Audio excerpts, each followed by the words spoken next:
The Incredulity of Father Brown. By G. K. Chesterton. The Resurrection of Father Brown. There was a brief period during which Father Brown enjoyed, or rather did not enjoy, something like fame. He was a 9 days' wonder in the newspapers. He was even a common topic of controversy in the weekly reviews. His exploits were narrated eagerly and inaccurately in any number of clubs and drawing rooms, especially in America. Incongruous and indeed incredible as it may seem to anyone who knew him, his adventures as a detective were even made the subject of short stories appearing in magazines. Strangely enough, this wandering limelight struck him in the most obscure, or at least the most remote, of his many places of residence. He had been sent out to officiate, as something between a missionary and a parish priest, in one of those sections of the northern coast of South America, where strips of country still cling insecurely to European powers, or are continually threatening to become independent republics, under the gigantic shadow of President Monroe. The population was red and brown with pink spots, that is, it was Spanish-American, and largely Spanish-American Indian, but there was a considerable and increasing infiltration of Americans of the northern sort, Englishmen, Germans, and the rest. And the trouble seems to have begun when one of these visitors, very recently landed and very much annoyed at having lost one of his bags, approached the first building of which he came in sight, which happened to be the mission house and chapel attached to it, in front of which ran a long veranda and a long row of stakes, up which were trained the black twisted vines, their square leaves red with autumn. Behind them, also in a row, a number of human beings sat almost as rigid as the stakes, and colored in some fashion like the vines. For while their broad-brimmed hats were as black as their unblinking eyes, the complexions of many of them might have been made out of the dark red timber of those transatlantic forests. Many of them were smoking very long, thin black cigars. And in all that group the smoke was almost the only moving thing. The visitor would probably have described them as natives, though some of them were very proud of Spanish blood. But he was not one to draw any fine distinction between Spaniards and Red Indians, being rather disposed to dismiss people from the scene when once he had convicted them of being native to it. He was a newspaper man from Kansas City, a lean, light-haired man with what Meredith called an adventurous nose. One could almost fancy it found its way by feeling its way and moved like the proboscis of an anteater. His name was Snaith, and his parents, after some obscure meditation, had called him Saul, a fact which he had the good feeling to conceal as far as possible. Indeed, he had ultimately compromised by calling himself Paul, though by no means for the same reason that had affected the apostle of the Gentiles. On the contrary, so far as he had any views on such things, the name of the persecutor would have been more appropriate. For he regarded organized religion with the conventional contempt which can be learnt more easily from Ingersoll than from Voltaire. And this was, as it happened, the not very important side of his character which he turned towards the mission station and the groups in front of the veranda. Something in their shameless repose and indifference inflamed his own fury of efficiency. And, as he could get no particular answer to his first questions, he began to do all the talking himself.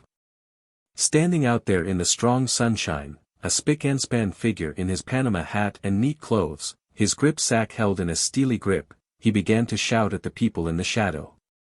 He began to explain to them very loudly why they were lazy and filthy, and bestially ignorant and lower than the beasts that perish, in case this problem should have previously exercised their minds.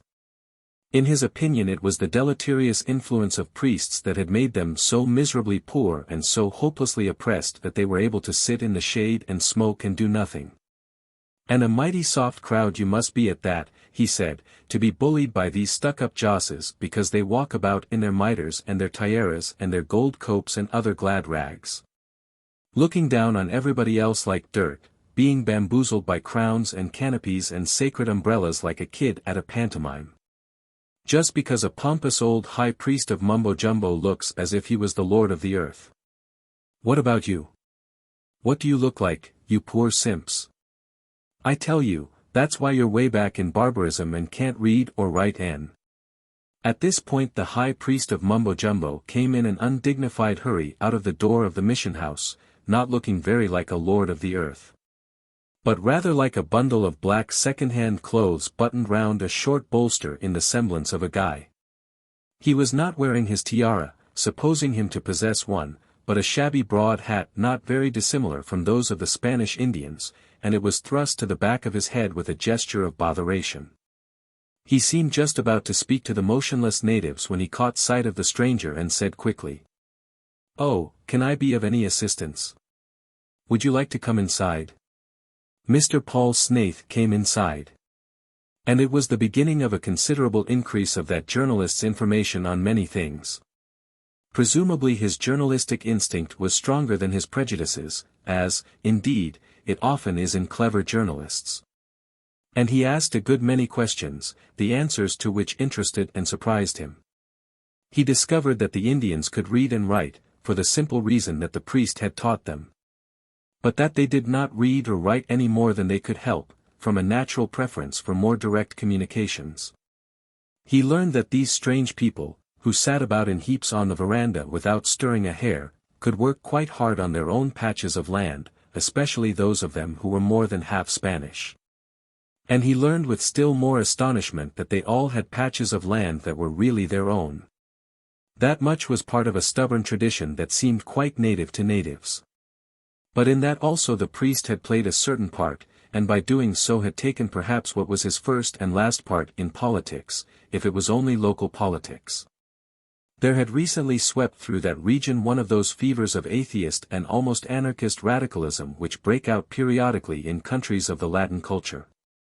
Generally beginning in a secret society and generally ending in a civil war and in very little else. The local leader of the iconoclastic party was a certain Alvarez, a rather picturesque adventurer of Portuguese nationality but, as his enemies said, of partly Negro origin. The head of any number of lodges and temples of initiation of the sort that in such places clothe even atheism with something mystical. The leader on the more conservative side was a much more commonplace person, a very wealthy man named Mendoza, the owner of many factories and quite respectable, but not very exciting. It was the general opinion that the cause of law and order would have been entirely lost if it had not adopted a more popular policy of its own, in the form of securing land for the peasants. And this movement had mainly originated from the little mission station of Father Brown. While he was talking to the journalist, Mendoza, the conservative leader, came in. He was a stout, dark man, with a bald head like a pear and a round body also like a pear. He was smoking a very fragrant cigar, but he threw it away, perhaps a little theatrically, when he came into the presence of the priest, as if he had been entering church. And bowed with a curve that in so corpulent a gentleman seemed quite improbable. He was always exceedingly serious in his social gestures, especially towards religious institutions. He was one of those laymen who are much more ecclesiastical than ecclesiastics. It embarrassed Father Brown a good deal, especially when carried thus into private life. "I think I am an anti-clerical," Father Brown would say with a faint smile. "But there wouldn't be half so much clericalism if they would only leave things to the clerics." "Why, Mr. Mendoza," exclaimed the journalist with a new animation, "I think we have met before. Weren't you at the Trade Congress in Mexico last year?" The heavy eyelids of Mr. Mendoza showed a flutter of recognition, and he smiled in his slow way. "I remember. Pretty big business done there in an hour or two," said Snaith with relish. "Made a good deal of difference to you, too, I guess." "I have been very fortunate," said Mendoza modestly. "Don't you believe it," cried the enthusiastic Snaith. "Good fortune comes to the people who know when to catch hold, and you caught hold good and sure. But I hope I'm not interrupting your business." "Not at all," said the other. "I often have the honor of calling on the Padre for a little talk. Merely for a little talk." It seemed as if this familiarity between Father Brown and a successful and even famous man of business completed the reconciliation between the priest and the practical Mr. Snaith. He felt, it might be supposed, a new respectability clothed the station and the mission, and was ready to overlook such occasional reminders of the existence of religion as a chapel and a presbytery can seldom wholly avoid. He became quite enthusiastic about the priest's program, at least on its secular and social side, and announced himself ready at any moment to act in the capacity of a live wire for its communication to the world at large. And it was at this point that Father Brown began to find the journalist rather more troublesome in his sympathy than in his hostility. Mr. Paul Snaith set out vigorously to feature Father Brown. He sent long and loud eulogies on him across the continent to his newspaper in the Middle West. He took snapshots of the unfortunate cleric in the most commonplace occupations, and exhibited them in gigantic photographs in the gigantic Sunday papers of the United States. He turned his sayings into slogans, and was continually presenting the world with a message from the Reverend Gentleman in South America. Any stock less strong and strenuously receptive than the American race would have become very much bored with Father Brown. As it was, he received handsome and eager offers to go on a lecturing tour in the States. And when he declined, the terms were raised with expressions of respectful wonder. A series of stories about him, like the stories of Sherlock Holmes, were, by the instrumentality of Mr. Snaith, planned out and put before the hero with requests for his assistance and encouragement. As the priest found they had started, he could offer no suggestion except that they should stop. And this in turn was taken by Mr. Snaith as the text for a discussion on whether Father Brown should disappear temporarily over a cliff, in the manner of Dr. Watson's hero. To all these demands the priest had patiently to reply in writing, saying that he would consent on such terms to the temporary cessation of the stories and begging that a considerable interval might occur before they began again. The notes he wrote grew shorter and shorter, and as he wrote the last of them, he sighed. Needless to say, this strange boom in the north reacted on the little outpost in the south where he had expected to live in so lonely an exile. The considerable English and American population already on the spot began to be proud of possessing so widely advertised a person. American tourists, of the sort who land with a loud demand for Westminster Abbey, landed on that distant coast with a loud demand for Father Brown. They were within measurable distance of running excursion trains named after him, and bringing crowds to see him as if he were a public monument. He was especially troubled by the active and ambitious new traders and shopkeepers of the place, who were perpetually pestering him to try their wares and to give them testimonials. Even if the testimonials were not forthcoming, they would prolong the correspondence for the purpose of collecting autographs. As he was a good-natured person they got a good deal of what they wanted out of him. And it was in answer to a particular request from a Frankfurt wine merchant named Eckstein that he wrote hastily a few words on a card, which were to prove a terrible turning point in his life. Eckstein was a fussy little man with fuzzy hair and pince-nez, who was wildly anxious that the priest should not only try some of his celebrated medicinal port, but should let him know where and when he would drink it, in acknowledging its receipt. The priest was not particularly surprised at the request, for he was long past surprise at the lunacies of advertisement. So he scribbled something down and turned to other business which seemed a little more sensible. He was again interrupted, by a note from no less a person than his political enemy Alvarez, asking him to come to a conference at which it was hoped that a compromise on an outstanding question might be reached. And suggesting an appointment that evening at a café just outside the walls of the little town. To this also he sent a message of acceptance by the rather florid and military messenger who was waiting for it. And then, having an hour or two before him, sat down to attempt to get through a little of his own legitimate business. At the end of the time he poured himself out a glass of Mr. Eckstein's remarkable wine and, glancing at the clock with a humorous expression, drank it and went out into the night. Strong moonlight lay on the little Spanish town, so that when he came to the picturesque gateway, with its rather rococo arch and the fantastic fringe of palms beyond it, it looked rather like a scene in a Spanish opera. One long leaf of palm with jagged edges, black against the moon, hung down on the other side of the arch, visible through the archway, and had something of the look of the jaw of a black crocodile. The fancy would not have lingered in his imagination but for something else that caught his naturally alert eye. The air was deathly still, and there was not a stir of wind, but he distinctly saw the pendant palm leaf move. He looked around him and realized that he was alone. He had left behind the last houses, which were mostly closed and shuttered, and was walking between two long blank walls built of large and shapeless but flattened stones. tufted here and there with the queer prickly weeds of that region, walls which ran parallel all the way to the gateway. He could not see the lights of the café outside the gate, probably it was too far away. Nothing could be seen under the arch but a wider expanse of large flagged pavement, pale in the moon, with the straggling prickly pear here and there. He had a strong sense of the smell of evil, he felt queer physical oppression, but he did not think of stopping. His courage, which was considerable, was perhaps even less strong a part of him than his curiosity. All his life he had been led by an intellectual hunger for the truth, even of trifles.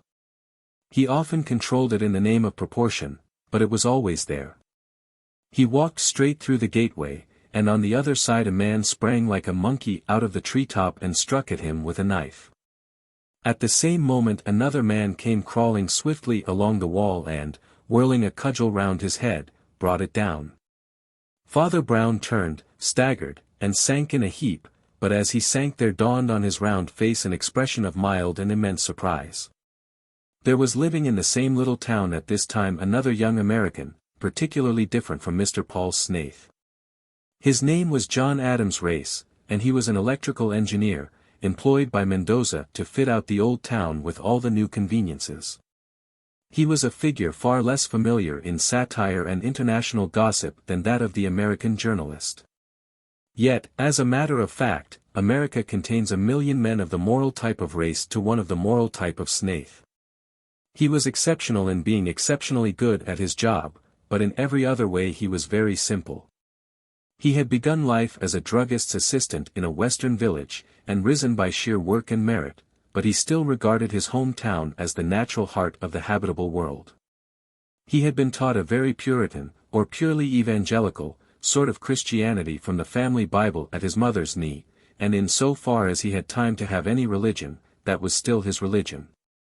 Amid all the dazzling lights of the latest and even wildest discoveries, when he was at the very edge and extreme of experiment, working miracles of light and sound like a god creating new stars and solar systems, he never for a moment doubted that the things back home were the best things in the world. His mother and the family Bible and the quiet and quaint morality of his village. He had as serious and noble a sense of the sacredness of his mother as if he had been a frivolous Frenchman. He was quite sure the Bible religion was really the right thing, only he vaguely missed it wherever he went in the modern world. He could hardly be expected to sympathize with the religious externals of Catholic countries. And in a dislike of miters and croziers he sympathized with Mr. Snaith, though not in so cocksure a fashion. He had no liking for the public bowings and scrapings of Mendoza and certainly no temptation to the Masonic mysticism of the atheist Alvarez. Perhaps all that semi-tropical life was too colored for him, shot with Indian red and Spanish gold. Anyhow, when he said there was nothing to touch his home town, he was not boasting. He really meant that there was somewhere something plain and unpretentious and touching, which he really respected more than anything else in the world. Such being the mental attitude of John Adams Race in a South American station, there had been growing on him for some time a curious feeling, which contradicted all his prejudices and for which he could not account. For the truth was this, that the only thing he had ever met in his travels that in the least reminded him of the old wood pile and the provincial proprieties and the Bible on his mother's knee was, for some inscrutable reason, the round face and black clumsy umbrella of Father Brown. He found himself insensibly watching that commonplace and even comic black figure as it went bustling about, watching it with an almost morbid fascination, as if it were a walking riddle or contradiction. He had found something he could not help liking in the heart of everything he hated. It was as if he had been horribly tormented by lesser demons and then found that the devil was quite an ordinary person. Thus it happened that, looking out of his window on that moonlit night, he saw the devil go by, the demon of unaccountable blamelessness, in his broad black hat and long black coat, shuffling along the street towards the gateway. And saw it with an interest which he could not himself understand. He wondered where the priest was going, and what he was really up to, and remained gazing out into the moonlit street long after the little black figure had passed. And then he saw something else that intrigued him further. Two other men whom he recognized passed across his window as across a lighted stage. A sort of blue limelight of the moon ran in a spectral halo round the big bush of hair that stood erect on the head of little Eckstein, the wine cellar. And it outlined a taller and darker figure with an eagle profile and a queer old-fashioned and very top-heavy black hat, which seemed to make the whole outline still more bizarre, like a shape in a shadow pantomime. Race rebuked himself for allowing the moon to play such tricks with his fancy. For on a second glance he recognized the black Spanish side whiskers and high-featured face of Dr. Calderon, a worthy medical man of the town, whom he had once found attending professionally on Mendoza. Still, there was something in the way the men were whispering to each other and peering up the street that struck him as peculiar. On a sudden impulse he leapt over the low windowsill and himself went bareheaded up the road, following their trail. He saw them disappear under the dark archway, and a moment after there came a dreadful cry from beyond. Curiously loud and piercing, and all the more blood-curdling to Race because it said something very distinctly in some tongue that he did not know. The next moment there was a rushing of feet, more cries, and then a confused roar of rage or grief that shook the turrets and tall palm trees of the place. There was a movement in the mob that had gathered, as if they were sweeping backwards through the gateway. And then the dark archway resounded with a new voice, this time intelligible to him and falling with the note of doom, as someone shouted through the gateway. "Father Brown is dead." He never knew what prop gave way in his mind, or why something on which he had been counting suddenly failed him. But he ran towards the gateway and was just in time to meet his countryman, the journalist Snaith, coming out of the dark entrance, deadly pale and snapping his fingers nervously. "It's quite true," said Snaith, with something which for him approached to reverence. "He's a goner. The doctor's been looking at him, and there's no hope. Some of these damned Dagos clubbed him as he came through the gate, God knows why. It'll be a great loss to the place." Race did not or perhaps could not reply, but ran on under the arch to the scene beyond. The small black figure lay where it had fallen on the wilderness of wide stones starred here and there with green thorn. And the great crowd was being kept back, chiefly by the mere gestures of one gigantic figure in the foreground. For there were many there who swayed hither and thither at the mere movement of his hand, as if he had been a magician. Alvarez, the dictator and demagogue, was a tall, swaggering figure, always rather flamboyantly clad, and on this occasion he wore a green uniform with embroideries like silver snakes crawling all over it. With an order round his neck hung on a very vivid maroon ribbon. His close curling hair was already grey, and in contrast his complexion, which his friends called olive and his foes octoroon, looked almost literally golden, as if it were a mask molded in gold.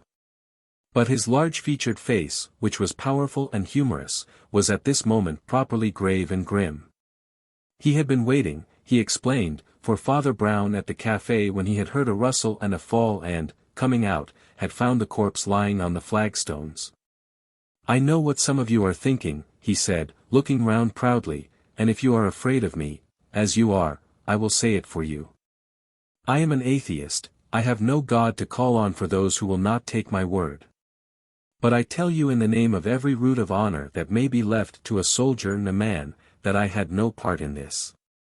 If I had the men here that did it, I would rejoice to hang them on that tree." "Naturally we are glad to hear you say so," said old Mendoza stiffly and solemnly, standing by the body of his fallen coadjutor. "This blow has been too appalling for us to say what else we feel at present. I suggest that it will be more decent and proper if we remove my friend's body and break up this irregular meeting. I understand," he added gravely to the doctor, "that there is unfortunately no doubt." "There is no doubt," said Dr. Calderon. John Race went back to his lodgings sad and with a singular sense of emptiness. It seemed impossible that he should miss a man whom he never knew. He learned that the funeral was to take place next day. For all felt that the crisis should be passed as quickly as possible, for fear of riots that were hourly growing more probable. When Snaith had seen the row of red Indians sitting on the veranda, they might have been a row of ancient Aztec images carved in red wood. But he had not seen them as they were when they heard that the priest was dead. Indeed they would certainly have risen in revolution and lynched the Republican leader, if they had not been immediately blocked by the direct necessity of behaving respectfully to the coffin of their own religious leader. The actual assassins, whom it would have been most natural to lynch, seemed to have vanished into thin air. Nobody knew their names, and nobody would ever know whether the dying man had even seen their faces. That strange look of surprise that was apparently his last look on earth might have been the recognition of their faces. Alvarez repeated violently that it was no work of his, and attended the funeral, walking behind the coffin in his splendid silver and green uniform with a sort of bravado of reverence.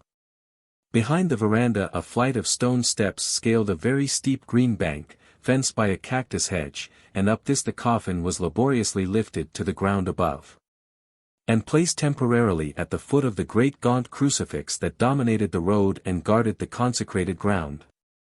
Below in the road were great seas of people lamenting and telling their beads, an orphan population that had lost a father.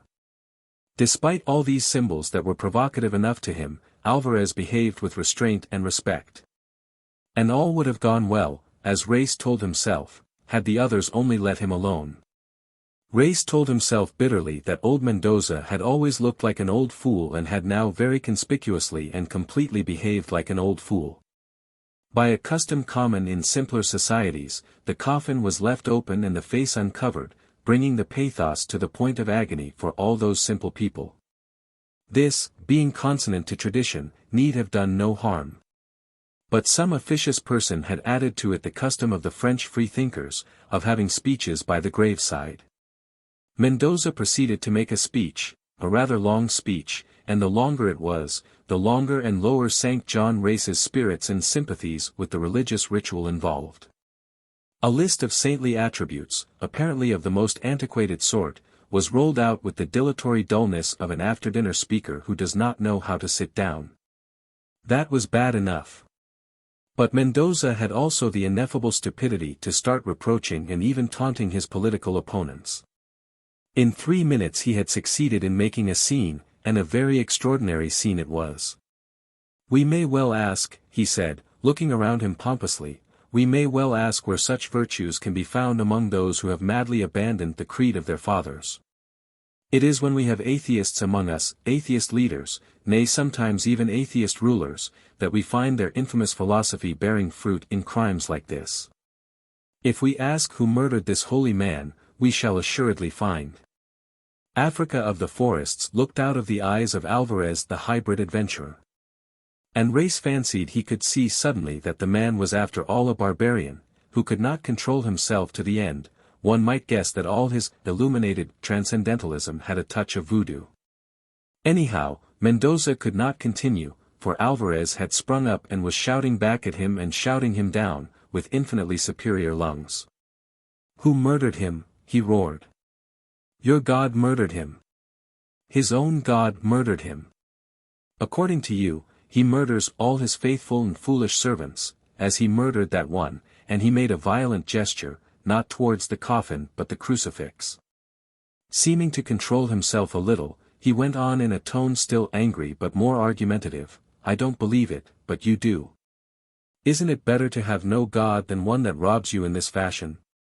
I, at least, am not afraid to say that there is none.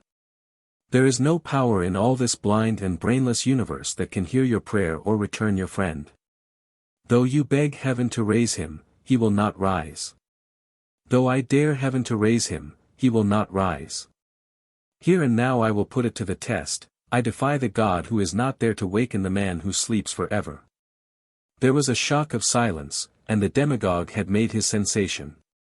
"We might have known," cried Mendoza in a thick gobbling voice, "when we allowed such men as you." A new voice cut into his speech, a high and shrill voice with a Yankee accent. "Stop! Stop!" cried Snaith the journalist, "something's up. I swear I saw him move." He went racing up the steps and rushed to the coffin, while the mob below swayed with indescribable frenzies. The next moment he had turned a face of amazement over his shoulder and made a signal with his finger to Dr. Calderon, who hastened forward to confer with him. When the two men stepped away again from the coffin, all could see that the position of the head had altered. A roar of excitement rose from the crowd and seemed to stop suddenly, as if cut off in mid-air. For the priest in the coffin gave a groan and raised himself on one elbow, looking with bleared and blinking eyes at the crowd. John Adams Race, who had hitherto known only miracles of science, never found himself able in after years to describe the topsy-turvydom of the next few days. He seemed to have burst out of the world of time and space, and to be living in the impossible. In half an hour the whole of that town and district had been transformed into something never known for 1,000 years. A medieval people turned to a mob of monks by a staggering miracle, a Greek city where the god had descended among men.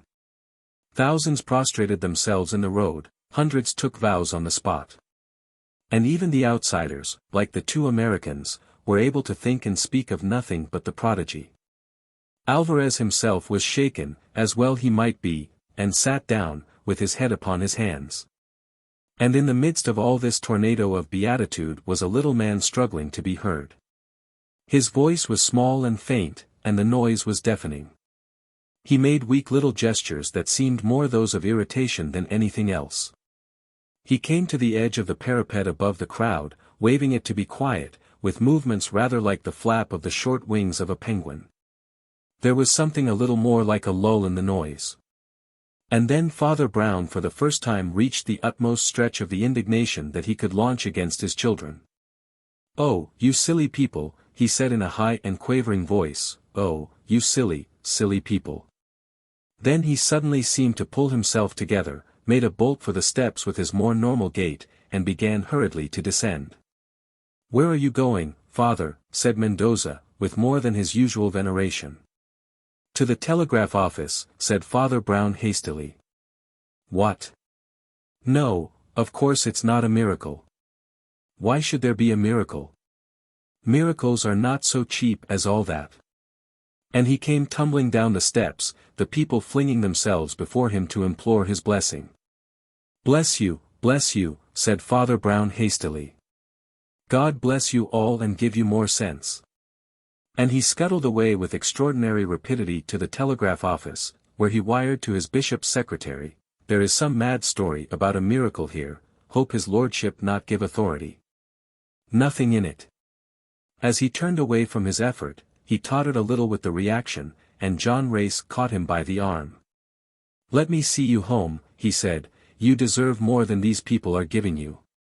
John Race and the priest were seated in the presbytery. The table was still piled up with the papers with which the latter had been wrestling the day before, the bottle of wine and the emptied wineglass still stood where he had left them.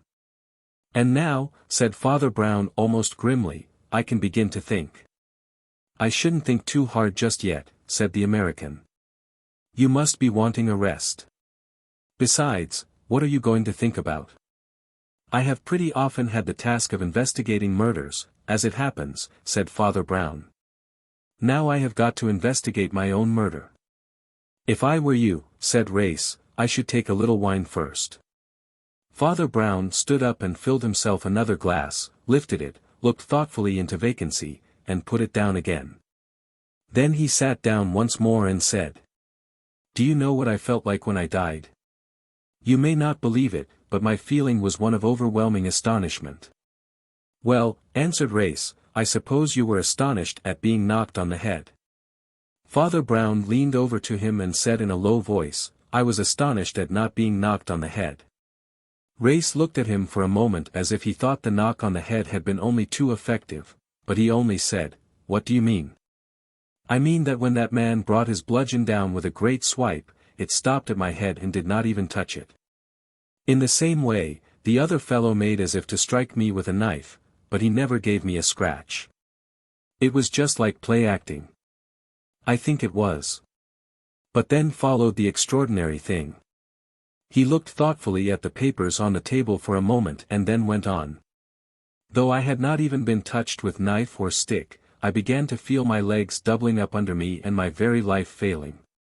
I knew I was being struck down by something, but it was not by those weapons.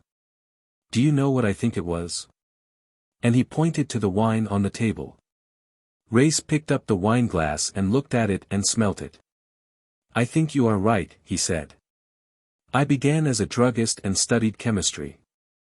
I couldn't say for certain without an analysis, but I think there's something very unusual in this stuff. There are drugs by which the Asiatics produce a temporary sleep that looks like death. Quite so, said the priest calmly. The whole of this miracle was faked, for some reason or other. That funeral scene was staged, and timed. I think it is part of that raving madness of publicity that has got hold of Snaith. But I can hardly believe he would go quite so far, merely for that. After all, it's one thing to make copy out of me and run me as a sort of sham Sherlock Holmes, and... Even as the priest spoke his face altered. His blinking eyelids shut suddenly and he stood up as if he were choking. Then he put one wavering hand as if groping his way towards the door. "Where are you going?" asked the other in some wonder. "If you ask me," said Father Brown, who was quite white, "I was going to pray. Or rather, to praise. I'm not sure I understand. What is the matter with you?" "I was going to praise God for having so strangely and so incredibly saved me by an inch." "Of course," said Race, "I am not of your religion, but believe me, I have religion enough to understand that. Of course, you would thank God for saving you from death." "No," said the priest. "Not from death. From disgrace." The other sat staring, and the priest's next words broke out of him with a sort of cry.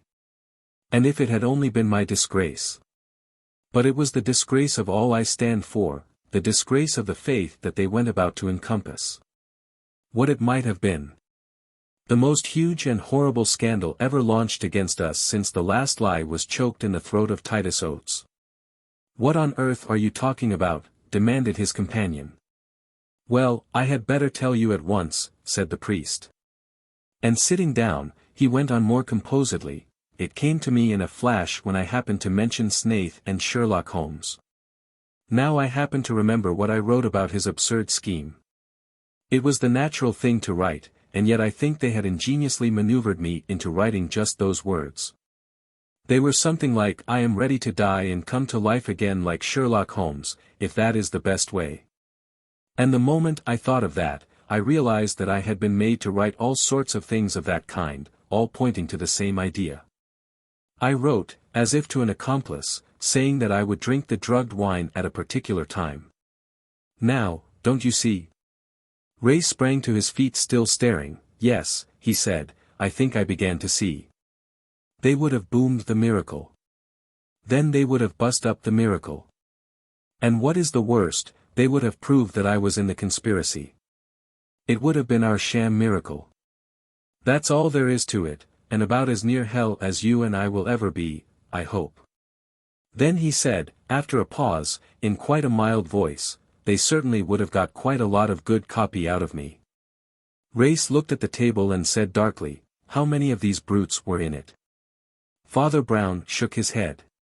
"More than I like to think of," he said, "but I hope some of them were only tools. Alvarez might think that all's fair in war, perhaps, he has a queer mind. I'm very much afraid that Mendoza is an old hypocrite. I never trusted him, and he hated my action in an industrial matter. But all that will wait, I have only got to thank God for the escape. And especially that I wired at once to the bishop." John Race appeared to be very thoughtful. "You've told me a lot I didn't know," he said at last, "and I feel inclined to tell you the only thing you don't know. I can imagine how those fellows calculated well enough. They thought any man alive, waking up in a coffin to find himself canonized like a saint, and made into a walking miracle for everyone to admire, would be swept along with his worshippers and accept the crown of glory that fell on him out the sky. And I reckon their calculation was pretty practical psychology, as men go. I've seen all sorts of men in all sorts of places. And I tell you frankly I don't believe there's one man in 1,000 who could wake up like that with all his wits about him. And while he was still almost talking in his sleep, would have the sanity and the simplicity and the humility to, he was much surprised to find himself moved, and his level voice wavering. Father Brown was gazing abstractedly, and in a rather cockeyed fashion, at the bottle on the table. "Look here," he said, "what about a bottle of real wine? How do you find this book? Any thoughts about the book or the author?" Any suggestion for improvement? Please take a moment to share your thoughts in a comment. If you like it, share it with your friends who might enjoy it as well. Subscribe to keep in touch. Visit CompleteAudiobooks.com for more quality content. The Arrow of Heaven. It is to be feared that about 100 detective stories have begun with the discovery that an American millionaire has been murdered, an event which is, for some reason, treated as a sort of calamity. This story, I am happy to say, has to begin with a murdered millionaire. In one sense, indeed, it has to begin with 3 murdered millionaires, which some may regard as an embarras de richesse. But it was chiefly this coincidence or continuity of criminal policy that took the whole affair out of the ordinary run of criminal cases and made it the extraordinary problem that it was. It was very generally said that they had all fallen victims to some vendetta or curse attaching to the possession of a relic of great value both intrinsically and historically, a sort of chalice inlaid with precious stones and commonly called the Coptic cup. Its origin was obscure, but its use was conjectured to be religious, and some attributed the fate that followed its possessors to the fanaticism of some Oriental Christian horrified at its passing through such materialistic hands. But the mysterious slayer, whether or no he was such a fanatic, was already a figure of lurid and sensational interest in the world of journalism and gossip. The nameless being was provided with a name, or a nickname. But it is only with the story of the third victim that we are now concerned, for it was only in this case that a certain Father Brown, who is the subject of these sketches, had an opportunity of making his presence felt. When Father Brown first stepped off an Atlantic liner onto American soil, he discovered, as many other Englishmen has done, that he was a much more important person than he had ever supposed. His short figure, his short-sighted and undistinguished countenance, his rather rusty black clerical clothes, could pass through any crowd in his own country without being noticed as anything unusual, except perhaps unusually insignificant. But America has a genius for the encouragement of fame. And his appearance in 1 or 2 curious criminal problems, together with his long association with Flambeau, the ex-criminal and detective, had consolidated a reputation in America out of what was little more than a rumor in England. His round face was blank with surprise when he found himself held up on the quay by a group of journalists, as by a gang of brigands, who asked him questions about all the subjects on which he was least likely to regard himself as an authority. Such as the details of female dress and the criminal statistics of the country that he had only that moment clapped his eyes on. Perhaps it was the contrast with the black embattled solidarity of this group that made more vivid another figure that stood apart from it, equally black against the burning white daylight of that brilliant place and season, but entirely solitary. A tall, rather yellow-faced man in great goggles, who arrested him with a gesture when the journalists had finished and said, "Excuse me, but maybe you are looking for Captain Wayne." Some apology may be made for Father Brown. For he himself would have been sincerely apologetic. It must be remembered that he had never seen America before, and more especially that he had never seen that sort of tortoise-shell spectacles before. For the fashion at this time had not spread to England. His first sensation was that of gazing at some goggling sea monster with a faint suggestion of a diver's helmet. Otherwise the man was exquisitely dressed. And to Brown, in his innocence, the spectacles seemed the queerest disfigurement for a dandy. It was as if a dandy had adorned himself with a wooden leg as an extra touch of elegance. The question also embarrassed him. An American aviator of the name of Wayne, a friend of some friends of his own in France, was indeed one of a long list of people he had some hope of seeing during his American visit, but he had never expected to hear of him so soon. "I beg your pardon," he said doubtfully, "are you Captain Wayne? Do you know him?"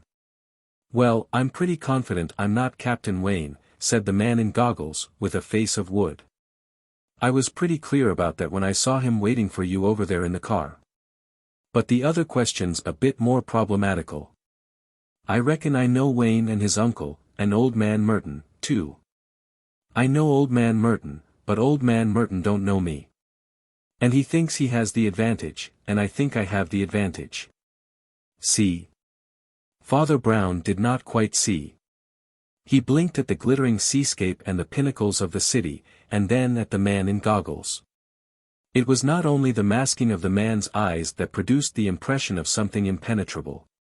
Something in his yellow face was almost Asiatic, even Chinese, and his conversation seemed to consist of stratified layers of irony. He was a type to be found here and there in that hardy and sociable population. He was the inscrutable American. "My name's Drage," he said, "Norman Drage, and I'm an American citizen, which explains everything. At least I imagine your friend Wayne would like to explain the rest, so we'll postpone the 4th of July till another date."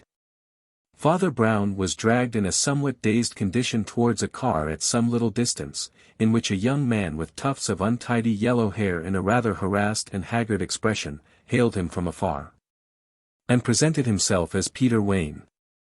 Before he knew where he was stowed in the car and traveling with considerable speed through and beyond the city.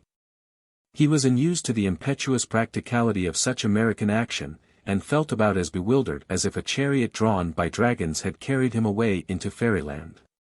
It was under these disconcerting conditions that he heard for the first time, in long monologues from Wayne, and short sentences from Drage, the story of the Coptic cup and the 2 crimes already connected with it. It seemed that Wayne had an uncle named Craig who had a partner named Merton, who was number 3 in the series of rich business men to whom the cup had belonged. The first of them, Titus P. Trant, the Copper King, had received threatening letters from somebody signing himself Daniel Doom. The name was presumably a pseudonym, but it had come to stand for a very public if not a very popular character.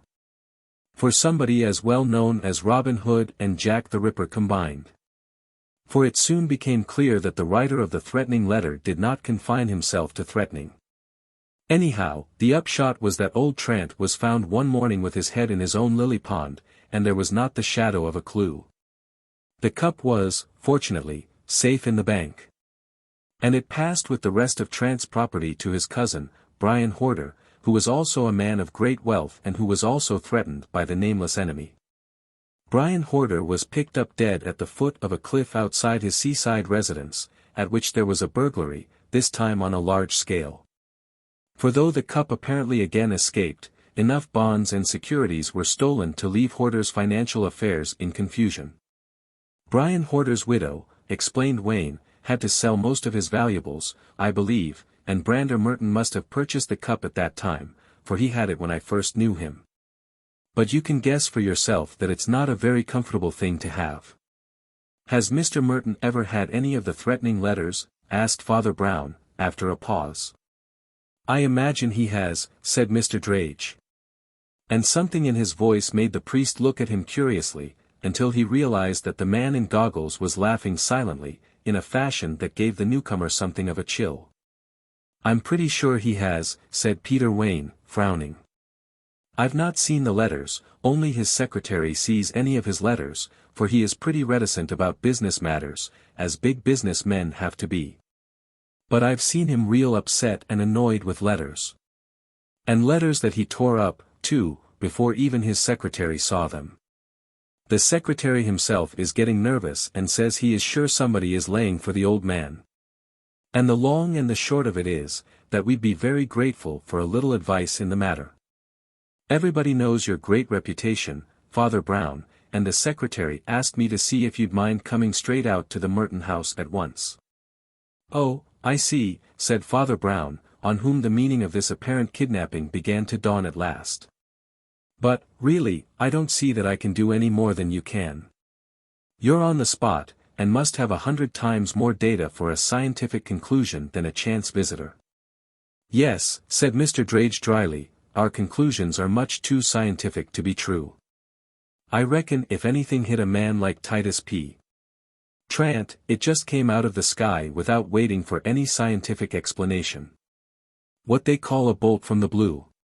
"You can't possibly mean," cried Wayne, "that it was supernatural." But it was by no means easy at any time to discover what Mr. Drage could possibly mean, except that if he said somebody was a real smart man, he very probably meant he was a fool. Mr. Drage maintained an oriental immobility until the car stopped, a little while after, at what was obviously their destination. It was rather a singular place. They had been driving through a thinly wooded country that opened into a wide plain, and just in front of them was a building consisting of a single wall or very high fence, round, like a Roman camp, and having rather the appearance of an aerodrome. The barrier did not look like wood or stone, and closer inspection proved it to be of metal. They all alighted from the car, and one small door in the wall was slid open with considerable caution, after manipulations resembling the opening of a safe. But, much to Father Brown's surprise, the man called Norman Drage showed no disposition to enter, but took leave of them with sinister gaiety. "I won't come in," he said. "It'd be too much pleasurable excitement for old man Merton, I reckon. He loves the sight of me so much that he'd die of joy." And he strode away, while Father Brown, with increasing wonder, was admitted through the steel door which instantly clicked behind him. Inside was a large and elaborate garden of gay and varied colors, but entirely without any trees or tall shrubs or flowers. In the center of it rose a house of handsome and even striking architecture, but so high and narrow as rather to resemble a tower. The burning sunlight gleamed on glass roofing here and there at the top, but there seemed to be no windows at all in the lower part of it. Over everything was that spotless and sparkling cleanliness that seemed so native to the clear American air. When they came inside the portal, they stood amid resplendent marble and metals and enamels of brilliant colors, but there was no staircase.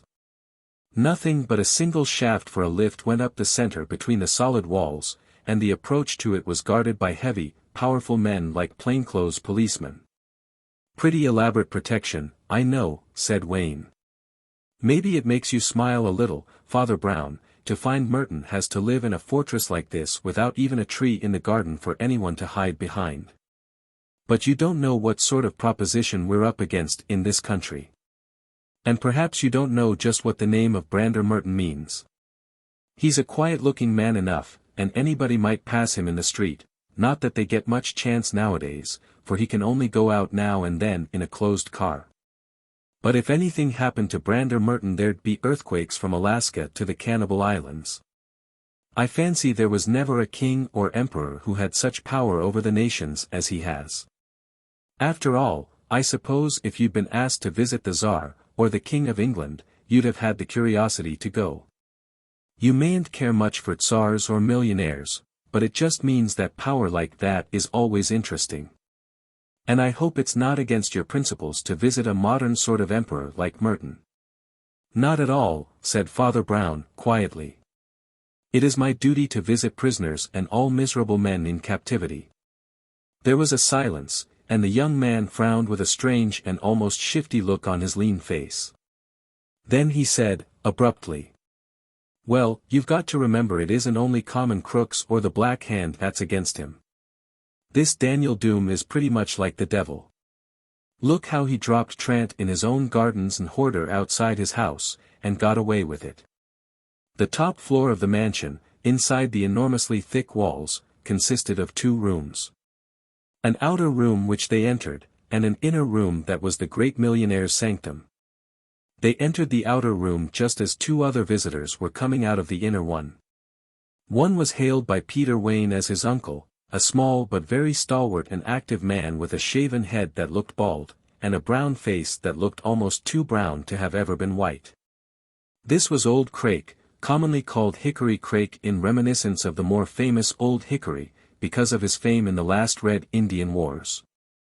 His companion was a singular contrast, a very dapper gentleman with dark hair like a black varnish and a broad, black ribbon to his monocle, Barnard Blake, who was old Merton's lawyer and had been discussing with the partners the business of the firm. The 4 men met in the middle of the outer room and paused for a little polite conversation, in the act of respectively going and coming. And through all goings and comings another figure sat at the back of the room near the inner door, massive and motionless in the half-light from the inner window, a man with a Negro face and enormous shoulders. This was what the humorous self-criticism of America playfully calls the bad man, whom his friends might call a bodyguard and his enemies a bravo. This man never moved or stirred to greet anybody. But the sight of him in the outer room seemed to move Peter Wayne to his first nervous query. "Is anybody with the chief?" he asked. "Don't get rattled, Peter," chuckled his uncle. "Wilton the secretary is with him, and I hope that's enough for anybody. I don't believe Wilton ever sleeps for watching Merton. He is better than 20 bodyguards. And he's quick and quiet as an Indian. Well, you ought to know, said his nephew, laughing. I remember the Red Indian tricks you used to teach me when I was a boy and liked to read Red Indian stories. But in my Red Indian stories, Red Indians seemed always to have the worst of it. They didn't in real life, said the old frontiersman grimly. Indeed, inquired the bland Mr. Blake. I should have thought they could do very little against our firearms. I've seen an Indian stand under 100 guns with nothing but a little scalping knife and kill a white man standing on the top of a fort, said Craik. Why, what did he do with it? Asked the other. Threw it, replied Craik, threw it in a flash before a shot could be fired. I don't know where he learnt the trick. Well, I hope you didn't learn it, said his nephew, laughing. It seems to me, said Father Brown, thoughtfully, that the story might have a moral. While they were speaking, Mr. Wilton, the secretary, had come out of the inner room and stood waiting. A pale, fair-haired man with a square chin and steady eyes with a look like a dog's. It was not difficult to believe that he had the single eye of a watchdog. He only said, Mr. Merton can see you in about 10 minutes, but it served for a signal to break up the gossiping group. Old Craik said he must be off, and his nephew went out with him and his legal companion, leaving Father Brown for the moment alone with his secretary. For the negroid giant at the other end of the room could hardly be felt as if he were human or alive, he sat so motionless with his broad back to them, staring towards the inner room. Arrangements rather elaborate here, I'm afraid, said the secretary. You've probably heard all about this Daniel Doom, and why it isn't safe to leave the boss very much alone. But he is alone just now, isn't he? Said Father Brown. The secretary looked at him with grave, grey eyes. For 15 minutes, he said. For 15 minutes out of the 24 hours. That is all the real solitude he has, and that he insists on, for a pretty remarkable reason. And what is the reason? Inquired the visitor. Wilton, the secretary, continued his steady gaze, but his mouth, that had been merely grave, became grim. The Coptic cup, he said. Perhaps you've forgotten the Coptic cup. But he hasn't forgotten that or anything else. He doesn't trust any of us about the Coptic cup. It's locked up somewhere and somehow in that room so that only he can find it, and he won't take it out till we're all out of the way. So we have to risk that quarter of an hour while he sits and worships it. I reckon it's the only worshipping he does. Not that there's any risk really. For I've turned all this place into a trap I don't believe the devil himself could get into, or at any rate, get out of. If this infernal Daniel Doom pays us a visit, he'll stay to dinner and a good bit later, by God. I sit here on hot bricks for the 15 minutes, and the instant I heard a shot or a sound of struggle I'd press this button and an electrocuting current would run in a ring round that garden wall, so that it would be death to cross or climb it. Of course, there couldn't be a shot, for this is the only way in, and the only window he sits at is away up on the top of a tower as smooth as a greasy pole.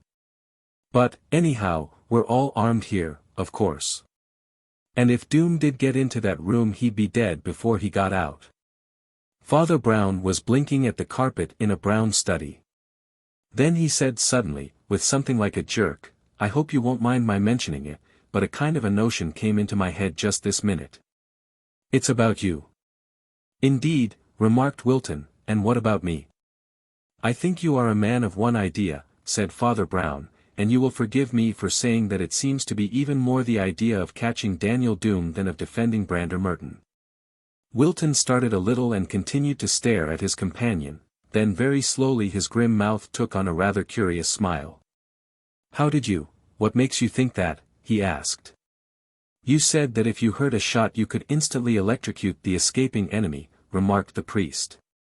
I suppose it occurred to you that the shot might be fatal to your employer before the shock was fatal to his foe.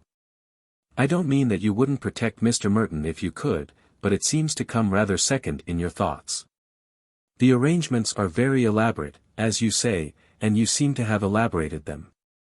But they seem even more designed to catch a murderer than to save a man. Father Brown, said the secretary, who had recovered his quiet tone, you're very smart, but there's something more to you than smartness. Somehow you're the sort of man to whom one wants to tell the truth, and besides, you'll probably hear it, anyhow, for in one way it's a joke against me already. They all say I'm a monomaniac about running down this big crook, and perhaps I am. But I'll tell you one thing that none of them know. My full name is John Wilton Border. Father Brown nodded as if he were completely enlightened, but the other went on. This fellow who calls himself Doom killed my father and uncle and ruined my mother. When Merton wanted a secretary I took the job, because I thought that where the cup was the criminal might sooner or later be. But I didn't know who the criminal was and could only wait for him, and I meant to serve Merton faithfully. I understand, said Father Brown gently, and, by the way, isn't it time that we attended on him? Why, yes, answered Wilton, again starting a little out of his brooding so that the priest concluded that his vindictive mania had again absorbed him for a moment. Go in now by all means. Father Brown walked straight into the inner room. No sound of greetings followed, but only a dead silence, and a moment after the priest reappeared in the doorway. At the same moment the silent bodyguard sitting near the door moved suddenly. And it was as if a huge piece of furniture had come to life. It seemed as though something in the very attitude of the priest had been a signal, for his head was against the light from the inner window and his face was in shadow. I suppose you will press that button, he said with a sort of sigh. Wilton seemed to awake from his savage brooding with a bound and leapt up with a catch in his voice. There was no shot, he cried. Well, said Father Brown, it depends what you mean by a shot. Wilton rushed forward, and they plunged into the inner room together. It was a comparatively small room and simply though elegantly furnished. Opposite to them one wide window stood open, overlooking the garden in the wooded plain. Close up against the window stood a chair and a small table, as if the captive desired as much air and light as was allowed him during his brief luxury of loneliness. On the little table under the window stood the Coptic cup. Its owner had evidently been looking at it in the best light. It was well worth looking at, for that white and brilliant daylight turned its precious stones to many-colored flames so that it might have been a model of the Holy Grail. It was well worth looking at, but Brander Merton was not looking at it. For his head had fallen back over his chair, his mane of white hair hanging towards the floor, and his spike of grizzled beard thrust up towards the ceiling, and out of his throat stood a long, brown-painted arrow with red feathers at the other end. A silent shot, said Father Brown, in a low voice, I was just wondering about those new inventions for silencing firearms. But this is a very old invention, and quite as silent. Then, after a moment, he added, I'm afraid he is dead. What are you going to do? The pale secretary roused himself with abrupt resolution. I'm going to press that button, of course, he said, and if that doesn't do for Daniel Doom, I'm going to hunt him through the world till I find him. Take care it doesn't do for any of our friends, observed Father Brown, they can hardly be far off, we'd better call them. That lot know all about the wall, answered Wilton. None of them will try to climb it, unless one of them is in a great hurry. Father Brown went to the window by which the arrow had evidently entered and looked out. The garden, with its flat flower beds, lay far below like a delicately colored map of the world. The whole vista seemed so vast and empty, the tower seemed set so far up in the sky that as he stared out a strange phrase came back to his memory. A bolt from the blue, he said. What was that somebody said about a bolt from the blue and death coming out of the sky? Look how far away everything looks, it seems extraordinary that an arrow could come so far, unless it were an arrow from heaven. Wilton had returned, but did not reply, and the priest went on as in soliloquy. One thinks of aviation. We must ask young Wayne about aviation. There's a lot of it round here, said the secretary. Case of very old or very new weapons, observed Father Brown. Some would be quite familiar to his old uncle, I suppose, we must ask him about arrows. This looks rather like a Red Indian arrow. I don't know where the Red Indian shot it from. But you remember the story the old man told. I said it had a moral. If it had a moral, said Wilton warmly, it was only that a real Red Indian might shoot a thing farther than you'd fancy. It's nonsense you're suggesting a parallel. I don't think you've got the moral quite right, said Father Brown. Although the little priest appeared to melt into the millions of New York next day, without any apparent attempt to be anything but a number in a numbered street, he was, in fact, unobtrusively busy for the next fortnight with the commission that had been given him, for he was filled with profound fear about a possible miscarriage of justice. Without having any particular air of singling them out from his other new acquaintances, he found it easy to fall into talk with the 2 or 3 men recently involved in the mystery. And with old Hickory Crake especially he had a curious and interesting conversation. It took place on a seat in Central Park, where the veteran sat with his bony hands and hatchet face resting on the oddly shaped head of a walking stick of dark red wood, possibly modeled on a tomahawk. Well, it may be a long shot, he said, wagging his head, but I wouldn't advise you to be too positive about how far an Indian arrow could go. I've known some bow shots that seem to go straighter than any bullets, and hit the mark to amazement, considering how long they had been traveling. Of course, you practically never hear now of a Red Indian with a bow and arrows, still less of a Red Indian hanging about here. But if by any chance there were one of the old Indian marksmen, with one of the old Indian bows, hiding in those trees hundreds of yards beyond the Merton outer wall, why? Then I wouldn't put it past the noble savage to be able to send an arrow over the wall and into the top window of Merton's house. No, nor into Merton, either. I've seen things quite as wonderful as that done in the old days. No doubt, said the priest, you have done things quite as wonderful, as well as seen them. Old Crake chuckled, and then said gruffly, oh, that's all ancient history. Some people have a way of studying ancient history, the priest said. I suppose we may take it there is nothing in your old record to make people talk unpleasantly about this affair. What do you mean? Demanded Crake, his eyes shifting sharply for the first time, in his red, wooden face, that was rather like the head of a tomahawk. Well, since you were so well acquainted with all the arts and crafts of the redskin, began Father Brown slowly. Crake had had a hunched and almost shrunken appearance as he sat with his chin propped on its queer-shaped crutch. But the next instant he stood erect in the path like a fighting bravo with the crutch clutched like a cudgel. What? He cried, in something like a raucous screech, what the hell?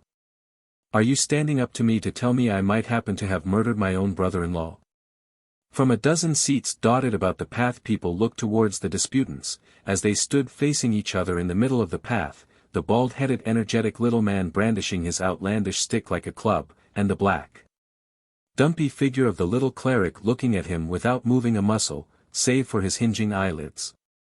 For a moment it looked as if the black, dumpy figure would be knocked on the head, and laid out with true Red Indian promptitude and dispatch. And the large form of an Irish policeman could be seen heaving up in the distance and bearing down on the group. But the priest only said, quite placidly, like one answering an ordinary query. I have formed certain conclusions about it, but I do not think I will mention them till I make my report. Whether under the influence of the footsteps of the policeman or of the eyes of the priest, old Hickory tucked his stick under his arm and put his hat on again, grunting. The priest bade him a placid good morning, and passed in an unhurried fashion out of the park, making his way to the lounge of the hotel where he knew that young Wayne was to be found. The young man sprang up with a greeting. He looked even more haggard and harassed than before, as if some worry were eating him away. And the priest had a suspicion that his young friend had recently been engaged, with only too conspicuous success, in evading the last amendment to the American Constitution. But at the first word about his hobby or favorite science he was vigilant and concentrated enough. For Father Brown had asked, in an idle and conversational fashion, whether much flying was done in that district, and had told how he had at first mistaken Mr. Merton's circular wall for an aerodrome. It's a wonder you didn't see any while we were there, answered Captain Wayne. Sometimes they're as thick as flies. That open plain is a great place for them, and I shouldn't wonder if it were the chief breeding ground, so to speak, for my sort of birds in the future. I've flown a good deal there myself, of course, and I know most of the fellows about here who flew in the war, but there are a whole lot of people taking to it out there now whom I never heard of in my life. I suppose it will be like motoring soon, and every man in the States will have one. Being endowed by his Creator, said Father Brown with a smile, with the right to life, liberty, and the pursuit of motoring, not to mention aviation. So I suppose we may take it that one strange aeroplane passing over that house, at certain times, wouldn't be noticed much. No, replied the young man, I don't suppose it would.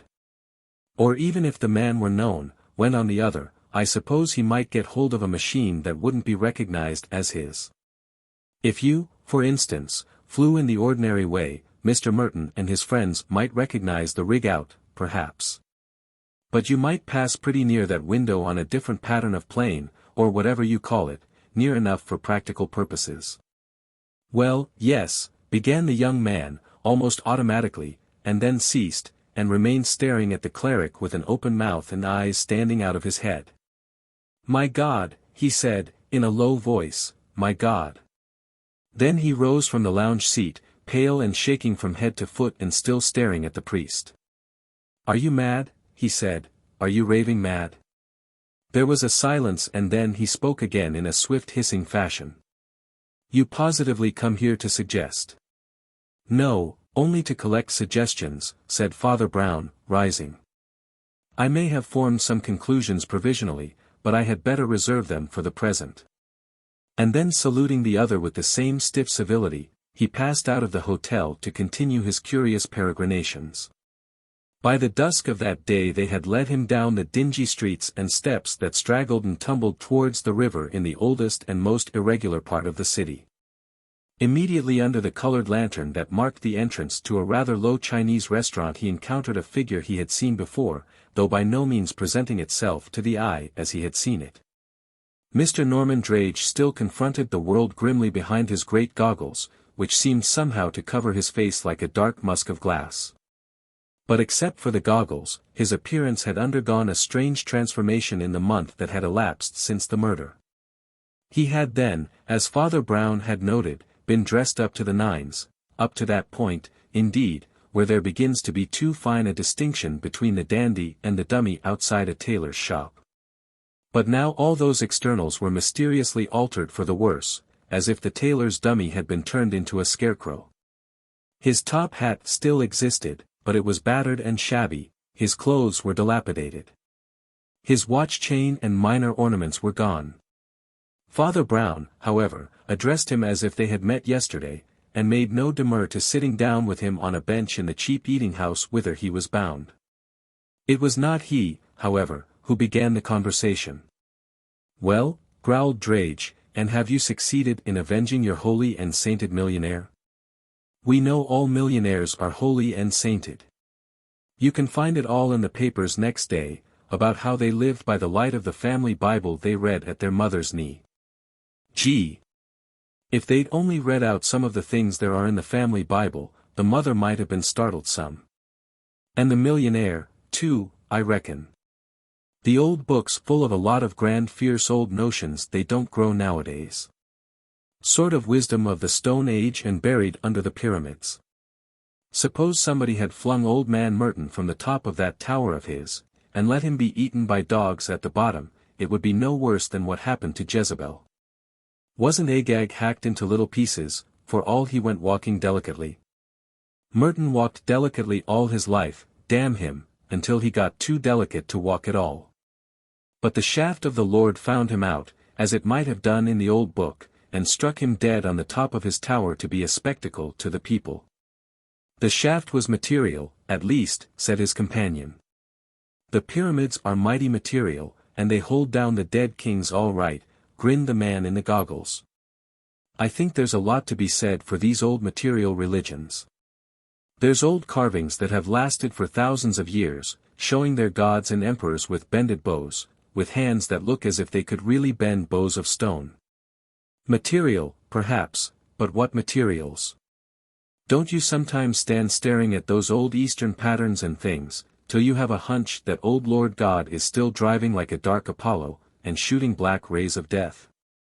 If he is, replied Father Brown, I might call him by another name. But I doubt whether Merton died by a dark ray or even a stone arrow. I guess you think he's Saint Sebastian, sneered Drage, killed with an arrow. A millionaire must be a martyr. How do you know he didn't deserve it? You don't know much about your millionaire, I fancy. Well, let me tell you he deserved it 100 times over. Well, asked Father Brown gently, why didn't you murder him? You want to know why I didn't? Said the other, staring. Well, you're a nice sort of clergyman. Not at all, said the other, as if waving away a compliment. I suppose it's your way of saying I did, snarled Drage. Well, prove it, that's all. As for him, I reckon he was no loss. Yes, he was, said Father Brown, sharply. He was a loss to you. That's why you didn't kill him. And he walked out of the room, leaving the man in goggles gaping after him. It was nearly a month later that Father Brown revisited the house where the third millionaire had suffered from the vendetta of Daniel Doom. A sort of council was held of the persons most interested. Old Craik sat at the head of the table with his nephew at his right hand, the lawyer on his left. The big man with the African features, whose name appeared to be Harris, was ponderously present, if only as a material witness. A red-haired, sharp-nosed individual addressed as Dixon seemed to be the representative of Pinkerton's or some such private agency, and Father Brown slipped unobtrusively into an empty seat beside him. Every newspaper in the world was full of the catastrophe of the Colossus of Finance, of the great organizer of the big business that bestrides the modern world. But from the tiny group that had been nearest to him at the very instant of his death very little could be learned. The uncle, nephew, and attendant solicitor declared they were well outside the outer wall before the alarm was raised. And inquiries of the official guardians at both barriers brought answers that were rather confused, but on the whole confirmatory. Only one other complication seemed to call for consideration. It seemed that round about the time of the death, before or after, a stranger had been found hanging mysteriously round the entrance and asking to see Mr. Merton. The servants had some difficulty in understanding what he meant, for his language was very obscure, but it was afterwards considered to be also very suspicious, since he had said something about a wicked man being destroyed by a word out of the sky. Peter Wayne leaned forward, the eyes bright in his haggard face, and said, "I'll bet on that, anyhow." Norman Drage. "And who in the world is Norman Drage?" asked his uncle. "That's what I want to know," replied the young man. "I practically asked him, but he has got a wonderful trick of twisting every straight question crooked. It's like lunging at a fencer. He hooked on to me with hints about the flying ship of the future, but I never trusted him much." "But what sort of a man is he?" asked Craik. "He's a mystagogue," said Father Brown, with innocent promptitude. "There are quite a lot of them about. The sort of men about town who hint to you in Paris cafes and cabarets that they've lifted the veil of Isis or know the secret of Stonehenge. In a case like this they're sure to have some sort of mystical explanations." The smooth, dark head of Mr. Barnard Blake, the lawyer, was inclined politely towards the speaker, but his smile was faintly hostile. "I should hardly have thought, sir," he said, "that you had any quarrel with mystical explanations." "On the contrary," replied Father Brown, blinking amiably at him. "That's just why I can quarrel with M. Any sham lawyer could bamboozle me, but he couldn't bamboozle you, because you're a lawyer yourself. Any fool could dress up as a Red Indian and I'd swallow him whole as the only original Hiawatha, but Mr. Craik would see through him at once. A swindler could pretend to me that he knew all about aeroplanes, but not to Captain Wayne. And it's just the same with the other, don't you see? It's just because I have picked up a little about mystics that I have no use for mystagogues. Real mystics don't hide mysteries, they reveal them. They set a thing up in broad daylight, and when you've seen it it's still a mystery. But the mystagogues hide a thing in darkness and secrecy, and when you find it, it's a platitude. But in the case of Drage, I admit he had also another and more practical notion in talking about fire from heaven or bolts from the blue." "And what was his notion?" asked Wayne. "I think it wants watching whatever it is." Well, replied the priest, slowly, he wanted us to think the murders were miracles because he knew they weren't. Ah, said Wayne, with a sort of hiss, I was waiting for that. In plain words, he is the criminal. In plain words, he is the criminal who didn't commit the crime, answered Father Brown calmly. Is that your conception of plain words? Inquired Blake politely. You'll be saying I'm the mystagogue now, said Father Brown somewhat abashed, but with a broad smile, but it was really quite accidental. Drage didn't commit the crime, I mean this crime.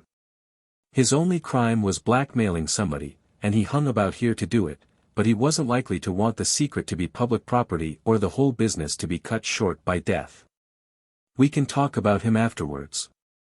Just at the moment, I only want him cleared out of the way. Out of the way of what? Asked the other.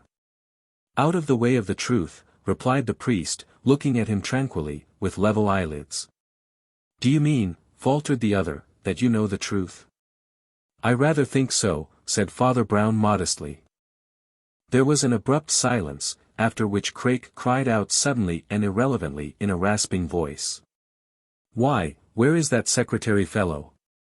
Wilton. He ought to be here. I am in communication with Mr. Wilton, said Father Brown gravely. In fact, I asked him to ring me up here in a few minutes from now. I may say that we've worked the thing out together, in a manner of speaking. If you're working together, I suppose it's all right, grumbled Craik. I know he was always a sort of bloodhound on the trail of his vanishing crook, so perhaps it was well to hunt in couples with him. But if you know the truth about this, where the devil did you get it from? I got it from you, answered the priest, quietly, and continued to gaze mildly at the glaring veteran. I mean I made the first guess from a hint in a story of yours about an Indian who threw a knife and hit a man on the top of a fortress. You've said that several times, said Wayne, with a puzzled air, but I can't see any inference, except that this murderer threw an arrow and hit a man on the top of a house very like a fortress. But of course the arrow wasn't thrown but shot, and would go much further. Certainly it went uncommonly far, but I don't see how it brings us any farther.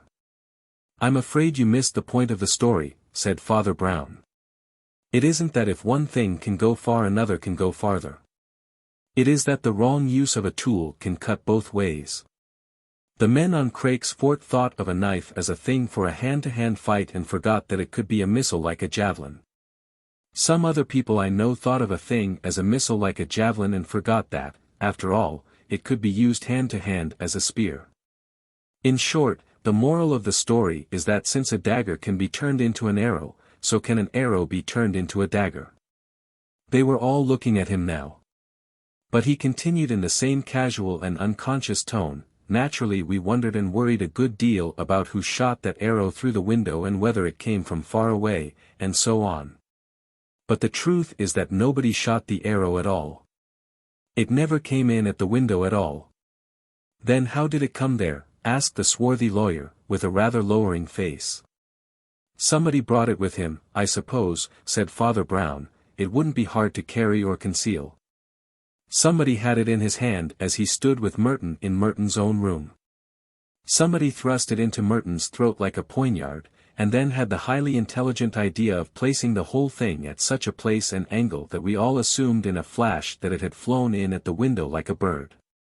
Somebody, said old Craik, in a voice as heavy as stone.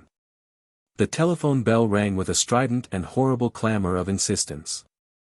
It was in the adjoining room, and Father Brown had darted there before anybody else could move. What the devil is it all about? Cried Peter Wayne, who seemed all shaken and distracted. He said he expected to be rung up by Wilton, the secretary, replied his uncle in the same dead voice. I suppose it is Wilton, observed the lawyer, like one speaking to fill up a silence. But nobody answered the question until Father Brown reappeared suddenly and silently in the room, bringing the answer. Gentlemen, he said, when he had resumed his seat, it was you who asked me to look into the truth about this puzzle, and having found the truth, I must tell it, without any pretense of softening the shock. I'm afraid anybody who pokes his nose into things like this can't afford to be a respecter of persons. I suppose, said Craik, breaking the silence that followed, "That means that some of us are accused, or suspected." "All of us are suspected," answered Father Brown. "I may be suspected myself, for I found the body." "Of course we're suspected," snapped Wayne. "Father Brown kindly explained to me how I could have besieged the tower in a flying machine." "No," replied the priest, with a smile, "you described to me how you could have done it. That was just the interesting part of it." "He seemed to think it likely," growled Craik, "that I killed him myself with a red Indian arrow." "I thought it most unlikely," said Father Brown, making rather a wry face. "I'm sorry if I did wrong, but I couldn't think of any other way of testing the matter.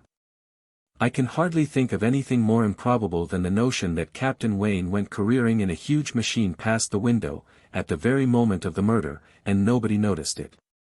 Unless, perhaps, it were the notion that a respectable old gentleman should play at Red Indians with a bow and arrow behind the bushes, to kill somebody he could have killed in 20 much simpler ways. But I had to find out if they had had anything to do with it, and so I had to accuse them in order to prove their innocence." "And how have you proved their innocence?" asked Blake the lawyer, leaning forward eagerly. "Only by the agitation they showed when they were accused," answered the other. "What do you mean, exactly?" "If you will permit me to say so," remarked Father Brown, composedly enough, "I did undoubtedly think it my duty to suspect them and everybody else. I did suspect Mr. Craik and I did suspect Captain Wayne, in the sense that I considered the possibility or probability of their guilt. I told them I had formed conclusions about it, and I will now tell them what those conclusions were. I was sure they were innocent, because of the manner and the moment in which they passed from unconsciousness to indignation.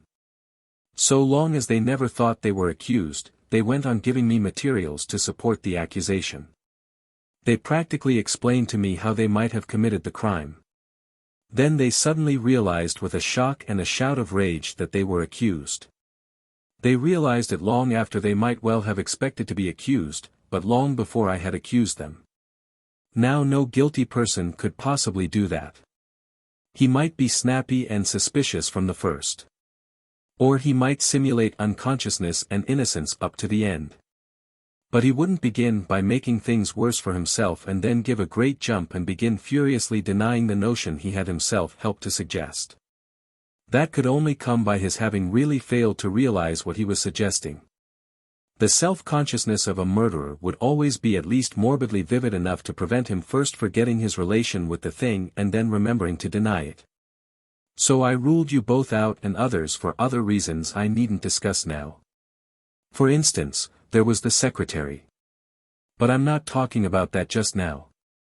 Look here, I've just heard from Wilton on the phone, and he's given me permission to tell you some rather serious news. Now I suppose you all know by this time who Wilton was, and what he was after. I know he was after Daniel Doom and wouldn't be happy till he got him, answered Peter Wayne, and I've heard the story that he's the son of old Horder, and that's why he's the avenger of blood. Anyhow, he's certainly looking for the man called Doom. Well, said Father Brown, he has found him. Peter Wayne sprang to his feet in excitement. The murderer, he cried. Is the murderer in the lockup already? No, said Father Brown, gravely, I said the news was serious, and it's more serious than that. I'm afraid poor Wilton has taken a terrible responsibility. I'm afraid he's going to put a terrible responsibility on us. He hunted the criminal down, and just when he had him cornered at last, well, he has taken the law into his own hands. You mean that Daniel Doom, began the lawyer. I mean that Daniel Doom is dead, said the priest. There was some sort of wild struggle, and Wilton killed him. Serve him right, growled Mr. Hickory Craik. Can't blame Wilton for downing a crook like that, especially considering the feud, assented Wayne, it was like stepping on a viper. I don't agree with you, said Father Brown. I suppose we all talk romantic stuff at random in defense of lynching and lawlessness, but I have a suspicion that if we lose our laws and liberties we shall regret it. Besides, it seems to me illogical to say there is something to be said for Wilton committing murder, without even inquiring whether there was anything to be said for Doom committing it. I rather doubt whether Doom was merely a vulgar assassin. He may have been a sort of outlaw with a mania about the cup, demanding it with threats and only killing after a struggle. Both victims were thrown down just outside their houses. The objection to Wilton's way of doing it is that we shall never hear Doom's side of the case. Oh, I've no patience with all this sentimental whitewashing of worthless, murderous blackguards, cried Wayne, heatedly. If Wilton croaked the criminal he did a jolly good day's work, and there's an end of it. Quite so, said his uncle, nodding vigorously. Father Brown's face had a yet heavier gravity as he looked slowly round the semicircle of faces. Is that really what you all think? He asked. Even as he did so he realized that he was an Englishman and an exile. He realized that he was among foreigners, even if he was among friends. Around that ring of foreigners ran a restless fire that was not native to his own breed, the fiercer spirit of the Western nation that can rebel and lynch, and above all, combine. He knew that they had already combined.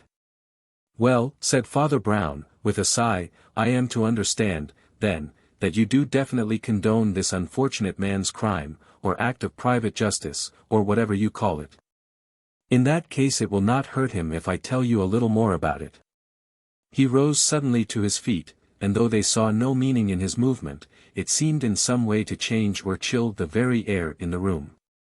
Wilton killed Doom in a rather curious way, he began. How did Wilton kill him? Asked Craik, abruptly. With an arrow, said Father Brown.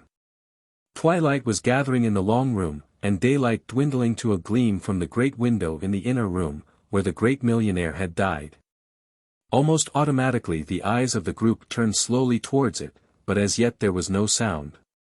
Then the voice of Craik came cracked and high and senile in a sort of crowing gabble. What you mean? What you mean? Brander Merton killed by an arrow. This crook killed by an arrow. By the same arrow, said the priest, and at the same moment. Again there was a sort of strangled and yet swollen and bursting silence, and young Wayne began, You mean? I mean that your friend Merton was Daniel Doom, said Father Brown firmly, and the only Daniel Doom you'll ever find. Your friend Merton was always crazy after that Coptic cup that he used to worship like an idol every day. And in his wild youth he had really killed 2 men to get it, though I still think the deaths may have been in a sense accidents of the robbery. Anyhow, he had it, and that man Drage knew the story and was blackmailing him. But Wilton was after him for a very different purpose. I fancy he only discovered the truth when he'd got into this house. But anyhow, it was in this house, and in that room, that this hunt ended, and he slew the slayer of his father. For a long time nobody answered. Then old Craik could be heard drumming with his fingers on the table and muttering. Brander must have been mad. He must have been mad. But, good Lord, burst out Peter Wayne, what are we to do? What are we to say? Oh, it's all quite different. What about the papers and the big business people? Brander Merton is a thing like the President or the Pope of Rome. I certainly think it is rather different, began Barnard Blake, the lawyer, in a low voice. The difference involves a hole. Father Brown struck the table so that the glasses on it rang. And they could almost fancy a ghostly echo from the mysterious chalice that still stood in the room beyond. No, he cried, in a voice like a pistol shot. There shall be no difference. I gave you your chance of pitying the poor devil when you thought he was a common criminal. You wouldn't listen then, you were all for private vengeance then. You were all for letting him be butchered like a wild beast without a hearing or a public trial, and said he had only got his deserts. Very well then, if Daniel Doom has got his deserts, Brander Merton has got his deserts. If that was good enough for Doom, by all that is holy it is good enough for Merton. Take your wild justice or our dull legality, but in the name of Almighty God, let there be an equal lawlessness or an equal law. Nobody answered except the lawyer, and he answered with something like a snarl, What will the police say if we tell them we mean to condone a crime? What will they say if I tell them you did condone it? Replied Father Brown. Your respect for the law comes rather late, Mr. Barnard Blake. After a pause he resumed in a milder tone, for one, am ready to tell the truth if the proper authorities ask me, and the rest of you can do as you like. But as a fact, it will make very little difference. Wilton only rang me up to tell me that I was now free to lay his confession before you, for when you heard it, he would be beyond pursuit. He walked slowly into the inner room and stood there by the little table beside which the millionaire had died. The Coptic cup still stood in the same place, and he remained there for a space staring at its cluster of all the colors of the rainbow, and beyond it into a blue abyss of sky. The Oracle of the Dog. Yes, said Father Brown, I always like a dog, so long as he isn't spelt backwards. Those who are quick in talking are not always quick in listening. Sometimes even their brilliancy produces a sort of stupidity. Father Brown's friend and companion was a young man with a stream of ideas and stories, an enthusiastic young man named Fiennes, with eager blue eyes and blonde hair that seemed to be brushed back. Not merely with a hairbrush but with the wind of the world as he rushed through it. But he stopped in the torrent of his talk in a momentary bewilderment before he saw the priest's very simple meaning. You mean that people make too much of them, he said. Well, I don't know. They're marvelous creatures. Sometimes I think they know a lot more than we do. Father Brown said nothing, but continued to stroke the head of the big retriever in a half-abstracted but apparently soothing fashion. Why, said Fiennes, warming again to his monologue, there was a dog in the case I've come to see you about, what they call the invisible murder case, you know. It's a strange story, but from my point of view the dog is about the strangest thing in it. Of course, there's the mystery of the crime itself, and how old Druce can have been killed by somebody else when he was all alone in the summer house. The hand stroking the dog stopped for a moment in its rhythmic movement. And Father Brown said calmly, Oh, it was a summer house, was it? I thought you'd read all about it in the papers, answered Fiennes. Stop a minute, I believe I've got a cutting that will give you all the particulars. He produced a strip of newspaper from his pocket and handed it to the priest, who began to read it, holding it close to his blinking eyes with one hand while the other continued its half-conscious caresses of the dog. It looked like the parable of a man not letting his right hand know what his left hand did. Many mystery stories, about men murdered behind locked doors and windows, and murderers escaping without means of entrance and exit, have come true in the course of the extraordinary events at Crescent on the coast of Yorkshire, where Colonel Druce was found stabbed from behind by a dagger that has entirely disappeared from the scene, and apparently even from the neighborhood. The summer house in which he died was indeed accessible at one entrance, the ordinary doorway which looked down the central walk of the garden towards the house. But, by a combination of events almost to be called a coincidence, it appears that both the path and the entrance were watched during the crucial time, and there is a chain of witnesses who confirm each other. The summer house stands at the extreme end of the garden, where there is no exit or entrance of any kind. The central garden path is a lane between two ranks of tall delphiniums, planted so close that any stray step off the path would leave its traces. And both path and plants run right up to the very mouth of the summer house, so that no straying from that straight path could fail to be observed, and no other mode of entrance can be imagined. Patrick Floyd, secretary of the murdered man, testified that he had been in a position to overlook the whole garden from the time when Colonel Druce last appeared alive in the doorway to the time when he was found dead. As he, Floyd, had been on the top of a step-ladder clipping the garden hedge. Janet Druce, the dead man's daughter, confirmed this, saying that she had sat on the terrace of the house throughout that time and had seen Floyd at his work.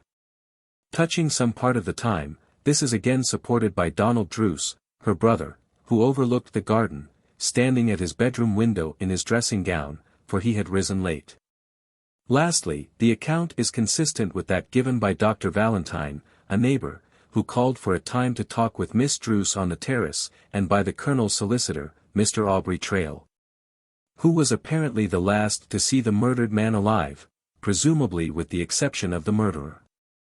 All are agreed that the course of events was as follows. About 3:30 in the afternoon, Miss Druce went down the path to ask her father when he would like tea. But he said he did not want any and was waiting to see Trail, his lawyer, who was to be sent to him in the summer house. The girl then came away and met Trail coming down the path. She directed him to her father and he went in as directed. About half an hour afterwards he came out again, the colonel coming with him to the door and showing himself to all appearance in health and even high spirits. He had been somewhat annoyed earlier in the day by his son's irregular hours, but seemed to recover his temper in a perfectly normal fashion, and had been rather markedly genial in receiving other visitors, including 2 of his nephews, who came over for the day. But as these were out walking during the whole period of the tragedy, they had no evidence to give. It is said, indeed, that the colonel was not on very good terms with Dr. Valentine, but that gentleman only had a brief interview with the daughter of the house, to whom he is supposed to be paying serious attentions. Trail, the solicitor, says he left the colonel entirely alone in the summer house, and this is confirmed by Floyd's bird's-eye view of the garden, which showed nobody else passing the only entrance. 10 minutes later, Miss Druce again went down the garden and had not reached the end of the path when she saw her father, who was conspicuous by his white linen coat, lying in a heap on the floor. She uttered a scream which brought others to the spot, and on entering the place they found the colonel lying dead beside his basket chair, which was also upset. Dr. Valentine, who was still in the immediate neighborhood, testified that the wound was made by some sort of stiletto, entering under the shoulder blade and piercing the heart. The police have searched the neighborhood for such a weapon, but no trace of it can be found.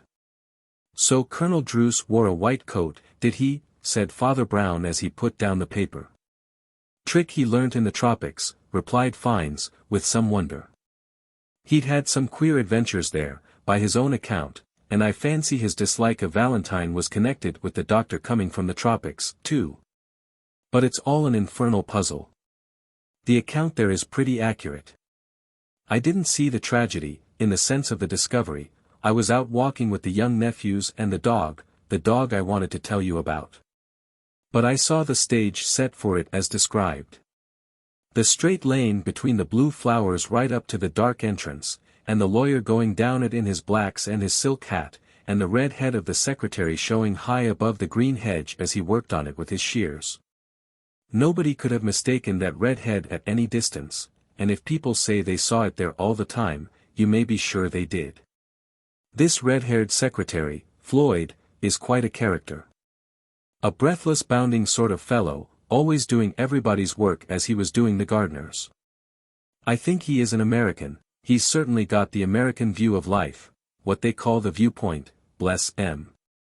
What about the lawyer? Asked Father Brown. There was a silence and then Fines spoke quite slowly for him. Trail struck me as a singular man. In his fine black clothes he was almost foppish, yet you can hardly call him fashionable. For he wore a pair of long, luxuriant black whiskers such as haven't been seen since Victorian times. He had rather a fine grave face and a fine grave manner, but every now and then he seemed to remember to smile. And when he showed his white teeth he seemed to lose a little of his dignity, and there was something faintly fawning about him. It may have been only embarrassment, for he would also fidget with his cravat and his tie-pin, which were at once handsome and unusual, like himself. If I could think of anybody, but what's the good, when the whole thing's impossible? Nobody knows who did it. Nobody knows how it could be done. At least there's only one exception I'd make, and that's why I really mentioned the whole thing. The dog knows. Father Brown sighed and then said absently, "You were there as a friend of young Donald, weren't you? He didn't go on your walk with you?" "No," replied Fines smiling. "The young scoundrel had gone to bed that morning and got up that afternoon. I went with his cousins, 2 young officers from India, and our conversation was trivial enough. I remember the elder, whose name I think is Herbert Druce and who is an authority on horse breeding, talked about nothing but a mare he had bought and the moral character of the man who sold her. While his brother Harry seemed to be brooding on his bad luck at Monte Carlo. I only mention it to show you, in the light of what happened on our walk, that there was nothing psychic about us. The dog was the only mystic in our company." "What sort of a dog was he?" asked the priest. "Same breed as that one," answered Fines. "That's what started me off on the story. You're saying you didn't believe in believing in a dog." He's a big black retriever, named Knox, and a suggestive name, too, for I think what he did a darker mystery than the murder. You know Druce's house and garden are by the sea. We walked about a mile from it along the sands and then turned back, going the other way. We passed a rather curious rock called the Rock of Fortune, famous in the neighborhood because it's one of those examples of one stone barely balanced on another, so that a touch would knock it over. It is not really very high, but the hanging outline of it makes it look a little wild and sinister, at least it made it look so to me, for I don't imagine my jolly young companions were afflicted with the picturesque. But it may be that I was beginning to feel an atmosphere, for just then the question arose of whether it was time to go back to tea, and even then I think I had a premonition that time counted for a good deal in the business. Neither Herbert Druce nor I had a watch, so we called out to his brother, who was some paces behind, having stopped to light his pipe under the hedge. Hence it happened that he shouted out the hour, which was 4:20, in his big voice through the growing twilight, and somehow the loudness of it made it sound like the proclamation of something tremendous. His unconsciousness seemed to make it all the more so, but that was always the way with omens, and particular ticks of the clock were really very ominous things that afternoon. According to Dr. Valentine's testimony, poor Druce had actually died just about 4:30. Well, they said we needn't go home for 10 minutes, and we walked a little farther along the sands, doing nothing in particular, throwing stones for the dog and throwing sticks into the sea for him to swim after. But to me the twilight seemed to grow oddly oppressive, and the very shadow of the top-heavy Rock of Fortune lay on me like a load. And then the curious thing happened. Knox had just brought back Herbert's walking stick out of the sea and his brother had thrown his in also. The dog swam out again, but just about what must have been the stroke of the half-hour, he stopped swimming. He came back again onto the shore and stood in front of us. Then he suddenly threw up his head and sent up a howl or wail of woe, if ever I heard one in the world. "What the devil's the matter with the dog?" asked Herbert. But none of us could answer. There was a long silence after the brute's wailing and whining died away on the desolate shore, and then the silence was broken. As I live, it was broken by a faint and far-off shriek, like the shriek of a woman from beyond the hedges inland. We didn't know what it was then, but we knew afterwards. It was the cry the girl gave when she first saw the body of her father. "You went back, I suppose," said Father Brown patiently. "What happened then?" "I'll tell you what happened then," said Fiennes with a grim emphasis. "When we got back into that garden the first thing we saw was Trail, the lawyer. I can see him now with his black hat and black whiskers relieved against the perspective of the blue flowers stretching down to the summer house, with the sunset and the strange outline of the Rock of Fortune in the distance. His face and figure were in shadow against the sunset, but I swear the white teeth were showing in his head and he was smiling. The moment Knox saw that man the dog dashed forward and stood in the middle of the path barking at him madly, murderously, volleying out curses that were almost verbal in their dreadful distinctness of hatred. And the man doubled up and fled, along the path between the flowers. Father Brown sprang to his feet with a startling impatience. "So the dog denounced him, did he?" he cried. "The oracle of the dog condemned him. Did you see what birds were flying, and are you sure whether they were on the right hand or the left? Did you consult the augurs about the sacrifices? Surely you didn't omit to cut open the dog and examine his entrails. That is the sort of scientific test you heathen humanitarians seem to trust when you are thinking of taking away the life and honor of a man." Fiennes sat gaping for an instant before he found breath to say, "Why, what's the matter with you? What have I done now?" A sort of anxiety came back into the priest's eyes, the anxiety of a man who has run against a post in the dark and wonders for a moment whether he has heard it. "I'm most awfully sorry," he said with sincere distress. "I beg your pardon for being so rude, pray forgive me." Fiennes looked at him curiously. "I sometimes think you are more of a mystery than any of the mysteries," he said. "But anyhow, if you don't believe in the mystery of the dog, at least you can't get over the mystery of the man. You can't deny that at the very moment when the beast came back from the sea and bellowed, his master's soul was driven out of his body by the blow of some unseen power that no mortal man can trace or even imagine. And as for the lawyer, I don't go only by the dog, there are other curious details, too. He struck me as a smooth, smiling, equivocal sort of person, and one of his tricks seemed like a sort of hint. You know, the doctor and the police were on the spot very quickly. Valentine was brought back when walking away from the house, and he telephoned instantly. That, with the secluded house, small numbers, and enclosed space, made it pretty possible to search everybody who could have been near, and everybody was thoroughly searched, for a weapon. The whole house, garden, and shore were combed for a weapon. The disappearance of the dagger is almost as crazy as the disappearance of the man. The disappearance of the dagger, said Father Brown, nodding. He seemed to have become suddenly attentive. Well, continued Fines, I told you that man Trail had a trick of fidgeting with his tie and tie pin, especially his tie pin. His pin, like himself, was at once showy and old-fashioned. It had one of those stones with concentric colored rings that look like an eye, and his own concentration on it got on my nerves, as if he had been a cyclops with one eye in the middle of his body. But the pin was not only large but long. And it occurred to me that his anxiety about its adjustment was because it was even longer than it looked, as long as a stiletto in fact. Father Brown nodded thoughtfully. Was any other instrument ever suggested? He asked. There was another suggestion, answered Fines, from one of the young Druces, the cousins, I mean. Neither Herbert nor Harry Druce would have struck one at first as likely to be of assistance in scientific detection. But while Herbert was really the traditional type of heavy dragoon, caring for nothing but horses and being an ornament to the horse guards, his younger brother Harry had been in the Indian police and knew something about such things. Indeed, in his own way he was quite clever, and I rather fancy he had been too clever. I mean, he had left the police through breaking some red tape regulations and taking some sort of risk and responsibility of his own. Anyhow, he was in some sense a detective out of work, and threw himself into this business with more than the ardor of an amateur. And it was with him that I had an argument about the weapon, an argument that led to something new. It began by his countering my description of the dog barking at Trail, and he said that a dog at his worst didn't bark, but growled. He was quite right there, observed the priest.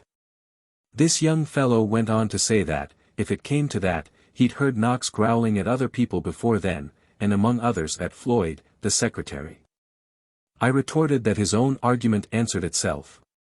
For the crime couldn't be brought home to 2 or 3 people, and least of all to Floyd, who was as innocent as a harum-scarum schoolboy. And had been seen by everybody all the time perched above the garden hedge with his fan of red hair as conspicuous as a scarlet cockatoo. I know there's difficulties anyhow, said my colleague, but I wish you'd come with me down the garden a minute. I want to show you something I don't think anyone else has seen. This was on the very day of the discovery, and the garden was just as it had been. The step-ladder was still standing by the hedge, and just under the hedge my guide stopped and disentangled something from the deep grass. It was the shears used for clipping the hedge, and on the point of one of them was a smear of blood. There was a short silence, and then Father Brown said suddenly, "What was the lawyer there for?" "He told us the colonel sent for him to alter his will," answered Fines. "And, by the way, there was another thing about the business of the will that I ought to mention. You see, the will wasn't actually signed in the summer house that afternoon." "I suppose not," said Father Brown, "there would have to be 2 witnesses. The lawyer actually came down the day before and it was signed then. But he was sent for again next day because the old man had a doubt about one of the witnesses and had to be reassured." "Who were the witnesses?" asked Father Brown. "That's just the point," replied his informant eagerly. "The witnesses were Floyd, the secretary, and this Dr. Valentine, the foreign sort of surgeon or whatever he is, and the 2 had a quarrel. Now I'm bound to say that the secretary is something of a busybody. He's one of those hot and headlong people whose warmth of temperament has unfortunately turned mostly to pugnacity and bristling suspicion. To distrusting people instead of to trusting them. That sort of red-haired red-hot fellow is always either universally credulous or universally incredulous, and sometimes both. He was not only a jack of all trades, but he knew better than all tradesmen. He not only knew everything, but he warned everybody against everybody. All that must be taken into account in his suspicions about Valentine. But in that particular case there seems to have been something behind it. He said the name of Valentine was not really Valentine. He said he had seen him elsewhere known by the name of de Villon. He said it would invalidate the will. Of course he was kind enough to explain to the lawyer what the law was on that point. They were both in a frightful wax. Father Brown laughed. People often are when they are to witness a will, he said. For one thing, it means that they can't have any legacy under it. But what did Dr. Valentine say? No doubt the Universal Secretary knew more about the doctor's name than the doctor did. But even the doctor might have some information about his own name. Fines paused a moment before he replied. Dr. Valentine took it in a curious way. Dr. Valentine is a curious man. His appearance is rather striking but very foreign. He is young but wears a beard cut square, and his face is very pale, and dreadfully serious. His eyes have a sort of ache in them, as if he ought to wear glasses, or had given himself a headache with thinking. But he is quite handsome and always very formally dressed, with a top hat and a dark coat and a little red rosette. His manner is rather cold and haughty, and he has a way of staring at you which is very disconcerting. When thus charged with having changed his name, he merely stared like a sphinx and then said with a little laugh that he supposed Americans had no names to change. At that I think the colonel also got into a fuss and said all sorts of angry things to the doctor, all the more angry because of the doctor's pretensions to a future place in his family. But I shouldn't have thought much of that but for a few words that I happened to hear later, early in the afternoon of the tragedy. I don't want to make a lot of them, for they weren't the sort of words on which one would like, in the ordinary way, to play the eavesdropper. As I was passing out towards the front gate with my two companions and the dog, I heard voices which told me that Dr. Valentine and Miss Druce had withdrawn for a moment in the shadow of the house, in an angle behind a row of flowering plants, and were talking to each other in passionate whisperings, sometimes almost like hissings. For it was something of a lover's quarrel as well as a lover's tryst. Nobody repeats the sort of things they said for the most part. But in an unfortunate business like this I'm bound to say that there was repeated more than once a phrase about killing somebody. In fact, the girls seemed to be begging him not to kill somebody, or saying that no provocation could justify killing anybody, which seems an unusual sort of talk to address to a gentleman who has dropped into tea.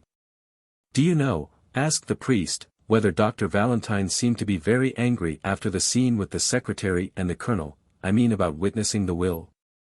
By all accounts, replied the other, he wasn't half so angry as the secretary was.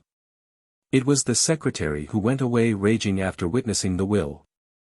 And now, said Father Brown, what about the will itself?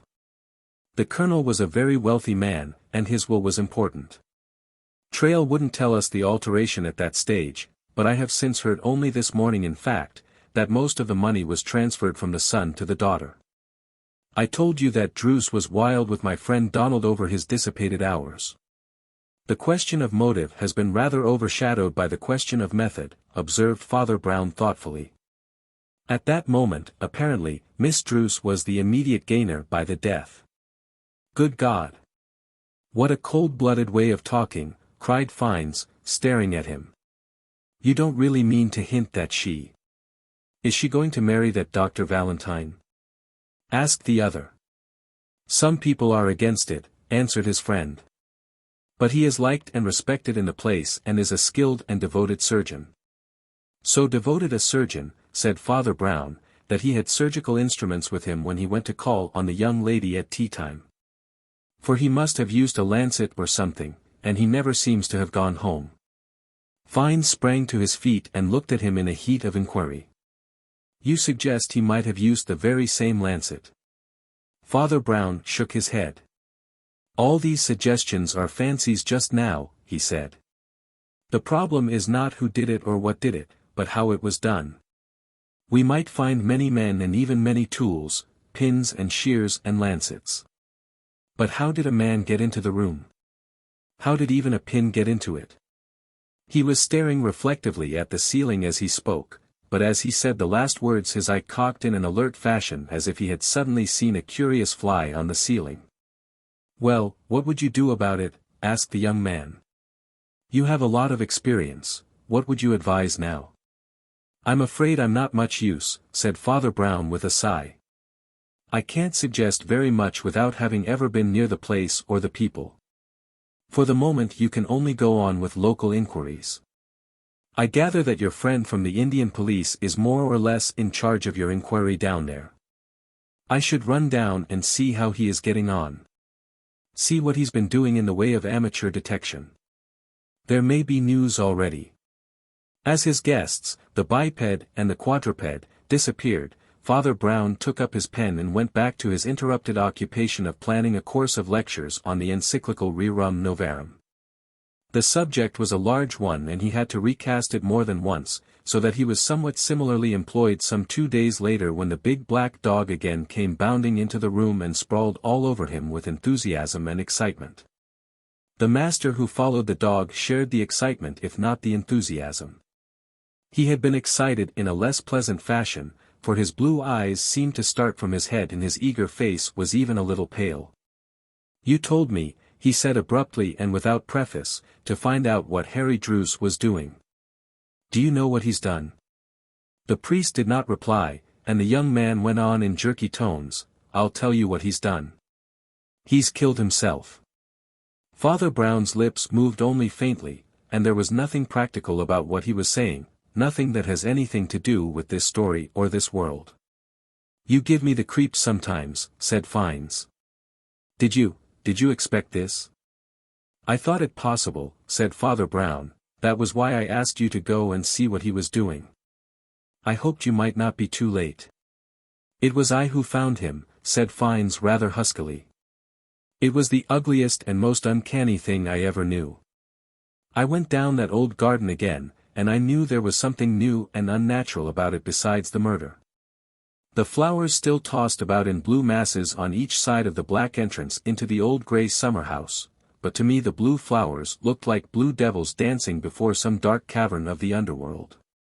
I looked all round, everything seemed to be in its ordinary place. But the queer notion grew on me that there was something wrong with the very shape of the sky. And then I saw what it was. The Rock of Fortune always rose in the background beyond the garden hedge and against the sea. The Rock of Fortune was gone." Father Brown had lifted his head and was listening intently. It was as if a mountain had walked away out of a landscape or a moon fallen from the sky, though I knew, of course, that a touch at any time would have tipped the thing over. Something possessed me and I rushed down that garden path like the wind and went crashing through that hedge as if it were a spider's web. It was a thin hedge really, though its undisturbed trimness had made it serve all the purposes of a wall. On the shore I found the loose rock fallen from its pedestal, and poor Harry Druce lay like a wreck underneath it. One arm was thrown round it in a sort of embrace as if he had pulled it down on himself.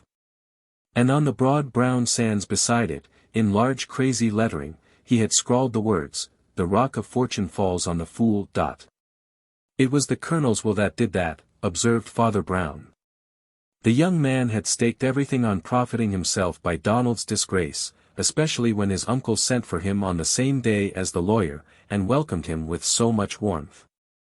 Otherwise he was done, he'd lost his police job. He was beggared at Monte Carlo. And he killed himself when he found he'd killed his kinsman for nothing. "Here, stop a minute," cried the staring Fiennes. "You're going too fast for me. Talking about the will, by the way," continued Father Brown calmly, "before I forget it, or we go on to bigger things, there was a simple explanation, I think, of all that business about the doctor's name. I rather fancy I have heard both names before somewhere. The doctor is really a French nobleman with the title of the Marquis de Villon. But he is also an ardent Republican and has abandoned his title and fallen back on the forgotten family surname. With your citizen Riquetti you have puzzled Europe for 10 days. "What is that?" asked the young man blankly.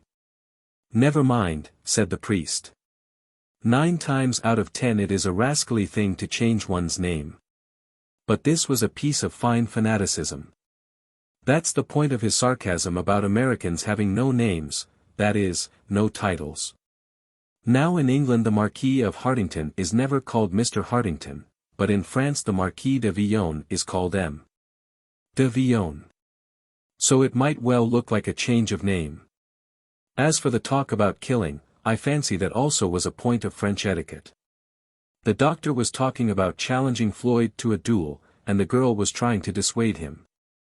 "Oh, I see," cried Fiennes slowly. "Now I understand what she meant." "And what is that about?" asked his companion, smiling. "Well," said the young man, "it was something that happened to me just before I found that poor fellow's body. Only the catastrophe drove it out of my head. I suppose it's hard to remember a little romantic idyll when you've just come on top of a tragedy. But as I went down the lanes leading to the Colonel's old place I met his daughter walking with Dr. Valentine. She was in mourning, of course, and he always wore black as if he were going to a funeral. But I can't say that their faces were very funereal. Never have I seen two people looking in their own way more respectably radiant and cheerful. They stopped and saluted me, and then she told me they were married and living in a little house on the outskirts of the town, where the doctor was continuing his practice. This rather surprised me, because I knew that her old father's will had left her his property, and I hinted at it delicately by saying I was going along to her father's old place and had half expected to meet her there. But she only laughed and said, "Oh, we've given up all that. My husband doesn't like heiresses." And I discovered with some astonishment they really had insisted on restoring the property to poor Donald. So I hope he's had a healthy shock and will treat it sensibly. There was never much really the matter with him, he was very young and his father was not very wise.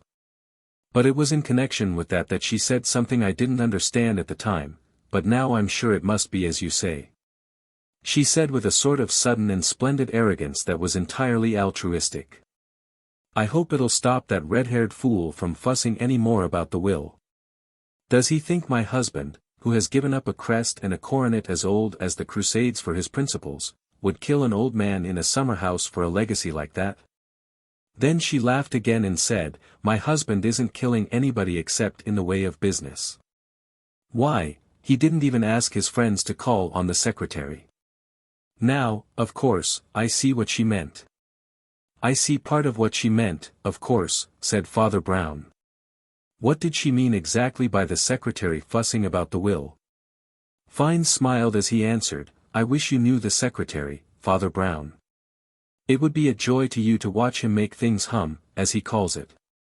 He made the house of mourning hum. He filled the funeral with all the snap and zip of the brightest sporting event. There was no holding him, after something had really happened. I've told you how he used to oversee the gardener as he did the garden, and how he instructed the lawyer in the law. Needless to say, he also instructed the surgeon in the practice of surgery. And as the surgeon was Dr. Valentine, you may be sure it ended in accusing him of something worse than bad surgery. The secretary got it fixed in his red head that the doctor had committed the crime, and when the police arrived he was perfectly sublime. Need I say that he became, on the spot, the greatest of all amateur detectives? Sherlock Holmes never towered over Scotland Yard with more titanic intellectual pride and scorn than Colonel Druce's private secretary over the police investigating Colonel Druce's death. I tell you it was a joy to see him. He strode about with an abstracted air, tossing his scarlet crest of hair and giving curt impatient replies. Of course it was his demeanor during these days that made Druce's daughter so wild with him. Of course he had a theory. It's just the sort of theory a man would have in a book, and Floyd is the sort of man who ought to be in a book. He'd be better fun and less bother in a book. What was his theory? Asked the other. Oh, it was full of pep, replied Fiennes gloomily. It would have been glorious copy if it could have held together for 10 minutes longer. He said the colonel was still alive when they found him in the summer house, and the doctor killed him with the surgical instrument on pretense of cutting the clothes. I see, said the priest. I suppose he was lying flat on his face on the mud floor as a form of siesta. It's wonderful what hustle will do, continued his informant. I believe Floyd would have got his great theory into the papers at any rate, and perhaps had the doctor attested, when all these things were blown sky high as if by dynamite by the discovery of that dead body lying under the rock of fortune. And that's what we come back to after all. I suppose the suicide is almost a confession. But nobody will ever know the whole story. There was a silence, and then the priest said modestly, I rather think I know the whole story. Fines stared. But look here, he cried, how do you come to know the whole story, or to be sure it's the true story? You've been sitting here 100 miles away writing a sermon, do you mean to tell me you really know what happened already? If you've really come to the end, where in the world do you begin? What started you off with your own story? Father Brown jumped up with a very unusual excitement, and his first exclamation was like an explosion. The dog, he cried. The dog, of course. You had the whole story in your hands, and the business of the dog on the beach, if you'd only noticed the dog properly. Fines stared still more. But you told me before that my feelings about the dog were all nonsense, and the dog had nothing to do with it. The dog had everything to do with it, said Father Brown, as you'd have found out if you'd only treated the dog as a dog, and not as God Almighty judging the souls of men. He paused in an embarrassed way for a moment, and then said, with a rather pathetic air of apology, the truth is, I happen to be awfully fond of dogs. And it seemed to me that in all this lurid halo of dog superstitions nobody was really thinking about the poor dog at all. To begin with a small point, about his barking at the lawyer or growling at the secretary. You asked how I could guess things 100 miles away, but honestly it's mostly to your credit, for you described people so well that I know the types. A man like Trail, who frowns usually and smiles suddenly, a man who fiddles with things, especially at his throat, is a nervous, easily embarrassed man. I shouldn't wonder if Floyd, the efficient secretary, is nervy and jumpy, too. Those Yankee hustlers often are. Otherwise he wouldn't have cut his fingers on the shears and dropped them when he heard Janet Drews scream. Now dogs hate nervous people. I don't know whether they make the dog nervous, too. Or whether, being after all a brute, he is a bit of a bully, or whether his canine vanity, which is colossal, is simply offended at not being liked. But anyhow there was nothing in poor Knox protesting against those people, except that he disliked them for being afraid of him. Now I know you're awfully clever, and nobody of sense sneers at cleverness. But I sometimes fancy, for instance, that you are too clever to understand animals. Sometimes you are too clever to understand men, especially when they act almost as simply as animals. Animals are very literal, they live in a world of truisms. Take this case, a dog barks at a man and a man runs away from a dog. Now you do not seem to be quite simple enough to see the fact, that the dog barked because he disliked the man and the man fled because he was frightened of the dog. They had no other motives and they needed none, but you must read psychological mysteries into it and suppose the dog had supernormal vision, and was a mysterious mouthpiece of doom. You must suppose the man was running away, not from the dog but from the hangman. And yet, if you come to think of it, all this deeper psychology is exceedingly improbable. If the dog really could completely and consciously realize the murderer of his master he wouldn't stand yapping as he might at a curate at a tea party, he's much more likely to fly at his throat. And on the other hand, do you really think a man who had hardened his heart to murder an old friend and then walk about smiling at the old friend's family? Under the eyes of his old friend's daughter and post-mortem doctor, do you think a man like that would be doubled up by mere remorse because a dog barked? He might feel the tragic irony of it, it might shake his soul, like any other tragic trifle. But he wouldn't rush madly the length of a garden to escape from the only witness whom he knew to be unable to talk. People have a panic like that when they are frightened, not of tragic ironies, but of teeth. The whole thing is simpler than you can understand. But when we come to that business by the seashore, things are much more interesting. As you stated them, they were much more puzzling. I didn't understand that tale of the dog going in and out of the water, it didn't seem to me a doggy thing to do. If Knox had been very much upset about something else, he might possibly have refused to go after the stick at all. He'd probably go off nosing in whatever direction he suspected the mischief. But when once a dog is actually chasing a thing, a stone or a stick or a rabbit, my experience is that he won't stop for anything but the most peremptory command, and not always for that. That he should turn round because his mood changed seems to me unthinkable. But he did turn round, insisted Fines, and came back without the stick. He came back without the stick for the best reason in the world, replied the priest. He came back because he couldn't find it. He whined because he couldn't find it. That's the sort of thing a dog really does whine about. A dog is a devil of a ritualist. He is as particular about the precise routine of a game as a child about the precise repetition of a fairy tale. In this case something had gone wrong with the game. He came back to complain seriously of the conduct of the stick.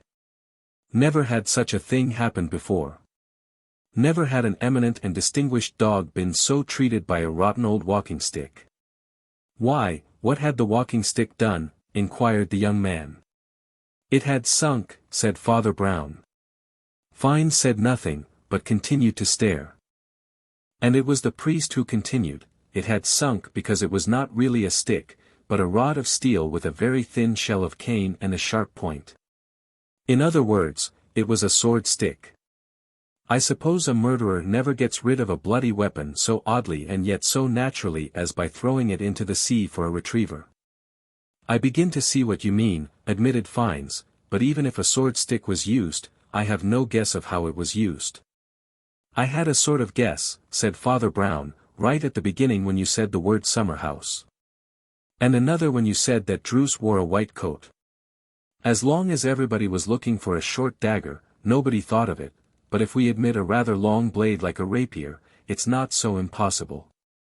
He was leaning back, looking at the ceiling, and began like one going back to his own first thoughts and fundamentals. All that discussion about detective stories like The Yellow Room, about a man found dead in sealed chambers which no one could enter, does not apply to the present case, because it is a summer house. When we talk of a yellow room, or any room, we imply walls that are really homogeneous and impenetrable. But a summer house is not made like that. It is often made, as it was in this case, of closely interlaced but separate boughs and strips of wood, in which there are chinks here and there. There was one of them just behind Druce's back as he sat in his chair up against the wall. But just as the room was a summer house, so the chair was a basket chair. That also was a lattice of loopholes. Lastly, the summer house was close up under the hedge, and you have just told me that it was really a thin hedge. A man standing outside it could easily see, amid a network of twigs and branches and canes, one white spot of the colonel's coat as plain as the white of a target. Now, you left the geography a little vague. But it was possible to put two and two together. You said the Rock of Fortune was not really high, but you also said it could be seen dominating the garden like a mountain peak. In other words, it was very near the end of the garden, though your walk had taken you a long way round to it. Also, it isn't likely the young lady really howled so as to be heard half a mile. She gave an ordinary involuntary cry, and yet you heard it on the shore. And among other interesting things that you told me, may I remind you that you said Harry Druce had fallen behind to light his pipe under a hedge. Fines shuddered slightly. You mean he drew his blade there and sent it through the hedge at the white spot? But surely it was a very odd chance and a very sudden choice. Besides, he couldn't be certain the old man's money had passed to him, and as a fact it hadn't. Father Brown's face became animated. You misunderstand the man's character, he said, as if he himself had known the man all his life. A curious but not unknown type of character. If he had really known the money would come to him, I seriously believe he wouldn't have done it. He would have seen it as the dirty thing it was. Isn't that rather paradoxical? Asked the other. This man was a gambler, said the priest, and a man in disgrace for having taken risks and anticipated orders. It was probably for something pretty unscrupulous, for every imperial police is more like a Russian secret police than we like to think. But he had gone beyond the line and failed. Now, the temptation of that type of man is to do a mad thing precisely because the risk will be wonderful in retrospect. He wants to say, nobody but I could have seized that chance or seen that it was then or never. What a wild and wonderful guess it was, when I put all those things together, Donald in disgrace, and the lawyer being sent for. And Herbert and I sent for at the same time, and then nothing more but the way the old man grinned at me and shook hands. Anybody would say I was mad to risk it, but that is how fortunes are made, by the man mad enough to have a little foresight. In short, it is the vanity of guessing. It is the megalomania of the gambler. The more incongruous the coincidence, the more instantaneous the decision, the more likely he is to snatch the chance. The accident, the very triviality of the white speck and the hole in the hedge intoxicated him like a vision of the world's desire. Nobody clever enough to see such a combination of accidents could be cowardly enough not to use them. That is how the devil talks to the gambler. But the devil himself would hardly have induced that unhappy man to go down in a dull, deliberate way and kill an old uncle from whom he'd always had expectations. It would be too respectable. He paused a moment, and then went on with a certain quiet emphasis. And now try to call up the scene, even as you saw it yourself.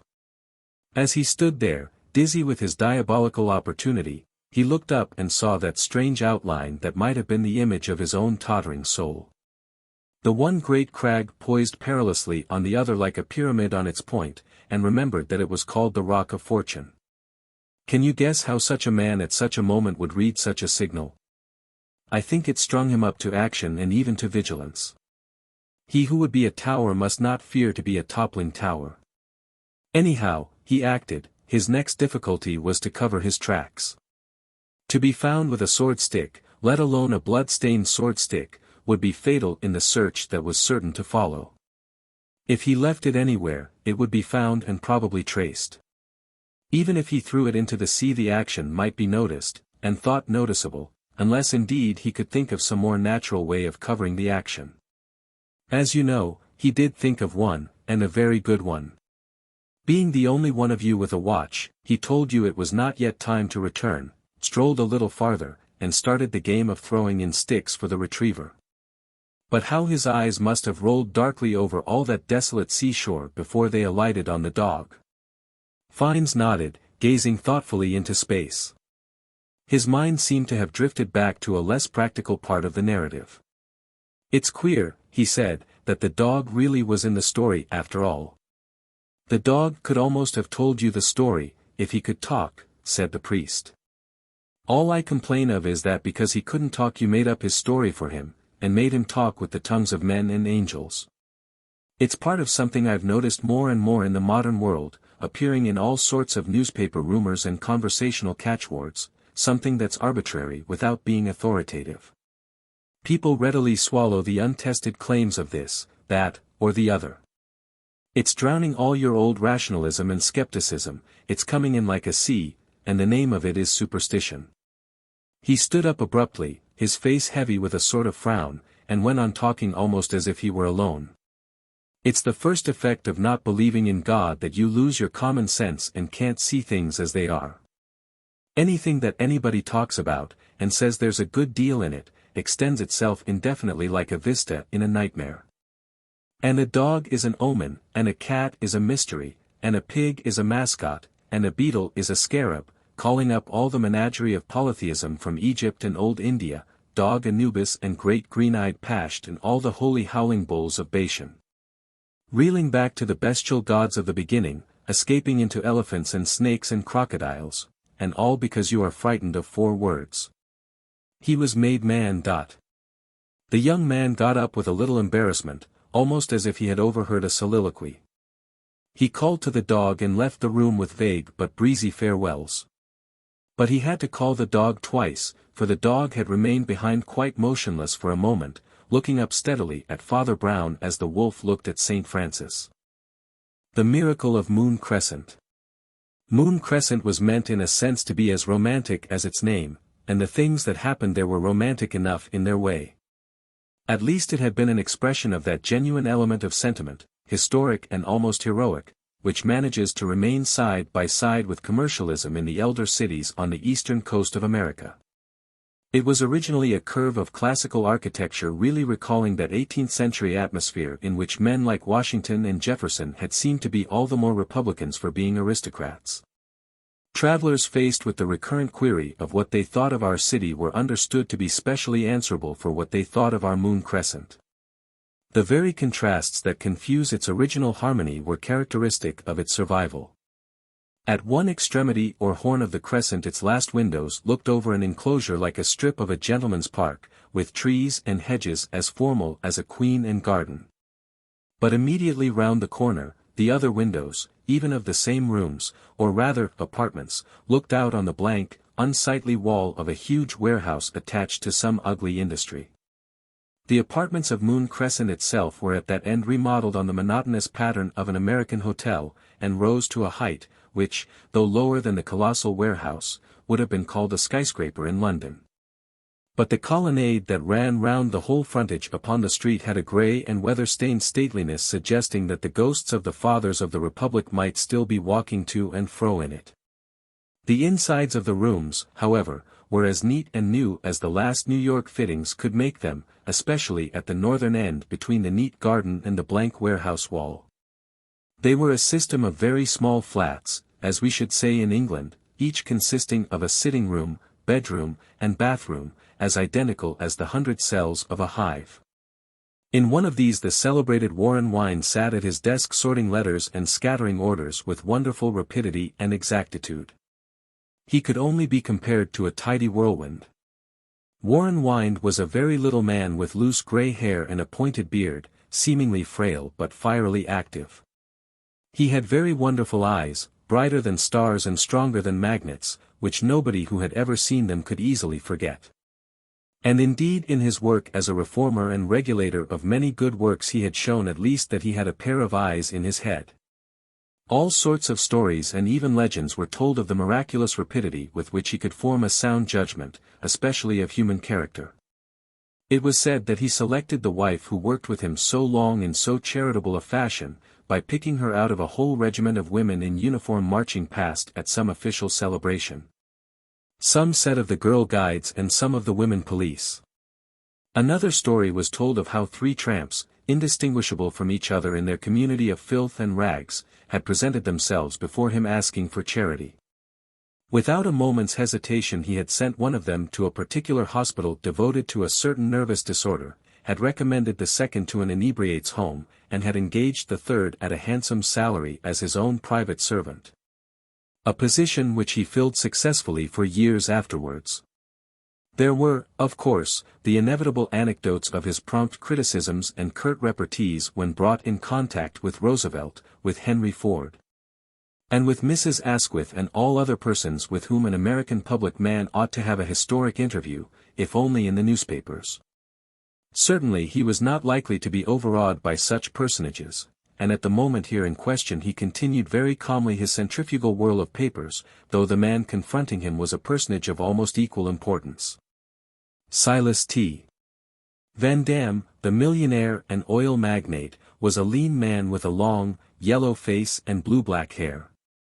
Colors which were the less conspicuous yet somehow the more sinister because his face and figure showed dark against the window and the white warehouse wall outside it. He was buttoned up tight in an elegant overcoat with strips of astrakhan. The eager face and brilliant eyes of Wine, on the other hand, were in the full light from the other window overlooking the little garden, for his chair and desk stood facing it. And though the face was preoccupied, it did not seem unduly preoccupied about the millionaire. Wine's valet or personal servant, a big, powerful man with flat fair hair, was standing behind his master's desk holding a sheaf of letters. And Wine's private secretary, a neat, red-haired youth with a sharp face, had his hand already on the door handle, as if guessing some purpose or obeying some gesture of his employer. The room was not only neat, but austere to the point of emptiness. For Wine, with characteristic thoroughness, had rented the whole floor above, and turned it into a loft or storeroom, where all his other papers and possessions were stacked in boxes and corded bales. Give these to the floor clerk, Wilson, said Wine to the servant holding the letters, and then get me the pamphlet on the Minneapolis nightclubs. You'll find it in the bundle marked G. I shall want it in half an hour, but don't disturb me till then. Well, Mr. Van Dam, I think your proposition sounds very promising, but I can't give a final answer till I've seen the report. It ought to reach me tomorrow afternoon, and I'll phone you at once. I'm sorry I can't say anything more definite just now. Mr. Van Dam seemed to feel that this was something like a polite dismissal. And his sallow, saturnine face suggested that he found a certain irony in the fact. Well, I suppose I must be going, he said. Very good of you to call, Mr. Van Dam, said Wind, politely. You will excuse my not coming out, as I've something here I must fix at once. Fenner, he added to the secretary, show Mr. Van Dam to his car, and don't come back again for half an hour. I've something here I want to work out by myself. After that I shall want you. The three men went out into the hallway together, closing the door behind them. The big servant, Wilson, was turning down the hallway in the direction of the floor clerk, and the other two moving in the opposite direction towards the lift, for Wine's apartment was high up on the 14th floor.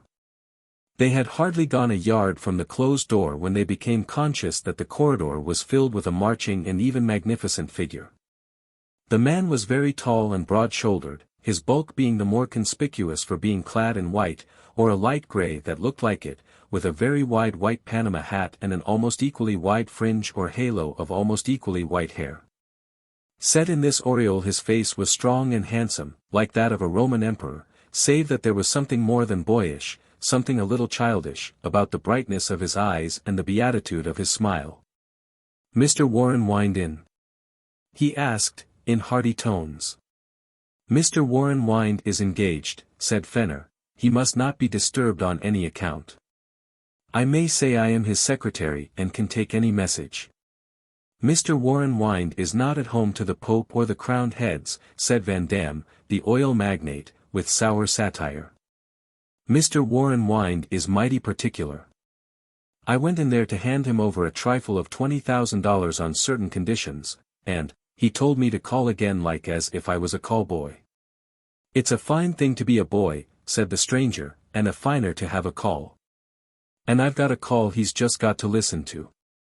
It's a call of the great good country out west, where the real American is being made while you're all snoring. Just tell him that Art Alboyne of Oklahoma City has come to convert him. I tell you nobody can see him, said the red-haired secretary sharply. He has given orders that he is not to be disturbed for half an hour. You folks down east are all against being disturbed, said the breezy Mr. Alboyne, but I calculate there's a big breeze getting up in the west that will have to disturb you. He's been figuring out how much money must go to this and that stuffy old religion, but I tell you any scheme that leaves out the new Great Spirit movement in Texas and Oklahoma, is leaving out the religion of the future. Oh. I've sized up those religions of the future, said the millionaire, contemptuously. I've been through them with a tooth comb and they're as mangy as yellow dogs. There was that woman called herself Sophia, ought to have called herself Saphra, I reckon. Just a plumb fraud. Strings tied to all the tables and tambourines. Then there were the Invisible Life bunch. Said they could vanish when they liked, and they did vanish, too, and 100,000 of my dollars vanished with them. I knew Jupiter Jesus out in Denver, saw him for weeks on end, and he was just a common crook. So was the Patagonian prophet. You bet he's made a bolt for Patagonia. No, I'm through with all that. From now on I only believe what I see. I believe they call it being an atheist. I guess you got me wrong, said the man from Oklahoma, almost eagerly. I guess I'm as much of an atheist as you are. No supernatural or superstitious stuff in our movement, just plain science. The only real right science is just health, and the only real right health is just breathing. Fill your lungs with the wide air of the prairie and you could blow all your old eastern cities into the sea. You could just puff away their biggest men like thistledown. That's what we do in the new movement out home, we breathe. We don't pray. We breathe. Well, I suppose you do, said the secretary, wearily. He had a keen, intelligent face which could hardly conceal the weariness. But he had listened to the two monologues with the admirable patience and politeness, so much in contrast with the legends of impatience and insolence, with which such monologues are listened to in America. Nothing supernatural, continued Alboin, just the great natural fact behind all the supernatural fancies. What did the Jews want with a God except to breathe into man's nostrils the breath of life? We do the breathing into our own nostrils out in Oklahoma. What's the meaning of the very word spirit? It's just the Greek for breathing exercises. Life, progress, prophecy, it's all breath. Some would allow it's all wind, said Van Dam. But I'm glad you've got rid of the divinity stunt, anyhow. The keen face of the secretary, rather pale against his red hair, showed a flicker of some odd feeling suggestive of a secret bitterness. I'm not glad, he said, I'm just sure. You seem to like being atheists, so you may be just believing what you like to believe. But I wish to God there were a God, and there ain't. It's just my luck. Without a sound or stir they all became almost creepily conscious at this moment that the group, halted outside Wine's door, had silently grown from 3 figures to 4. How long the 4th figure had stood there none of the earnest disputants could tell, but he had every appearance of waiting respectfully and even timidly for the opportunity to say something urgent. But to their nervous sensibility he seemed to have sprung up suddenly and silently like a mushroom. And indeed, he looked rather like a big, black mushroom, for he was quite short and his small, stumpy figure was eclipsed by his big, black clerical hat. The resemblance might have been more complete if mushrooms were in the habit of carrying umbrellas, even of a shabby and shapeless sort. Fenner, the secretary, was conscious of a curious additional surprise at recognizing the figure of a priest. But when the priest turned up a round face under the round hat and innocently asked for Mr. Warren Wind, he gave the regular negative answer rather more curtly than before.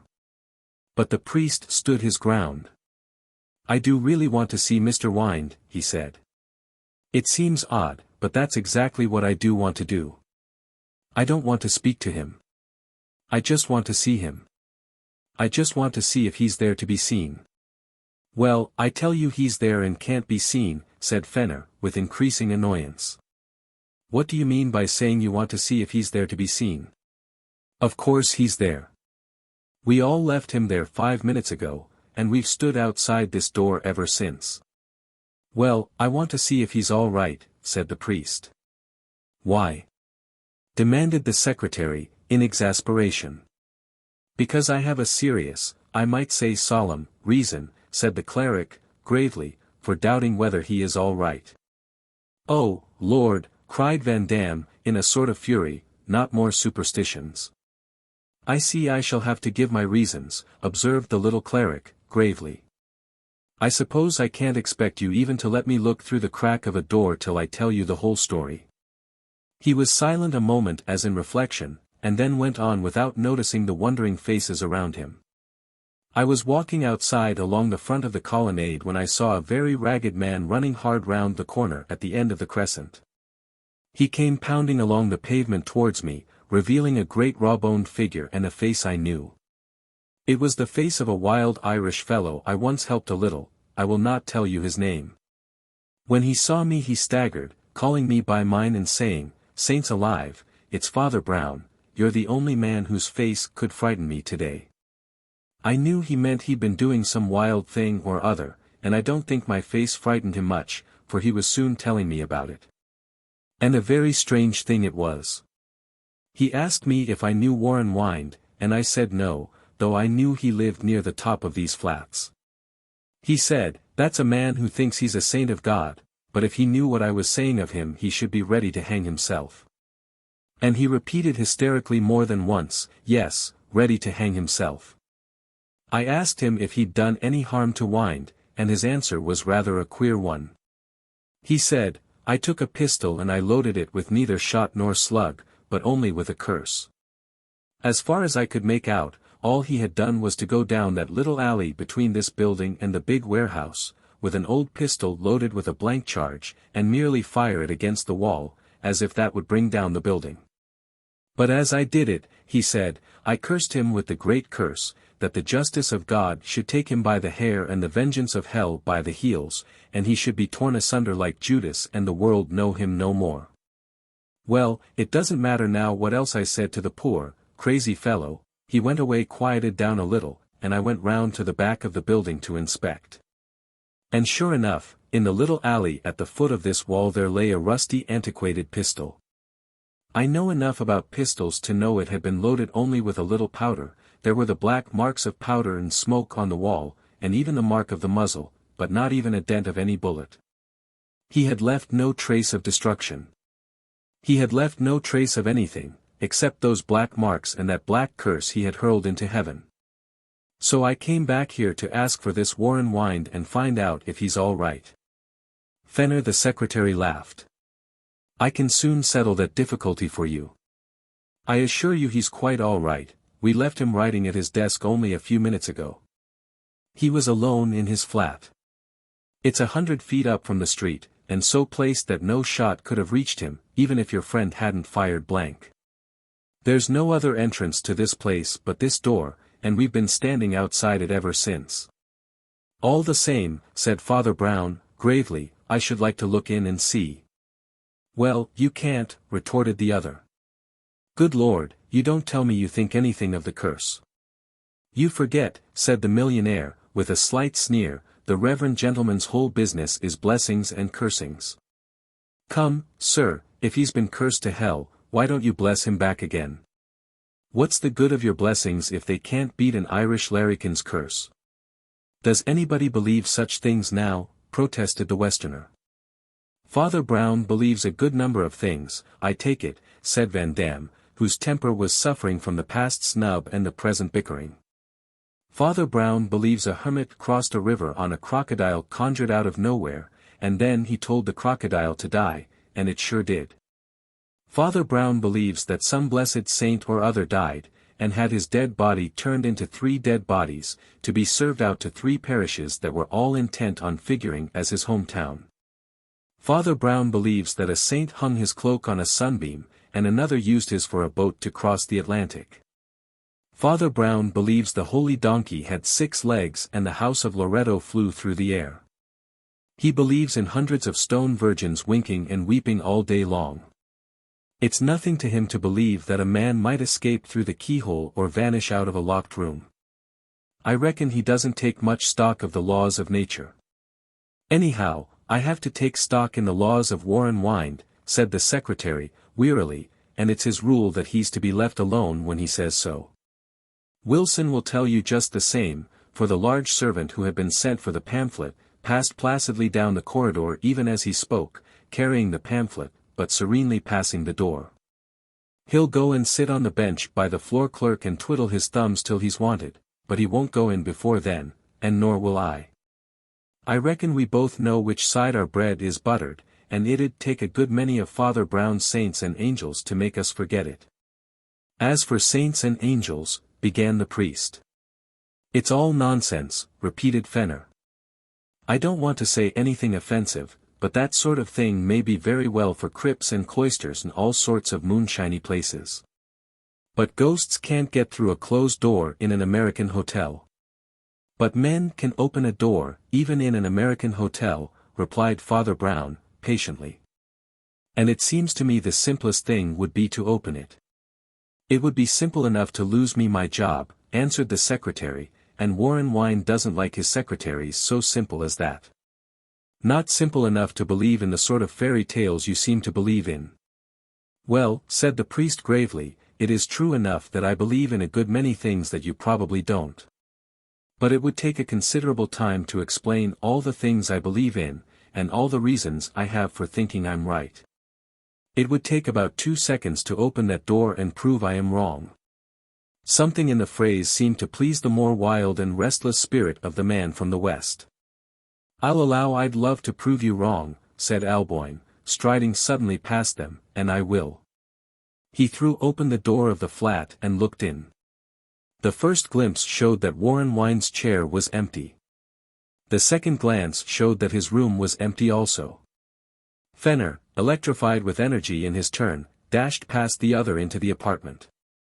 "He's in his bedroom," he said curtly, "he must be." As he disappeared into the inner chamber, the other men stood in the empty outer room staring about them. The severity and simplicity of its fittings, which had already been noted, returned on them with a rigid challenge. Certainly in this room there was no question of hiding a mouse, let alone a man. There were no curtains and, what is rare in American arrangements, no cupboards. Even the desk was no more than a plain table with a shallow drawer and a tilted lid. The chairs were hard and high-backed skeletons. A moment after the secretary reappeared at the inner door, having searched the two inner rooms. A staring negation stood in his eyes, and his mouth seemed to move in a mechanical detachment from it as he said sharply, "He didn't come out through here." Somehow the others did not even think it necessary to answer that negation in the negative. Their minds had come up against something like the blank wall of the warehouse that stared in at the opposite window, gradually turning from white to grey as dusk slowly descended with the advancing afternoon. Van Dam walked over to the window-sill against which he had leant half an hour before and looked out of the open window. There was no pipe or fire escape, no shelf or foothold of any kind on the sheer fall to the little by-street below, there was nothing on the similar expanse of wall that rose many stories above. There was even less variation on the other side of the street, there was nothing whatever but the wearisome expanse of whitewashed wall.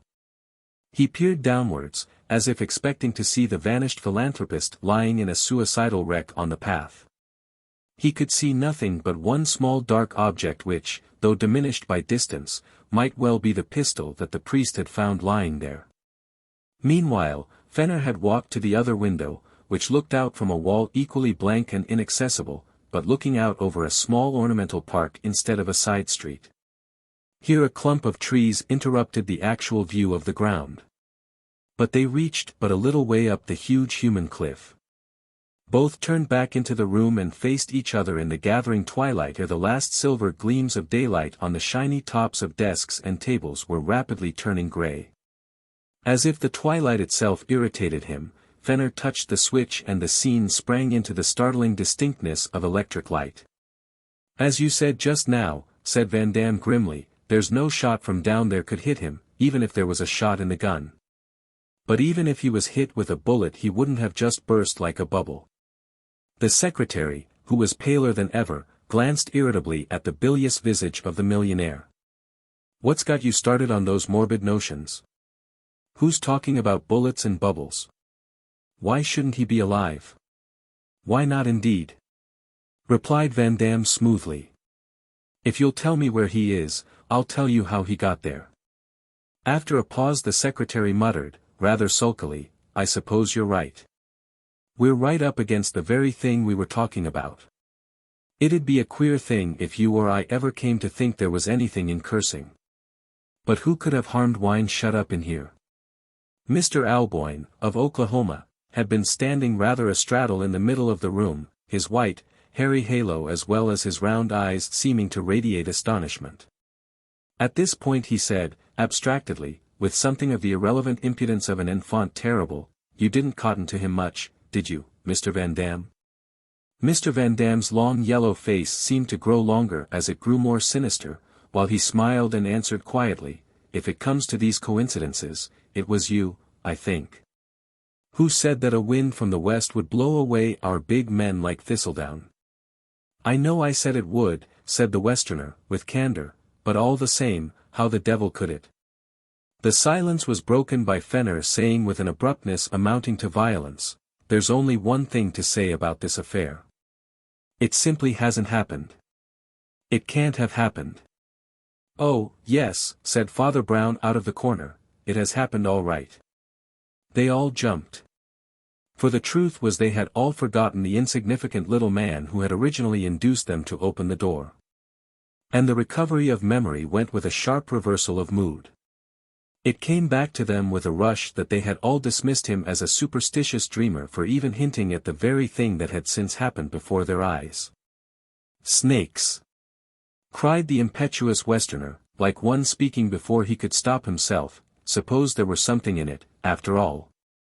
"I must confess," said Fenner, frowning at the table, that his reverence's anticipations were apparently well-founded. "I don't know whether he has anything else to tell us." "He might possibly tell us," said Van Dam, sardonically, "what the devil we are to do now." The little priest seemed to accept the position in a modest, but matter-of-fact manner. "The only thing I can think of," he said, "is first to tell the authorities of this place, and then to see if there were any more traces of my man who let off the pistol." He vanished round the other end of the Crescent where the little garden is. There are seats there, and it's a favorite place for tramps. Direct consultations with the headquarters of the hotel, leading to indirect consultations with the authorities of the police, occupied them for a considerable time.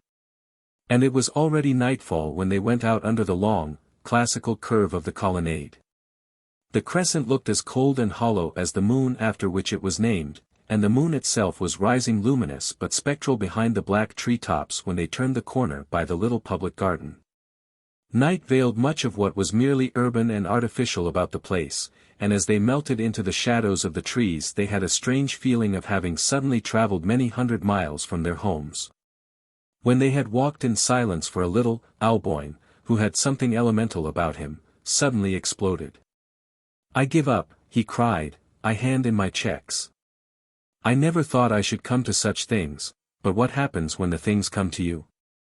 I beg your pardon, Father Brown, I reckon I'll just come across, so far as you and your fairy tales are concerned. After this, it's me for the fairy tales. Why, you said yourself, Mr. Van Dam, that you're an atheist and only believe what you see. Well, what was it you did see? Or rather, what was it you didn't see?" "I know," said Van Dam and nodded in a gloomy fashion. "Oh, it's partly all this moon and trees that get on one's nerves," said Fenner obstinately. "Trees always look queer by moonlight, with their branches crawling about. Look at that." "Yes," said Father Brown, standing still and peering at the moon through a tangle of trees. "That's a very queer branch up there." When he spoke again he only said, "I thought it was a broken branch." But this time there was a catch in his voice that unaccountably turned his hearers cold. Something that looked rather like a dead branch was certainly dependent in a limp fashion from the tree that showed dark against the moon, but it was not a dead branch. When they came close to it to see what it was, Fenner sprang away again with a ringing oath. Then he ran in again and loosened a rope from the neck of the dingy little body dangling with drooping plumes of grey hair. Somehow he knew that the body was a dead body before he managed to take it down from the tree. A very long coil of rope was wrapped round and round the branches, and a comparatively short length of it hung from the fork of the branch to the body.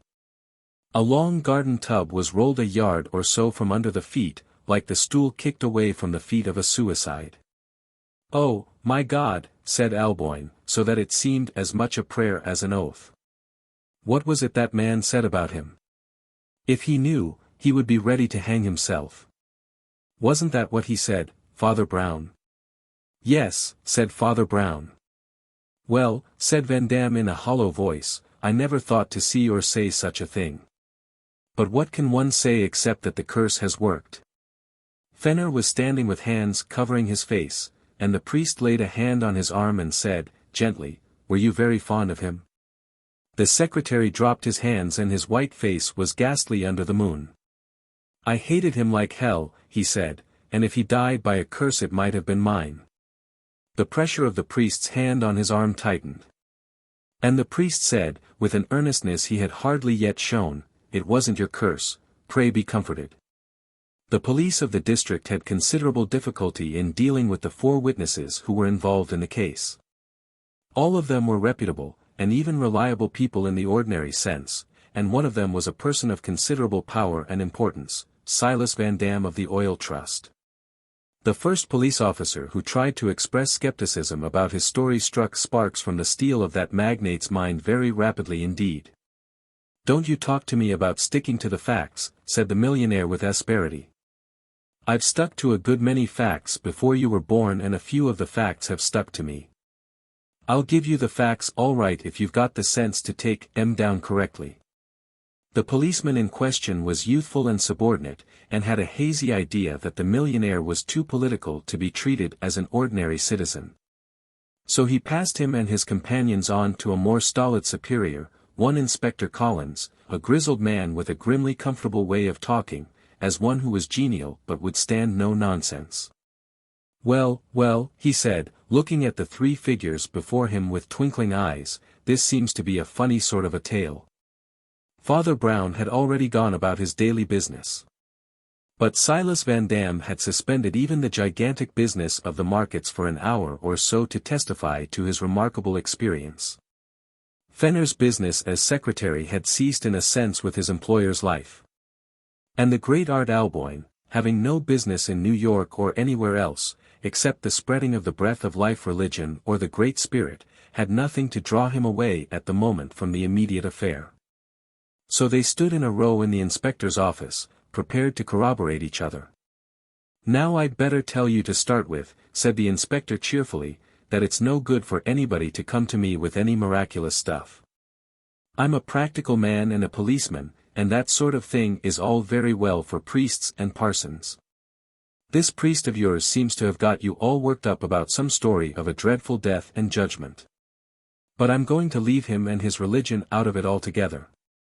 If Wind came out of that room, somebody let him out. And if Wind was found hanging on that tree, somebody hung him there." "Quite so," said Fenner. "But as our evidence is that nobody let him out, the question is how could anybody have hung him there?" "How could anybody have a nose on his face?" asked the inspector.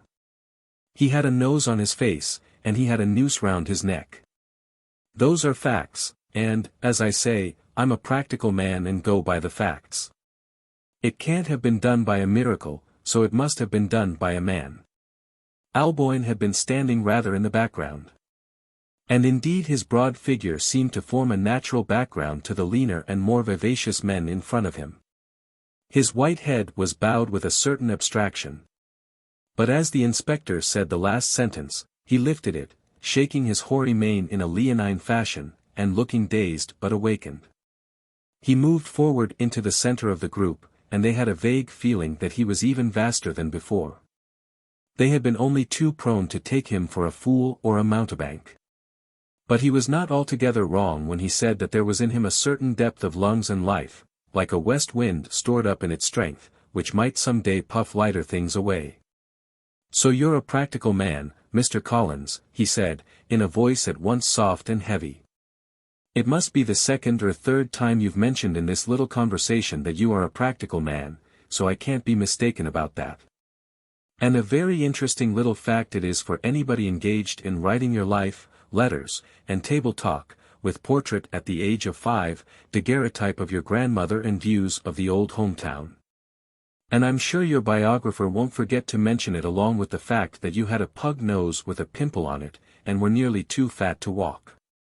And as you're a practical man, perhaps you would just go on practicing till you've brought Warren Wind to life again, and found out exactly how a practical man gets through a steel door. But I think you've got it wrong. You're not a practical man. You're a practical joke, that's what you are. The Almighty was having a bit of fun with us when he thought of you." With a characteristic sense of drama he went sailing towards the door before the astonished inspector could reply. And no after-recriminations could rob him of a certain appearance of triumph. "I think you were perfectly right," said Fenner. "If those are practical men, give me priests." Another attempt was made to reach an official version of the event when the authorities fully realized who were the backers of the story, and what were the implications of it. Already it had broken out in the press in its most sensationally and even shamelessly psychic form. Interviews with Van Dam on his marvelous adventure, articles about Father Brown and his mystical intuitions, soon led those who feel responsible for guiding the public, to wish to guide it into a wiser channel. Next time the inconvenient witnesses were approached in a more indirect and tactful manner. They were told, almost in an airy fashion, that Professor Vere was very much interested in such abnormal experiences. Was especially interested in their own astonishing case. Professor Vere was a psychologist of great distinction. He had been known to take a detached interest in criminology. It was only some little time afterwards that they discovered that he was in any way connected with the police. Professor Vere was a courteous gentleman, quietly dressed in pale grey clothes, with an artistic tie and a fair, pointed beard. He looked more like a landscape painter to anyone not acquainted with a certain special type of don. He had an air not only of courtesy, but of frankness. "Yes, yes, I know," he said smiling, "I can guess what you must have gone through. The police do not shine in inquiries of a psychic sort, do they?" "Of course, dear old Collins said he only wanted the facts." What an absurd blunder. In a case of this kind we emphatically do not only want the facts. It is even more essential to have the fancies. "Do you mean," asked Van Dam gravely, "that all that we thought facts were merely fancies?" "Not at all," said the professor. "I only mean that the police are stupid in thinking they can leave out the psychological element in these things. Well, of course, the psychological element is everything in everything, though it is only just beginning to be understood. To begin with, take the element called personality. Now I have heard of this priest, Father Brown, before, and he is one of the most remarkable men of our time. Men of that sort carry a sort of atmosphere with them. And nobody knows how much his nerves and even his very senses are affected by it for the time being. People are hypnotized, yes, hypnotized, for hypnotism, like everything else, is a matter of degree. It enters slightly into all daily conversation, it is not necessarily conducted by a man in evening dress on a platform in a public hall. Father Brown's religion has always understood the psychology of atmospheres, and knows how to appeal to everything simultaneously, even, for instance, to the sense of smell. It understands those curious effects produced by music on animals and human beings, it can. "Hang it," protested Fenner, "you don't think he walked down the corridor carrying a church organ?" "He knows better than to do that," said Professor Vere laughing. "He knows how to concentrate the essence of all these spiritual sounds and sights, and even smells, in a few restrained gestures, in an art or school of manners. He could contrive so to concentrate your minds on the supernatural by his mere presence, that natural things slipped off your minds to left and right unnoticed. Now you know," he proceeded with a return to cheerful good sense, "that the more we study it the more queer the whole question of human evidence becomes. There is not one man in 20 who really observes things at all. There is not one man in 100 who observes them with real precision, certainly not one in 100 who can first observe, then remember, and finally describe. Scientific experiments have been made again and again showing that men under strain have thought a door was shut when it was open, or open when it was shut. Men have differed about the number of doors or windows in a wall just in front of them. They have suffered optical illusions in broad daylight. They have done this even without the hypnotic effect of personality, but here we have a very powerful and persuasive personality bent upon fixing only one picture on your minds. The picture of the wild Irish rebel shaking his pistol at the sky and firing that vain volley, whose echoes were the thunders of heaven." "Professor," cried Fenner, "I'd swear on my deathbed that door never opened." "Recent experiments," went on the professor, quietly, "have suggested that our consciousness is not continuous, but is a succession of very rapid impressions like a cinema. It is possible that somebody or something may, so to speak, slip in or out between the scenes. It acts only in the instant while the curtain is down. Probably the patter of conjurers and all forms of sleight of hand depend on what we may call these black flashes of blindness between the flashes of sight. Now this priest and preacher of transcendental notions had filled you with a transcendental imagery, the image of the Celt like a Titan shaking the tower with his curse.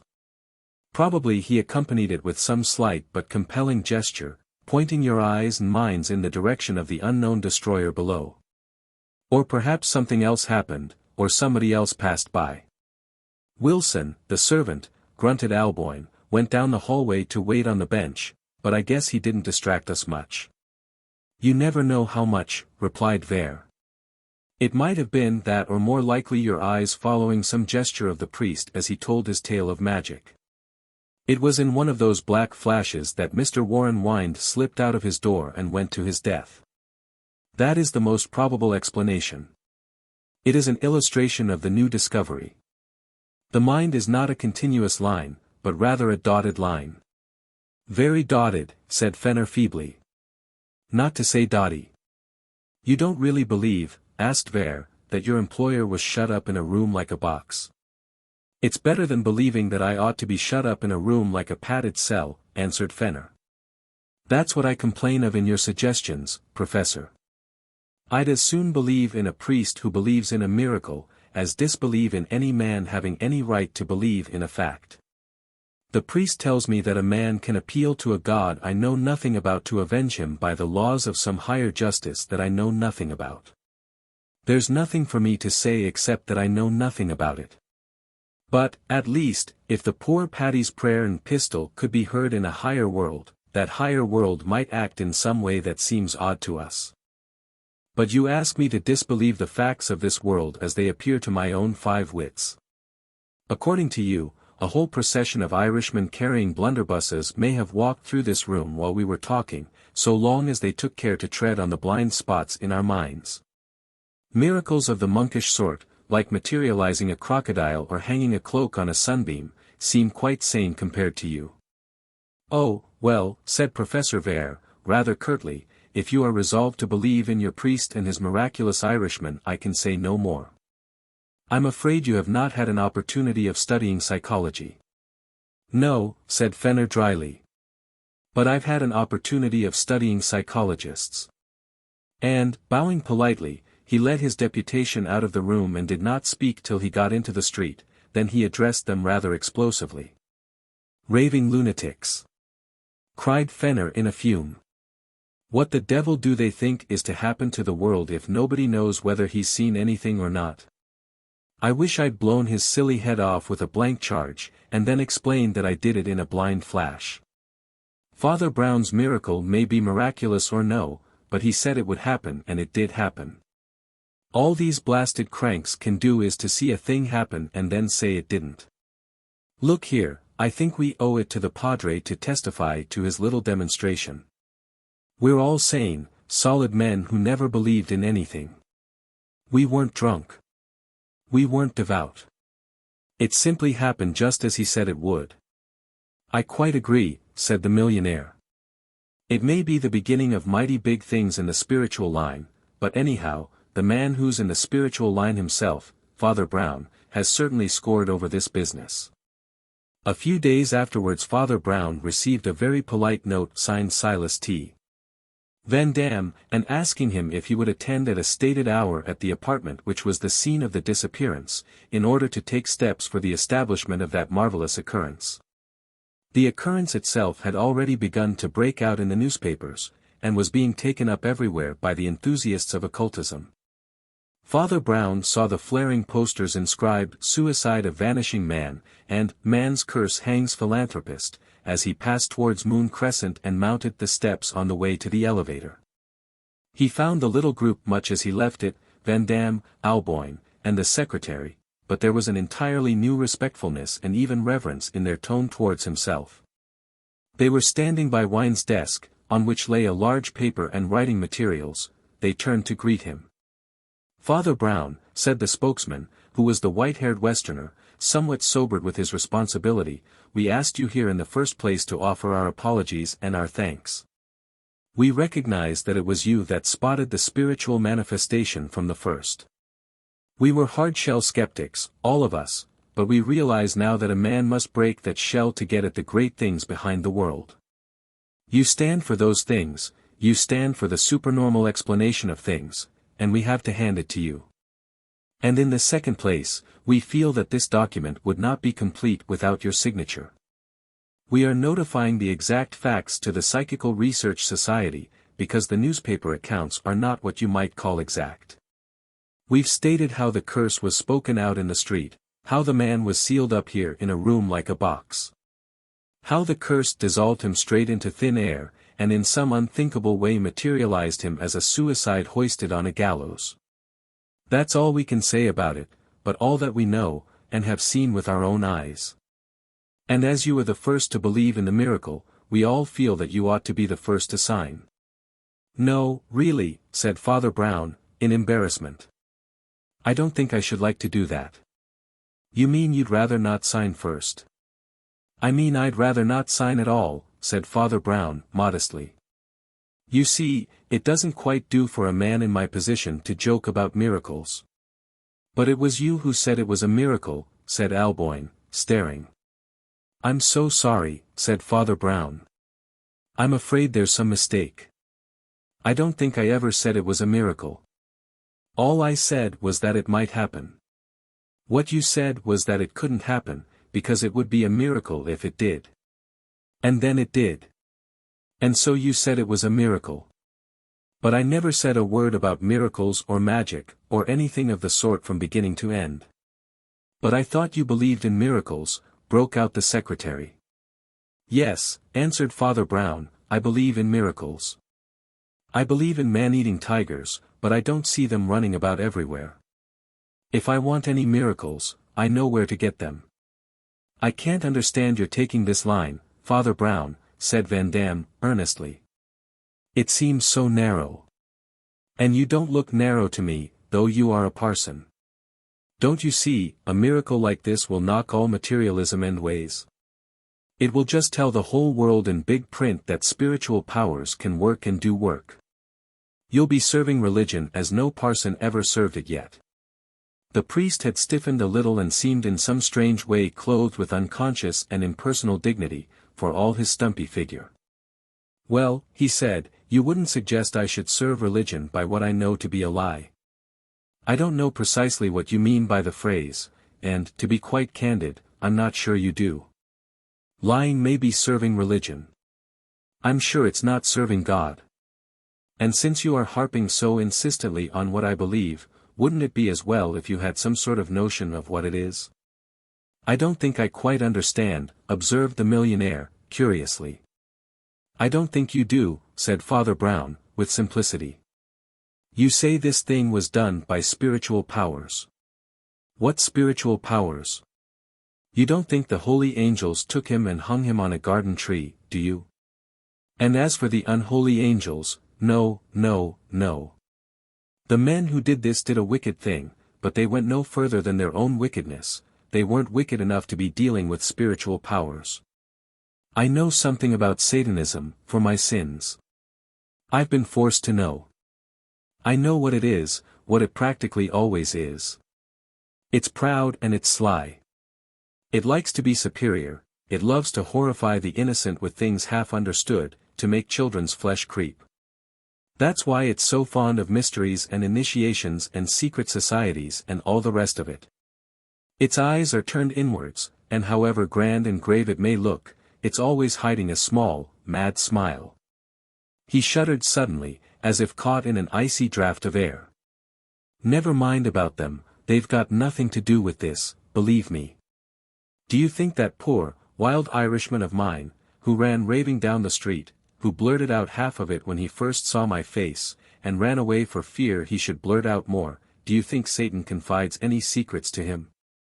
I admit he joined in a plot, probably in a plot with 2 other men worse than himself, but for all that, he was just in an everlasting rage when he rushed down the lane and let off his pistol and his curse. But what on earth does all this mean?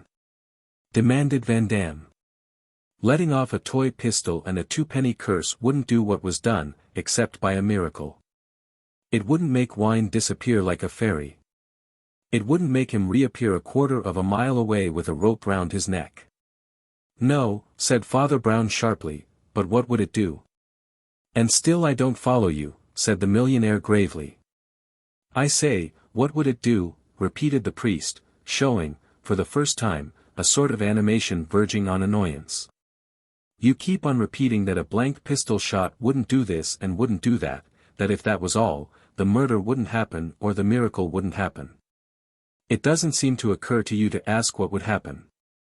What would happen to you if a lunatic let off a firearm without rhyme or reason right under your window? What's the very first thing that would happen? Van Dam looked thoughtful. I guess I should look out of the window, he said. Yes, said Father Brown, you'd look out of the window. That's the whole story. It's a sad story, but it's finished now, and there were extenuating circumstances. Why should looking out of the window hurt him? Asked Alboin. He didn't fall out, or he'd have been found in the lane. No, said Father Brown, in a low voice. He didn't fall. He rose. There was something in his voice like the groan of a gong, a note of doom, but otherwise he went on steadily. He rose, but not on wings, not on the wings of any holy or unholy angels. He rose at the end of a rope, exactly as you saw him in the garden. A noose dropped over his head the moment it was poked out of the window. Don't you remember Wilson, that big servant of his, a man of huge strength, while Wind was the lightest of little shrimps? Didn't Wilson go to the floor above to get a pamphlet, to a room full of luggage corded in coils and coils of rope? Has Wilson been seen since that day? I fancy not. Do you mean, asked the secretary, that Wilson whisked him clean out of his own window like a trout on a line? Yes, said the other, and let him down again out of the other window into the park, where the third accomplice hooked him on to a tree. Remember the lane was always empty, remember the wall opposite was quite blank. Remember it was all over in 5 minutes after the Irishman gave the signal with the pistol. There were 3 of them in it of course, and I wonder whether you can all guess who they were. They were all 3 staring at the plain, square window and the blank, white wall beyond, and nobody answered. By the way, went on Father Brown, don't think I blame you for jumping to preternatural conclusions. The reason's very simple, really. You all swore you were hard-shelled materialists, and as a matter of fact you were all balanced on the very edge of belief in almost anything. There are thousands balanced on it today, but it's a sharp, uncomfortable edge to sit on. You won't rest till you believe something. That's why Mr. Van Dam went through new religions with a tooth comb, and Mr. Alboyne quotes scripture for his religion of breathing exercises, and Mr. Fenner grumbles at the very God he denies. That's where you all split. It's natural to believe in the supernatural. It never feels natural to accept only natural things. But though it wanted only a touch to tip you into preternaturalism about these things really were only natural things. They were not only natural, they were almost unnaturally simple. I suppose there never was quite so simple a story as this. Fenner laughed and then looked puzzled. I don't understand one thing, he said. If it was Wilson, how did Wind come to have a man like that on such intimate terms? How did he come to be killed by a man he'd seen every day for years? He was famous as being a judge of men. Father Brown thumped his umbrella on the ground with an emphasis he rarely showed. Yes, he said, almost fiercely. That was how he came to be killed. He was killed for just that. He was killed for being a judge of men. They all stared at him, but he went on, almost as if they were not there. What is any man that he should be a judge of men, he demanded. These 3 were the tramps that once stood before him and were dismissed rapidly right and left to one place or another, as if for them there were no cloak of courtesy, no stages of intimacy, no free will in friendship. And 20 years has not exhausted the indignation born of that unfathomable insult in that moment when he dared to know them at a glance. Yes, said the secretary, I understand. And I understand how it is that you understand, all sorts of things. Well, I'm blamed if I understand, cried the breezy Western gentleman boisterously. Your Wilson and your Irishman seem to be just a couple of cutthroat murderers who killed their benefactor. I've no use for a black and bloody assassin of that sort, in my morality, whether it's religion or not. He was a black and bloody assassin, no doubt, said Fenner quietly. I'm not defending him. But I suppose it's Father Brown's business to pray for all men, even for a man like. Yes, assented Father Brown, it's my business to pray for all men, even for a man like Warren Wind. The curse of the Golden Cross. 6 people sat around a small table, seeming almost as incongruous and accidental as if they had been shipwrecked separately on the same small desert island. At least the sea surrounded them. For in one sense their island was enclosed in another island, a large and flying island like Laputa. For the little table was one of many little tables dotted about in the dining saloon of that monstrous ship the Moravia, speeding through the night and the everlasting emptiness of the Atlantic. The little company had nothing in common except that all were traveling from America to England. Two of them at least might be called celebrities, others might be called obscure, and in one or two cases even dubious. The first was the famous Professor Smale, an authority on certain archaeological studies touching the later Byzantine Empire. His lectures, delivered in an American university, were accepted as of the first authority even in the most authoritative seats of learning in Europe. His literary works were so steeped in a mellow and imaginative sympathy with the European past, that it often gave strangers a start to hear him speak with an American accent. Yet he was, in his way, very American. He had long fair hair brushed back from a big square forehead, long straight features and a curious mixture of preoccupation with a poise of potential swiftness, like a lion pondering absent-mindedly on his next leap. There was only one lady in the group, and she was, as the journalists often said of her, a host in herself, being quite prepared to play hostess, not to say empress, at that or any other table.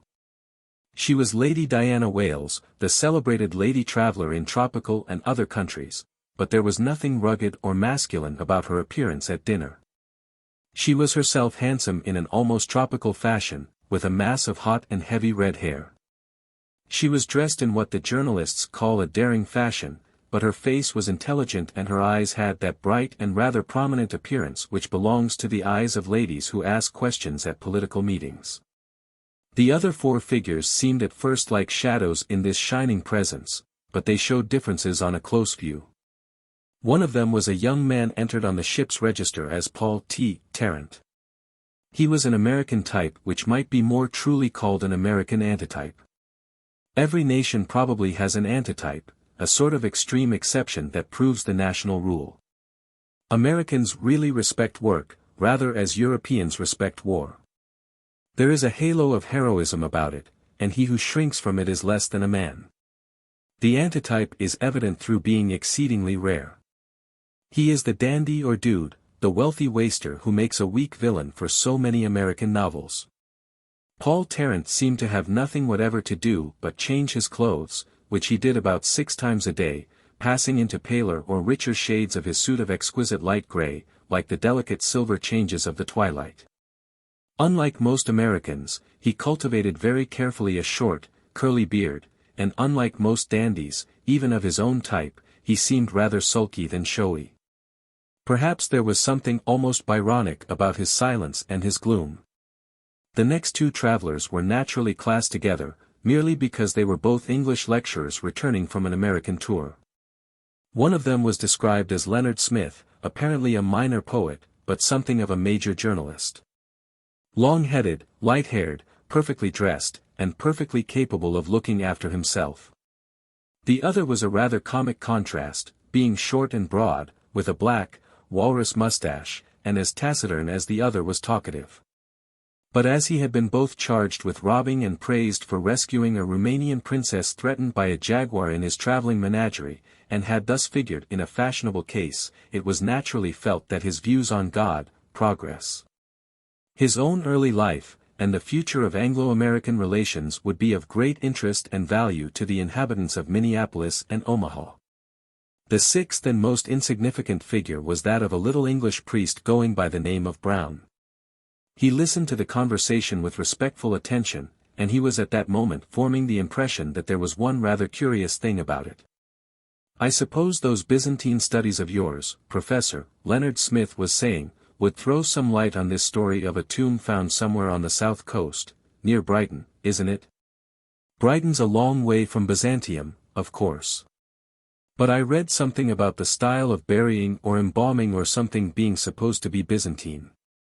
"Byzantine studies certainly have to reach a long way," replied the professor dryly. "They talk about specialists. But I think the hardest thing on earth is to specialize. In this case, for instance, how can a man know anything about Byzantium till he knows everything about Rome before it and about Islam after it? Most Arab arts were old Byzantine arts. Why, take algebra." "But I won't take algebra," cried the lady decisively. "I never did, and I never do. But I'm awfully interested in embalming. I was with Gatton, you know, when he opened the Babylonian tombs. Ever since then I found mummies and preserved bodies and all that perfectly thrilling. Do tell us about this one. Gatton was an interesting man, said the professor. They were an interesting family. That brother of his who went into Parliament was much more than an ordinary politician. I never understood the fascisti till he made that speech about Italy. Well, we're not going to Italy on this trip, said Lady Diana persistently, and I believe you're going to that little place where they found the tomb. In Sussex, isn't it? Sussex is pretty large, as these little English sections go, replied the professor. One might wander about in it for a goodish time, and it's a good place to wander in. It's wonderful how large those low hills seem when you're on them. There was an abrupt accidental silence, and then the lady said, "Oh, I'm going on deck," and rose, the men rising with her. But the professor lingered, and the little priest was the last to leave the table, carefully folding up his napkin. And as they were thus left alone together, the professor said suddenly to his companion, "What would you say was the point of that little talk?" "Well," said Father Brown, smiling, "since you ask me, there was something that amused me a little. I may be wrong, but it seemed to me that the company made 3 attempts to get you to talk about an embalmed body said to be found in Sussex. And you, on your side, very courteously offered to talk, first about algebra, and then about the fascisti, and then about the landscape of the Downs. In short," replied the professor, "you thought I was ready to talk about any subject but that one. You were quite right." The professor was silent for a little time, looking down at the tablecloth. Then he looked up and spoke with that swift impulsiveness that suggested the lion's leap. "See here. Father Brown," he said, "I consider you about the wisest and whitest man I ever met." Father Brown was very English. He had all the normal national helplessness about what to do with a serious and sincere compliment suddenly handed to him to his face in the American manner. His reply was a meaningless murmur. And it was the professor who proceeded, with the same staccato earnestness, "You see, up to a point it's all simple enough. A Christian tomb of the Dark Ages, apparently that of a bishop, has been found under a little church at Dulham on the Sussex coast.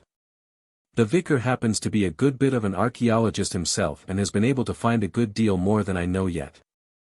There was a rumor of the corpse being embalmed in a way peculiar to Greeks and Egyptians but unknown in the West, especially at that date. So Mr. Walters, that is the vicar, naturally wonders about Byzantine influences. But he also mentions something else, that is of even more personal interest to me."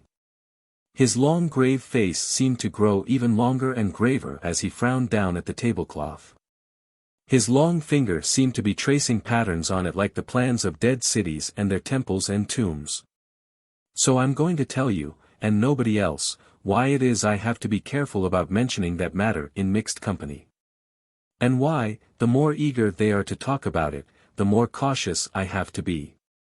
It is also stated that in the coffin is a chain with a cross, common enough to look at, but with a certain secret symbol on the back found on only one other cross in the world. It is from the arcana of the very earliest church, and is supposed to indicate St. Peter setting up his see at Antioch before he came to Rome. Anyhow, I believe there is but one other like it, and it belongs to me.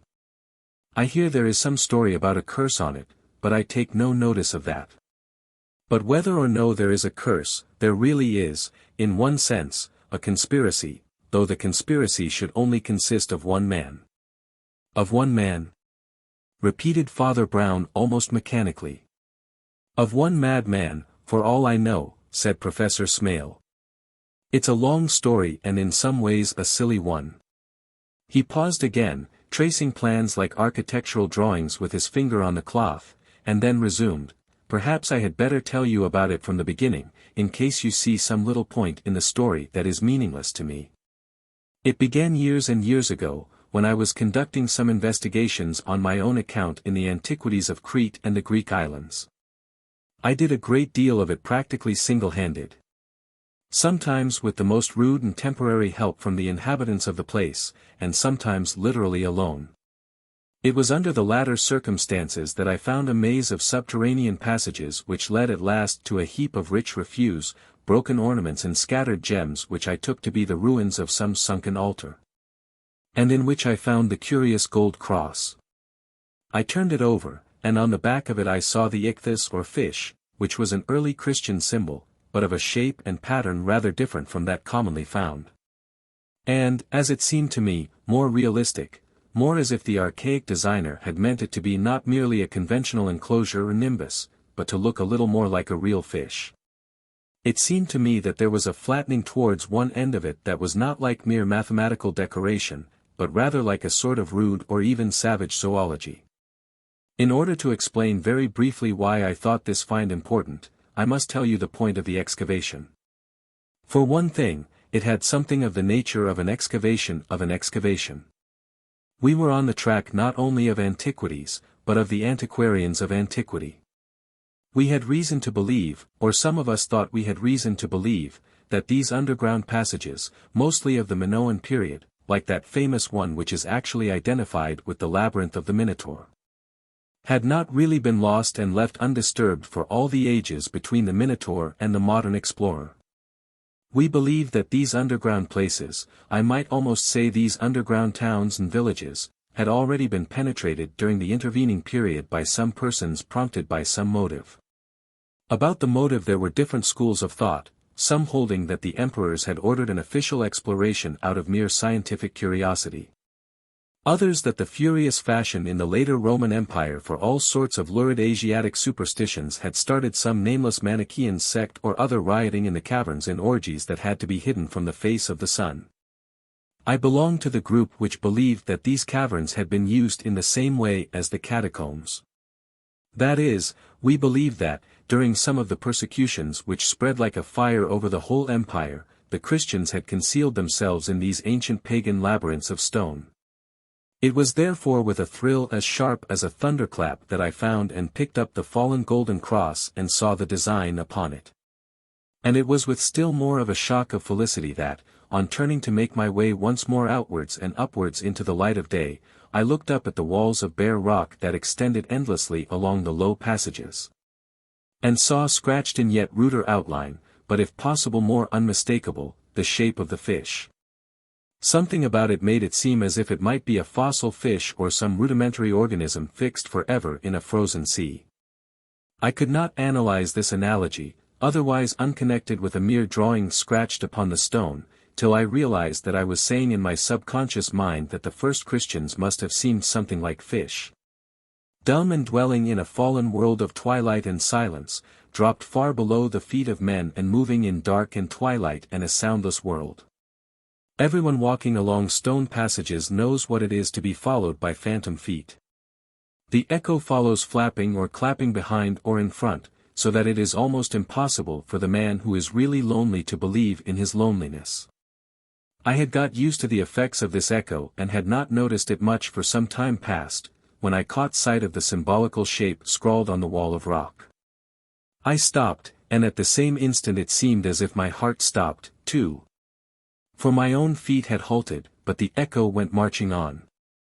I ran forward, and it seemed as if the ghostly footsteps ran also, but not with that exact imitation which marks the material reverberation of a sound. I stopped again, and the steps stopped also, but I could have sworn they stopped an instant too late. I called out a question, and my cry was answered, but the voice was not my own. It came round the corner of a rock just in front of me.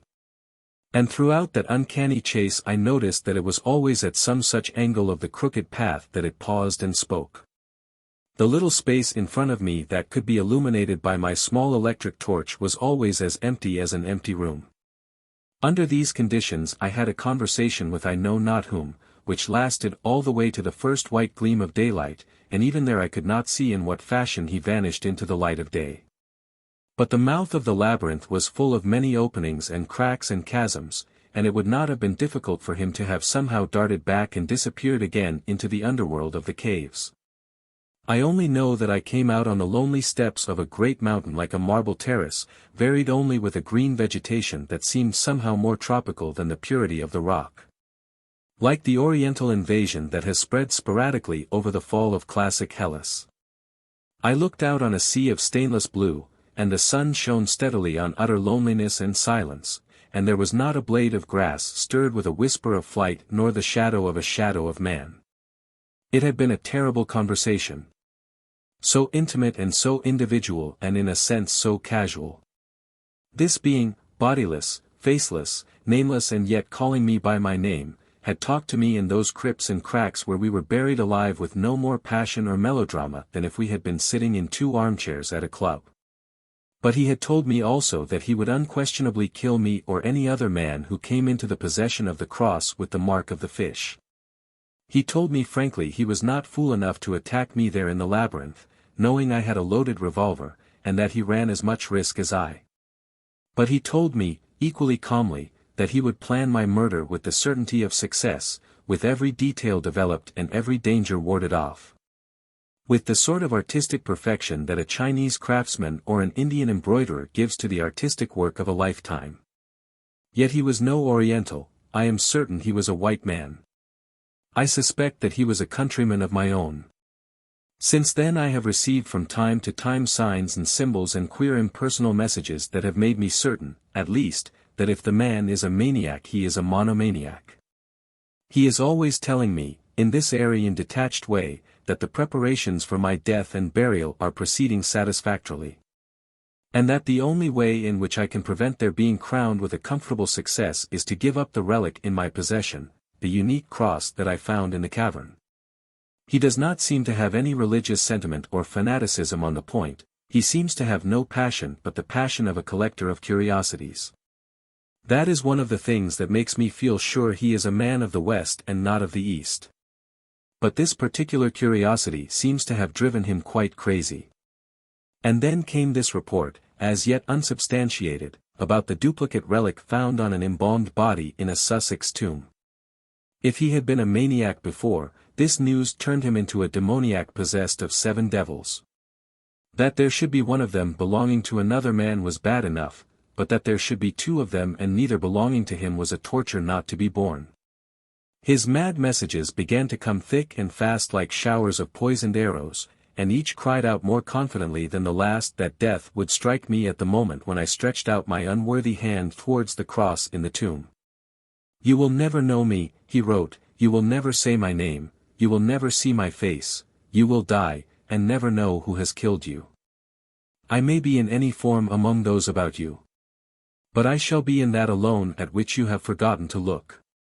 From those threats I deduce that he is quite likely to shadow me on this expedition, and try to steal the relic or do me some mischief for possessing it. But as I never saw the man in my life, he may be almost any man I meet. Logically speaking, he may be any of the waiters who wait on me at table. He may be any of the passengers who sit with me at table. He may be me, said Father Brown, with cheerful contempt for grammar. He may be anybody else, answered Smale seriously. That is what I meant by what I said just now. You are the only man I feel sure is not the enemy. Father Brown again looked embarrassed, then he smiled and said, well, oddly enough, I'm not. What we have to consider is any chance of finding out if he really is here before he makes himself unpleasant. There is one chance of finding out, I think, remarked the professor rather grimly. When we get to Southampton I shall take a car at once along the coast. I should be glad if you would come with me, but in the ordinary sense, of course, our little party will break up.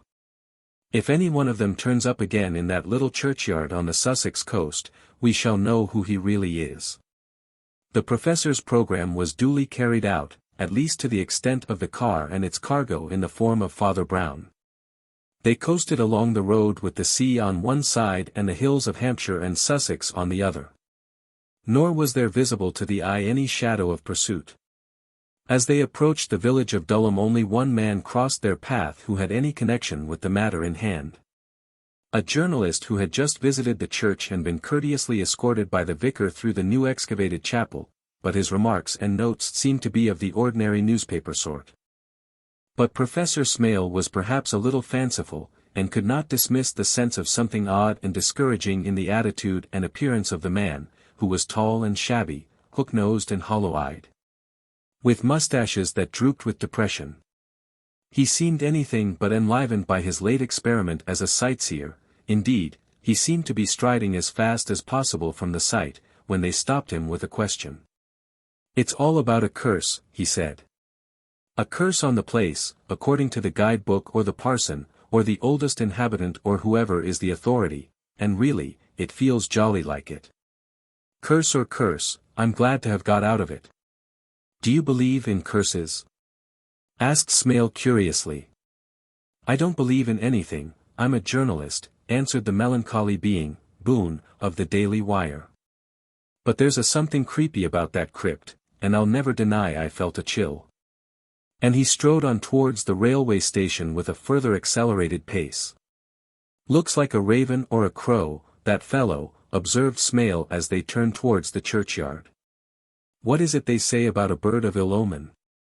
They entered the churchyard slowly, the eyes of the American antiquary lingering luxuriantly over the isolated roof of the lynch gate and the large unfathomable black growth of the yew looking like night itself defying the broad daylight. The path climbed up amid heaving levels of turf in which the gravestones were tilted at all angles like stone rafts tossed on a green sea, till it came to the ridge beyond which the great sea itself ran like an iron bar, with pale lights in it like steel. Almost at their feet the tough rank grass turned into a tuft of sea holly and ended in grey and yellow sand, and a foot or two from the holly, and outlined darkly against the steely sea, stood a motionless figure. But for its dark grey clothing it might almost have been the statue on some sepulchral monument. But Father Brown instantly recognized something in the elegant stoop of the shoulders and the rather sullen outward thrust of the short beard. "Gee!" exclaimed the professor of archaeology, "it's that man Tarrant, if you call him a man. Did you think, when I spoke on the boat, that I should ever get so quick an answer to my question?" "I thought you might get too many answers to it," answered Father Brown. "Why, how do you mean?" inquired the professor, darting a look at him over his shoulder. "I mean," answered the other mildly, "that I thought I heard voices behind the yew tree. I don't think Mr. Tarrant is so solitary as he looks, I might even venture to say, so solitary as he likes to look." Even as Tarrant turned slowly round in his moody manner, the confirmation came.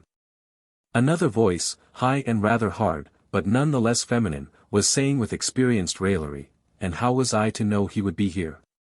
It was borne in upon Professor Smale that this gay observation was not addressed to him, so he was forced to conclude in some bewilderment, that yet a third person was present. As Lady Diana Wales came out, radiant and resolute as ever, from the shadow of the yew, he noted grimly that she had a living shadow of her own. The lean dapper figure of Leonard Smith, that insinuating man of letters, appeared immediately behind her own flamboyant form, smiling, his head a little on one side like a dog's. "Snakes," muttered Smale, "why, they're all here. Or all except that little showman with the walrus whiskers." He heard Father Brown laughing softly beside him, and indeed the situation was becoming something more than laughable. It seemed to be turning topsy-turvy and tumbling about their ears like a pantomime trick, for even while the professor had been speaking, his words had received the most comical contradiction. The round head with the grotesque black crescent of mustache had appeared suddenly and seemingly out of a hole in the ground.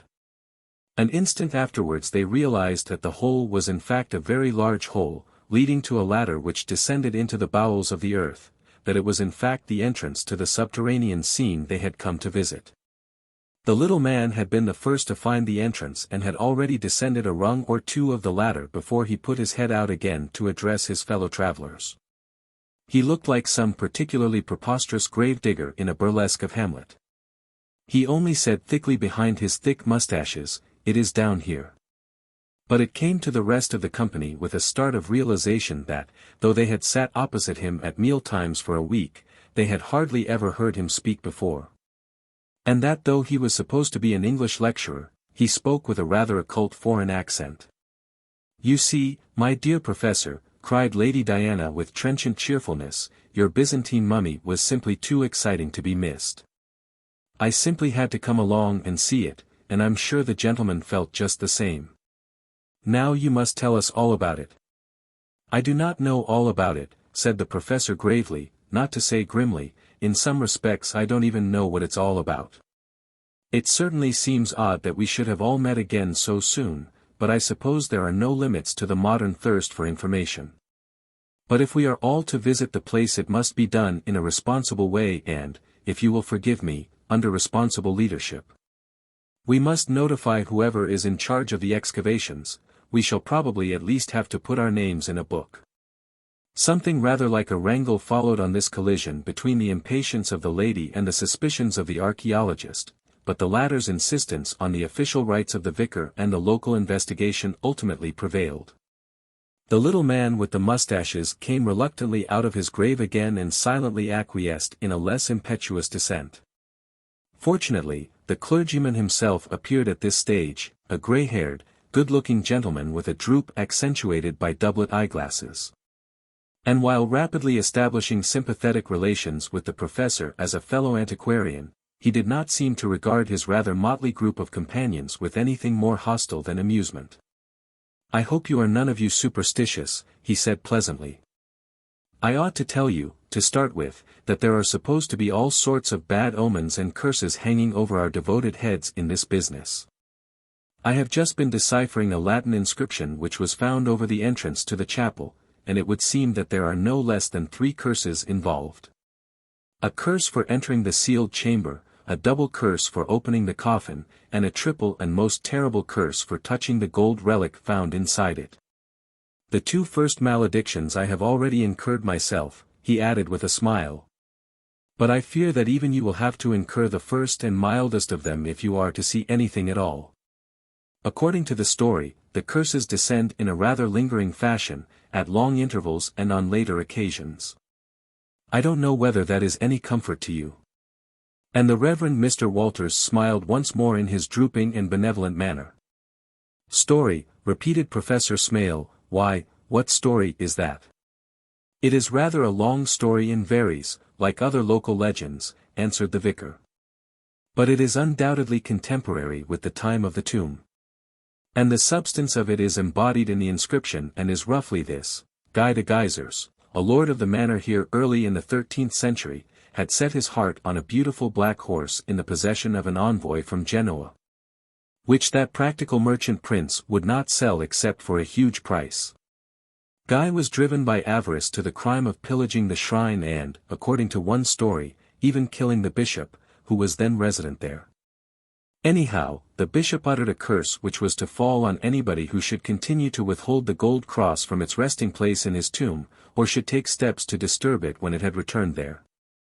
The feudal lord raised the money for the horse by selling the gold relic to a goldsmith in the town, but on the first day he mounted the horse the animal reared and threw him in front of the church porch, breaking his neck.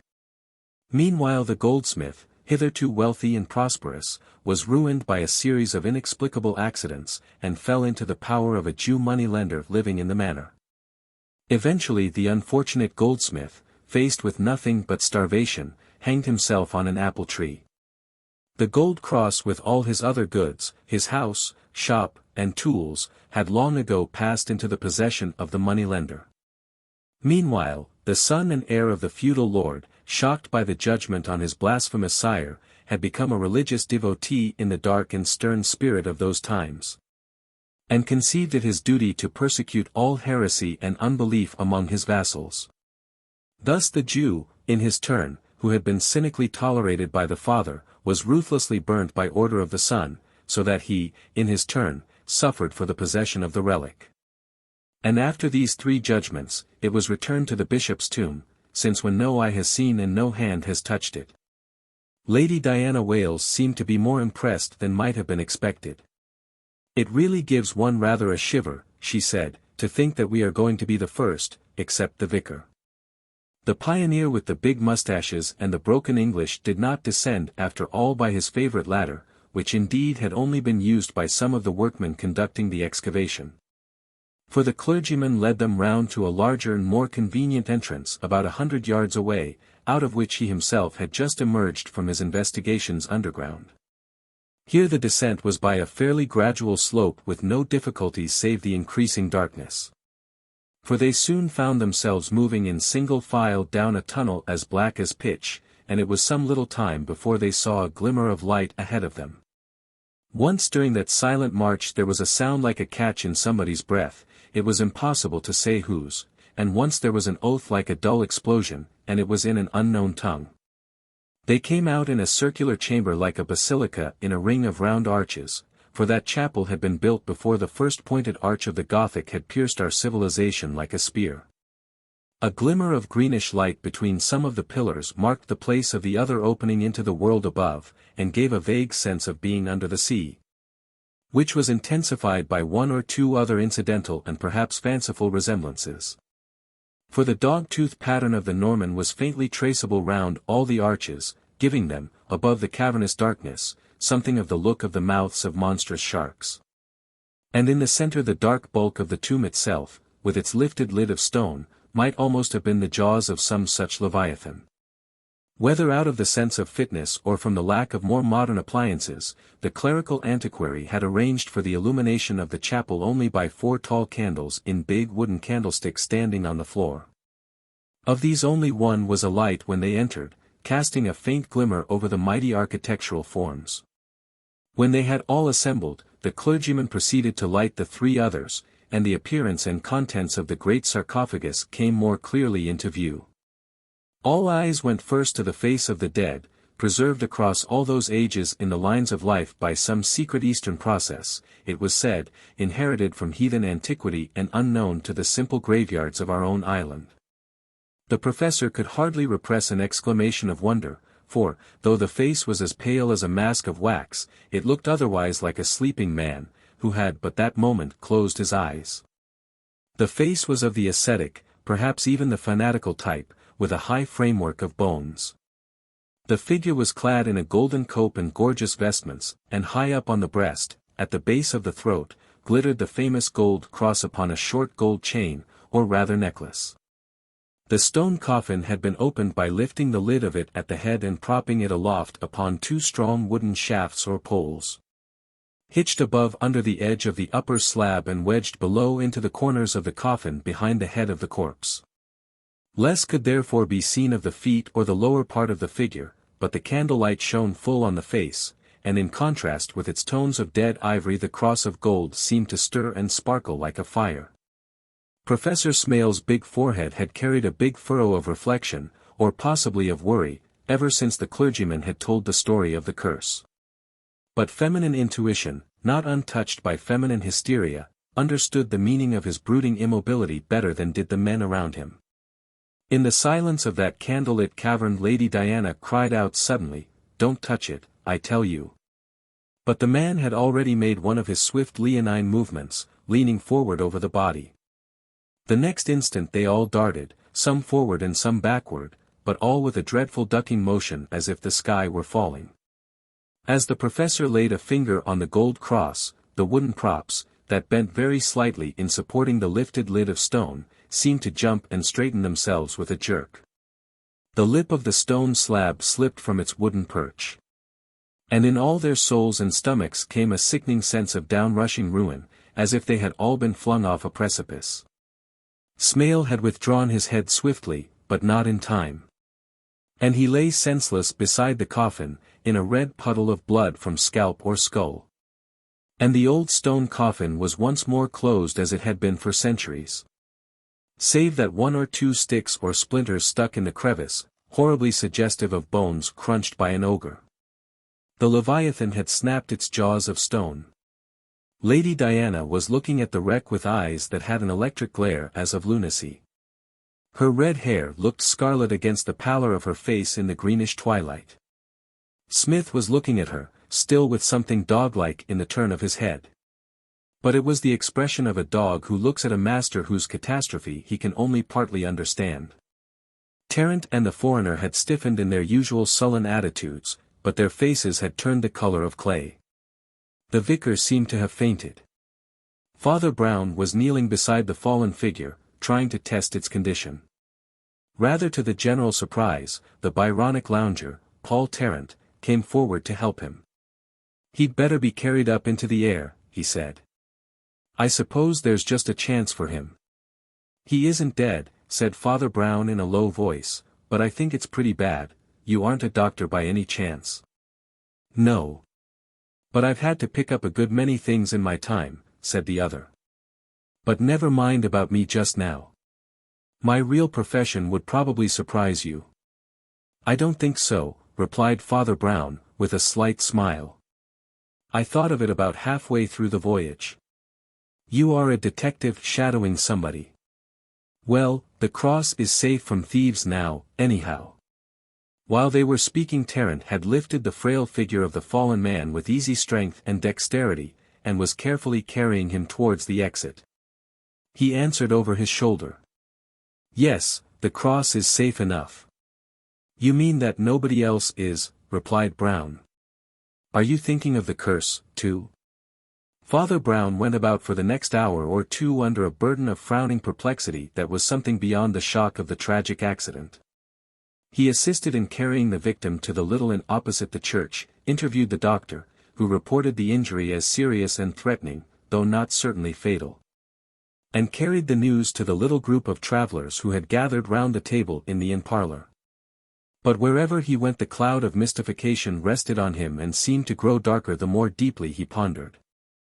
For the central mystery was growing more and more mysterious, actually in proportion as many of the minor mysteries began to clear themselves up in his mind.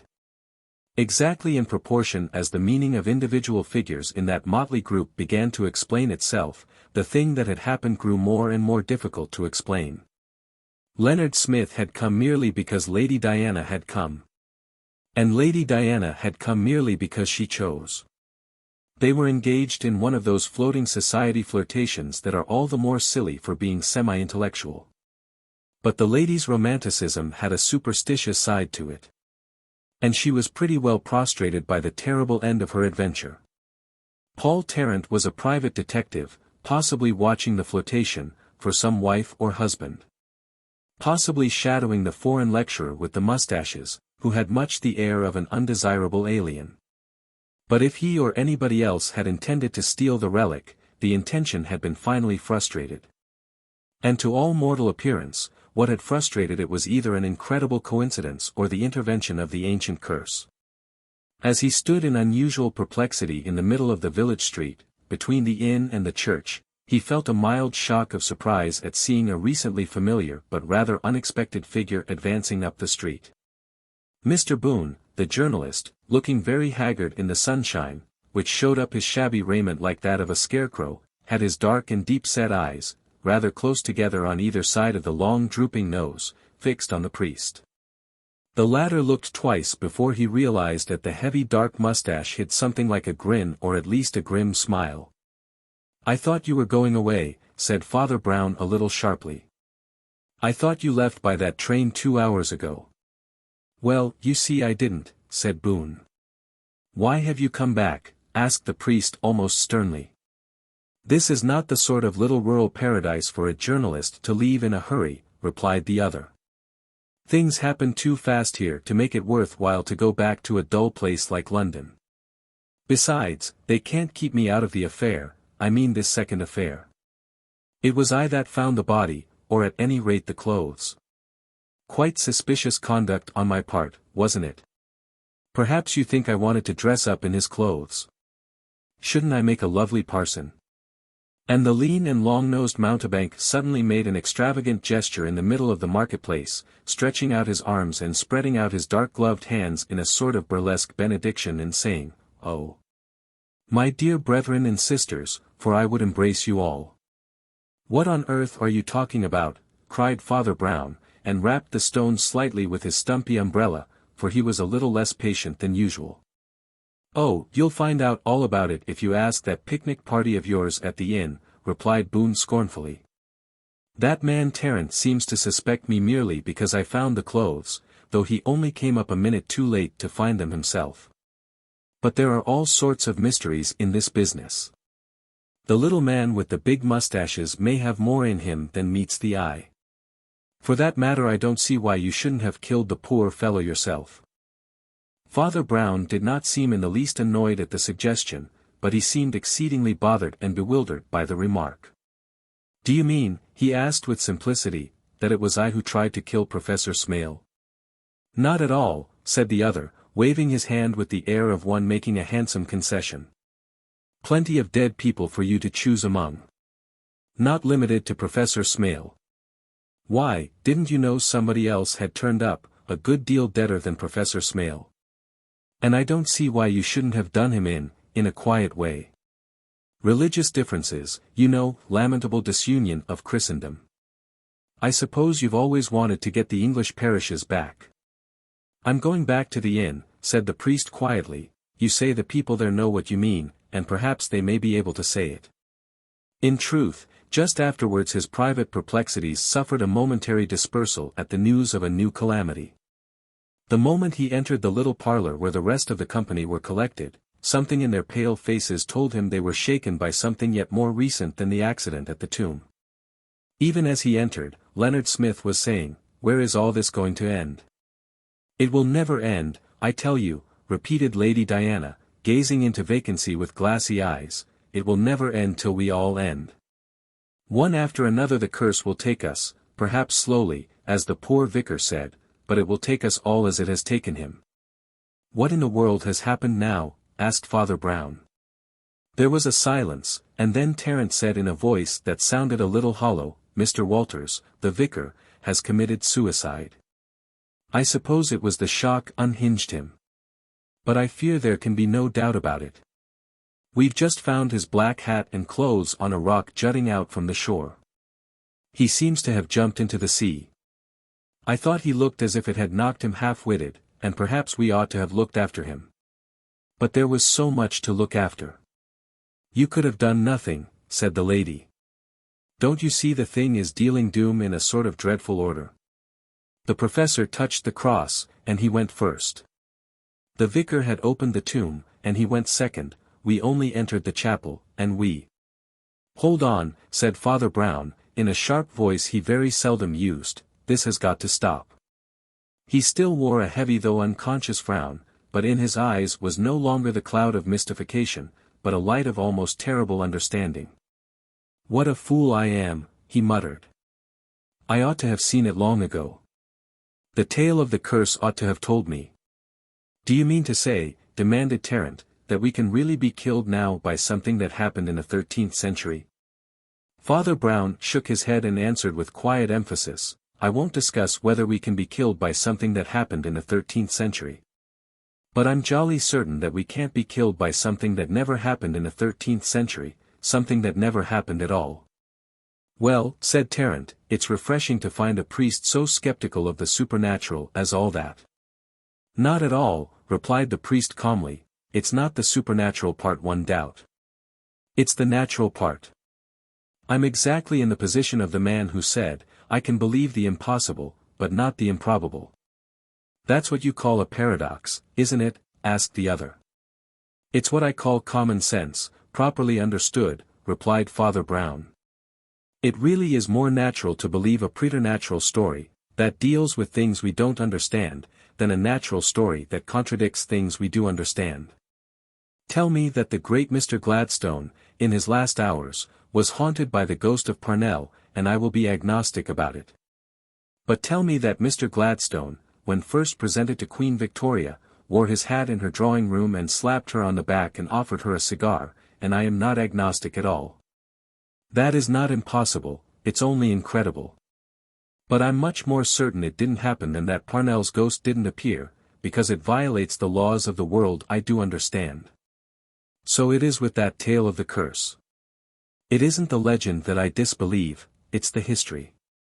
Lady Diana had recovered a little from her trance of Cassandra, and her perennial curiosity about new things began to peer once more out of her bright and prominent eyes. "What a curious man you are," she said. "Why should you disbelieve the history?" "I disbelieve the history because it isn't history," answered Father Brown. "To anybody who happens to know a little about the Middle Ages, the whole story was about as probable as Gladstone offering Queen Victoria a cigar. But does anybody know anything about the Middle Ages? Do you know what a guild was? Have you ever heard of salvo maneggio suo? Do you know what sort of people were servi regis?" "No, of course I don't," said the lady, rather crossly. "What a lot of Latin words." "No, of course," said Father Brown. "If it had been Tutankhamun and a set of dried-up Africans preserved, heaven knows why, at the other end of the world, if it had been Babylonia or China. If it had been some race as remote and mysterious as the man in the moon, your newspapers would have told you all about it, down to the last discovery of a toothbrush or a collar stud. But the men who built your own parish churches, and gave the names to your own towns and trades, and the very roads you walk on, it has never occurred to you to know anything about them. I don't claim to know a lot myself. But I know enough to see that story is stuff and nonsense from beginning to end. It was illegal for a moneylender to distrain on a man's shop and tools. It's exceedingly unlikely that the guild would not have saved a man from such utter ruin, especially if he were ruined by a Jew. Those people had vices and tragedies of their own, they sometimes tortured and burned people. But that idea of a man, without God or hope in the world, crawling away to die because nobody cared whether he lived, that isn't a medieval idea. That's a product of our economic science and progress. The Jew wouldn't have been a vassal of the feudal lord. The Jews normally had a special position as servants of the king. Above all, the Jew couldn't possibly have been burned for his religion. The paradoxes are multiplying, observed Tarrant. But surely, you won't deny that Jews were persecuted in the Middle Ages? It would be nearer the truth, said Father Brown, to say they were the only people who weren't persecuted in the Middle Ages. If you want to satirize medievalism, you could make a good case by saying that some poor Christian might be burned alive for making a mistake about the Homoousion, while a rich Jew might walk down the street openly sneering at Christ and the Mother of God. Well, that's what the story is like. It was never a story of the Middle Ages, it was never even a legend about the Middle Ages. It was made up by somebody whose notions came from novels and newspapers, and probably made up on the spur of the moment. The others seemed a little dazed by the historical digression, and seemed to wonder vaguely why the priest emphasized it and made it so important a part of the puzzle. But Tarrant, whose trade it was to pick the practical detail out of many tangles of digression, had suddenly become alert. His bearded chin was thrust forward farther than ever, but his sullen eyes were wide awake. "Ah," he said. "Made up on the spur of the moment."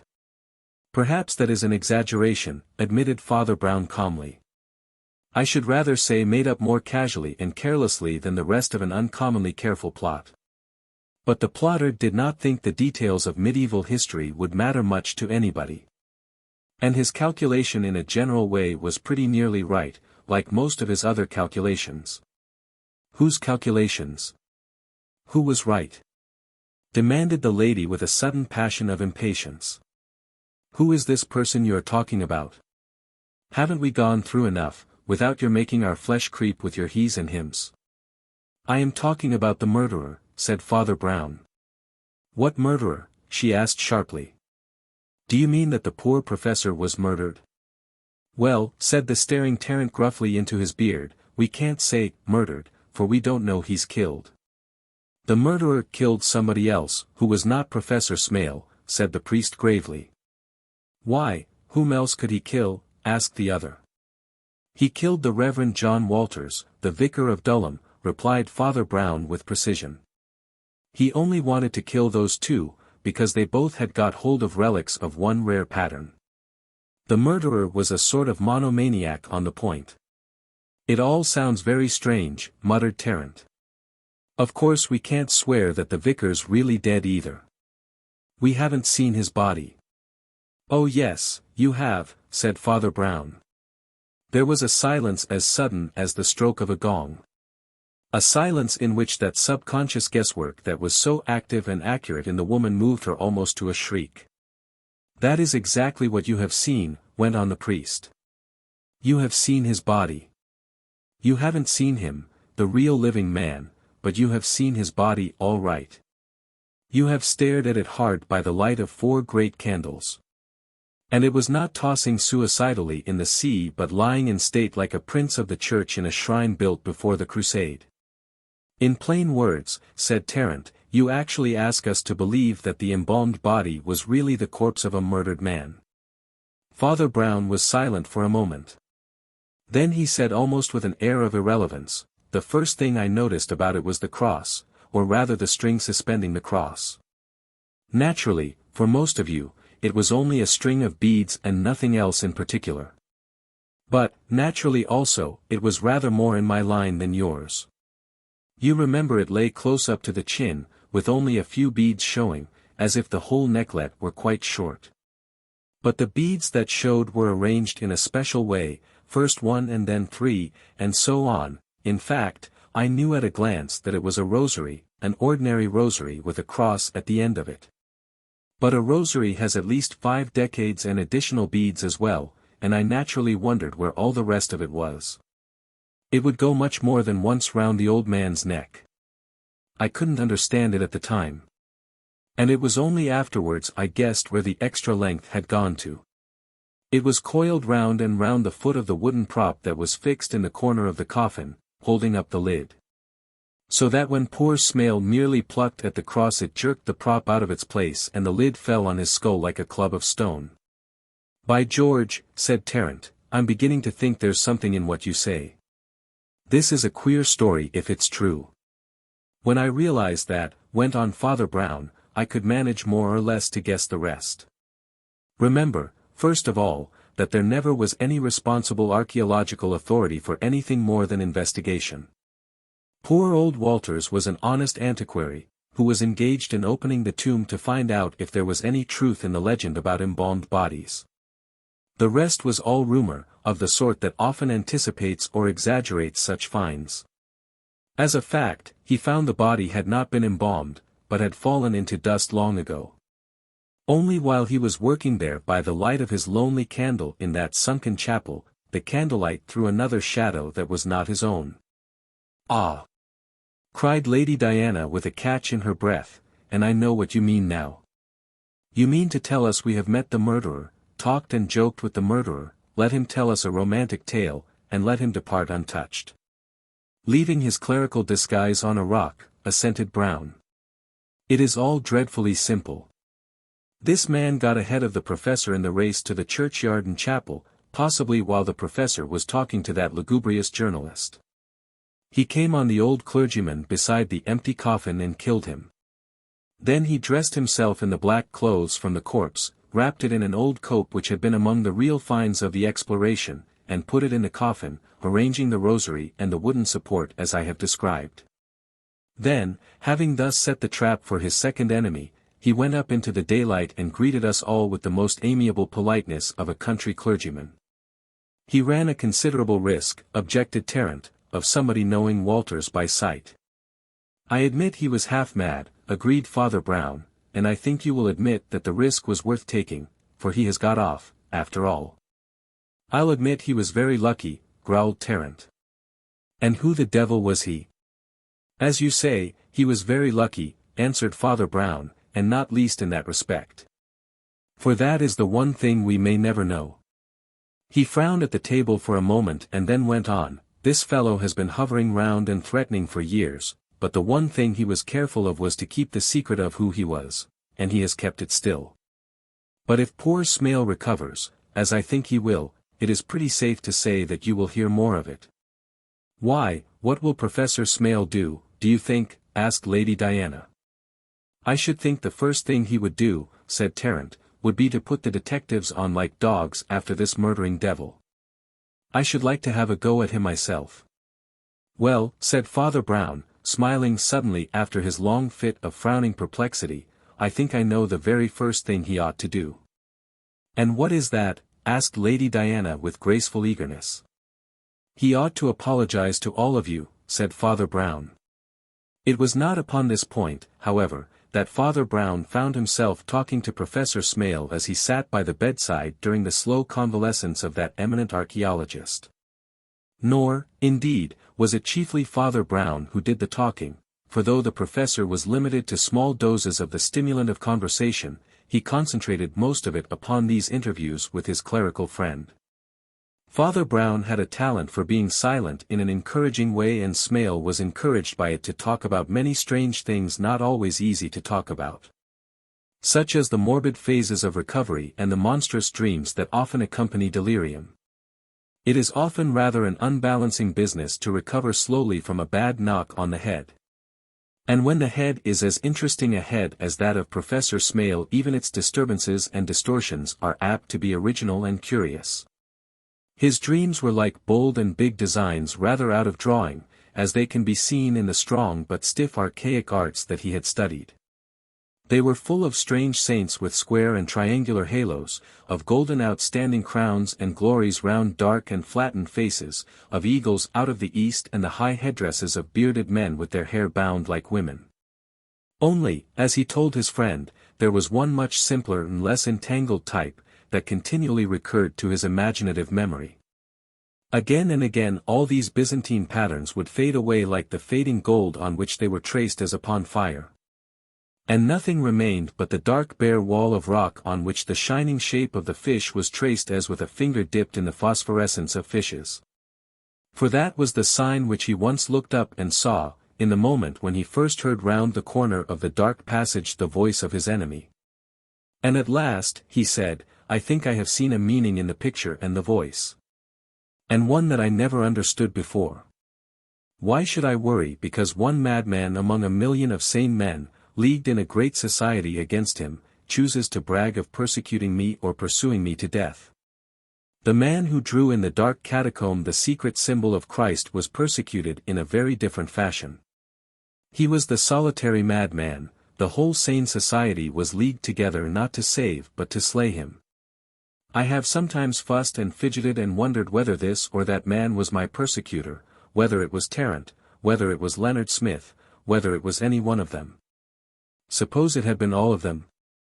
Suppose it had been all the men on the boat and the men on the train and the men in the village?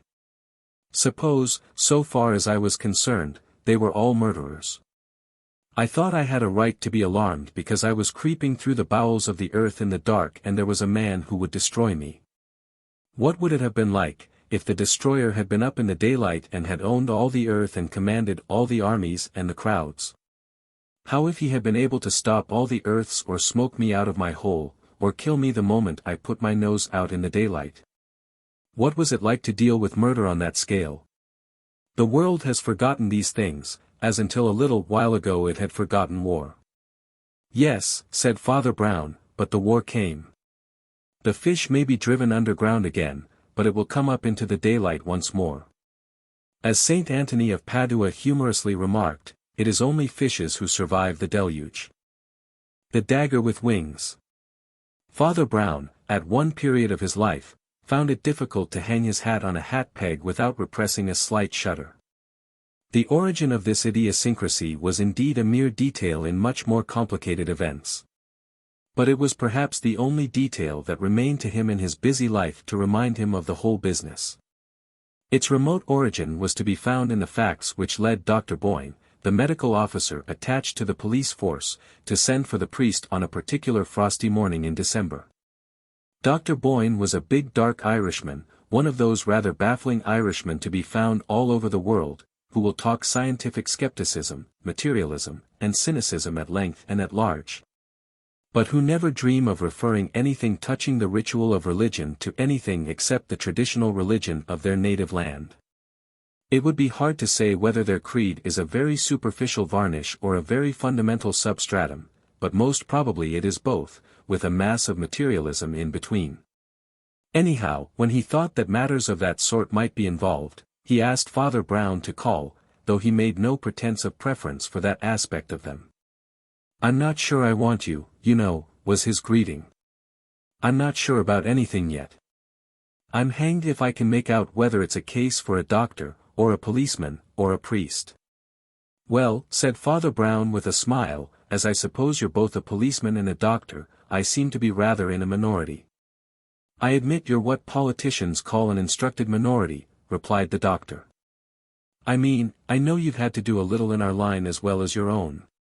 But it's precious hard to say whether this business is in your line or ours, or merely in the line of the commissioners in lunacy.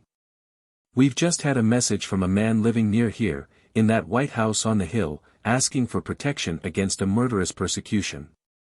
We've gone into the facts as far as we could, and perhaps I'd better tell you the story as it is supposed to have happened, from the beginning.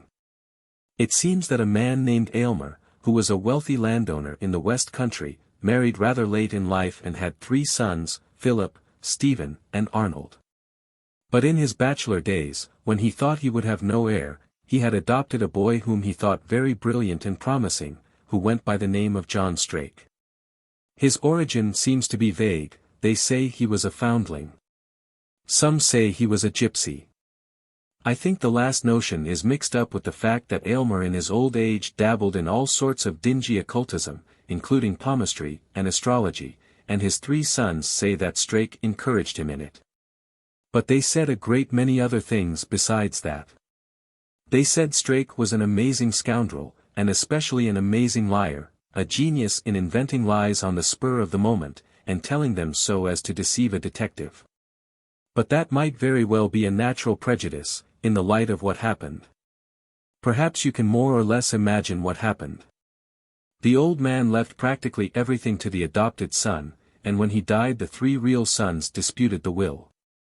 They said their father had been frightened into surrender and, not to put too fine a point on it, into gibbering idiocy. They said Strake had the strangest and most cunning ways of getting at him, in spite of the nurses and the family, and terrorizing him on his deathbed. Anyhow, they seem to have proved something about the dead man's mental condition, for the court set aside the will and the sons inherited. Strake is said to have broken out in the most dreadful fashion, and sworn he would kill all 3 of them, one after another, and that nothing could hide them from his vengeance. It is the 3rd or last of the brothers, Arnold Aylmer, who is asking for police protection. 3rd and last, said the priest, looking at him gravely. Yes, said Boyne. The other 2 are dead. There was a silence before he continued. That is where the doubt comes in. There is no proof they were murdered, but they might possibly have been. The eldest, who took up his position as squire, was supposed to have committed suicide in his garden. The second, who went into trade as a manufacturer, was knocked on the head by the machinery in his factory. He might very well have taken a false step and fallen. But if Strake did kill them, he is certainly very cunning in his way of getting to work and getting away. On the other hand, it's more than likely that the whole thing is a mania of conspiracy founded on a coincidence. Look here, what I want is this. I want somebody of sense, who isn't an official, to go up and have a talk with this Mr. Arnold Aylmer and form an impression of him. You know what a man with a delusion is like, and how a man looks when he is telling the truth. I want you to be the advance guard, before we take the matter up. It seems rather odd, said Father Brown, that you haven't had to take it up before. If there is anything in this business, it seems to have been going on for a good time. Is there any particular reason why he should send for you just now, any more than any other time? That had occurred to me, as you may imagine, answered Dr. Boyne. He does give a reason, but I confess it is one of the things that make me wonder whether the whole thing isn't only the whim of some half-witted crank. He declared that all his servants have suddenly gone on strike and left him, so that he is obliged to call on the police to look after his house. And on making inquiries, I certainly do find that there has been a general exodus of servants from that house on the hill, and of course the town is full of tales, very one-sided tales I dare say. Their account of it seems to be that their employer had become quite impossible in his fidgets and fears and exactions, that he wanted them to guard the house like sentries, or sit up like night nurses in a hospital. That they could never be left alone because he must never be left alone. So they all announced in a loud voice that he was a lunatic, and left. Of course that does not prove he is a lunatic. But it seems rather rum nowadays for a man to expect his valet or his parlour maid to act as an armed guard. And so, said the priest with a smile, he wants a policeman to act as his parlour maid because his parlour maid won't act as a policeman. I thought that rather thick, too, agreed the doctor. But I can't take the responsibility of a flat refusal till I've tried a compromise. You are the compromise. Very well, said Father Brown simply. I'll go and call on him now if you like. The rolling country round the little town was sealed and bound with frost, and the sky was as clear and cold as steel, except in the northeast where clouds with lurid halos were beginning to climb up the sky. It was against these darker and more sinister colors that the house on the hill gleamed with a row of pale pillars, forming a short colonnade of the classical sort. A winding road led up to it across the curve of the down, and plunged into a mass of dark bushes. Just before it reached the bushes the air seemed to grow colder and colder, as if you were approaching an icehouse or the North Pole. But he was a highly practical person, never entertaining such fancies except as fancies. And he merely cocked his eye at the great livid cloud crawling up over the house, and remarked cheerfully, "It's going to snow." Through a low ornamental iron gateway of the Italianate pattern he entered a garden having something of that desolation which only belongs to the disorder of orderly things. Deep green growths were grey with the faint powder of the frost, large weeds had fringed the fading pattern of the flower beds as if in a ragged frame, and the house stood as if waist-high in a stunted forest of shrubs and bushes. The vegetation consisted largely of evergreens or very hardy plants, and though it was thus thick and heavy, it was too northern to be called luxuriant. It might be described as an Arctic jungle. So it was in some sense with the house itself, which had a row of columns in a classical facade, which might have looked out on the Mediterranean, but which seemed now to be withering in the wind of the North Sea. Classical ornament here and there accentuated the contrast. Caryatids and carved masks of comedy or tragedy looked down from corners of the building upon the grey confusion of the garden paths, but the faces seemed to be frostbitten. The very volutes of the capitals might have curled up with the cold. Father Brown went up the grassy steps to a square porch flanked by big pillars and knocked at the door. About 4 minutes afterwards he knocked again. Then he stood still patiently waiting with his back to the door and looked out on the slowly darkening landscape. It was darkening under the shadow of that one great continent of cloud that had come flying out of the north. And even as he looked out beyond the pillars of the porch, which seemed huge and black above him in the twilight, he saw the opalescent crawling rim of the great cloud as it sailed over the roof and bowed over the porch like a canopy. The great canopy with its faintly colored fringes seemed to sink lower and lower upon the garden beyond, until what had recently been a clear and pale-hued winter sky was left in a few silver ribbons and rags like a sickly sunset. Father Brown waited, and there was no sound within. Then he betook himself briskly down the steps and round the house to look for another entrance. He eventually found one, a side door in the flat wall, and on this also he hammered and outside this also he waited. Then he tried the handle and found the door apparently bolted or fastened in some fashion. And then he moved along that side of the house, musing on the possibilities of the position, and wondering whether the eccentric Mr. Aylmer had barricaded himself too deep in the house to hear any kind of summons. Or whether perhaps he would barricade himself all the more, on the assumption that any summons must be the challenge of the avenging strake. It might be that the decamping servants had only unlocked one door when they left in the morning, and that their master had locked that. But whatever he might have done, it was unlikely that they, in the mood of that moment, had looked so carefully to the defenses. He continued his prowl round the place. It was not really a large place, though perhaps a little pretentious. And in a few moments he found he had made the complete circuit. A moment after he found what he suspected and sought. The French window of one room, curtained and shadowed with creeper, stood open by a crack, doubtless accidentally left ajar, and he found himself in a central room, comfortably upholstered in a rather old-fashioned way, with a staircase leading up from it on one side and a door leading out of it on the other. Immediately opposite him was another door with red glass let into it, a little gaudily for later tastes, something that looked like a red-robed figure in cheap stained glass. On a round table to the right stood a sort of aquarium, a great bowl full of greenish water, in which fishes and similar things moved about as in a tank, and just opposite it a plant of the palm variety with very large green leaves. All this looked so very dusty and early Victorian that the telephone, visible in the curtained alcove, was almost a surprise. "Who is that?" a voice called out sharply and rather suspiciously from behind the stained glass door. "Could I see Mr. Aylmer?" asked the priest apologetically. The door opened and a gentleman in a peacock green dressing gown came out with an inquiring look. His hair was rather rough and untidy, as if he had been in bed or lived in a state of slowly getting up, but his eyes were not only awake but alert, and some would have said alarmed. Father Brown knew that the contradiction was likely enough in a man who had rather run to seed under the shadow either of a delusion or a danger. He had a fine aquiline face when seen in profile, but when seen full-faced the first impression was that of the untidiness and even the wilderness of his loose brown beard. "I am Mr. Aylmer," he said, "but I've got out of the way of expecting visitors."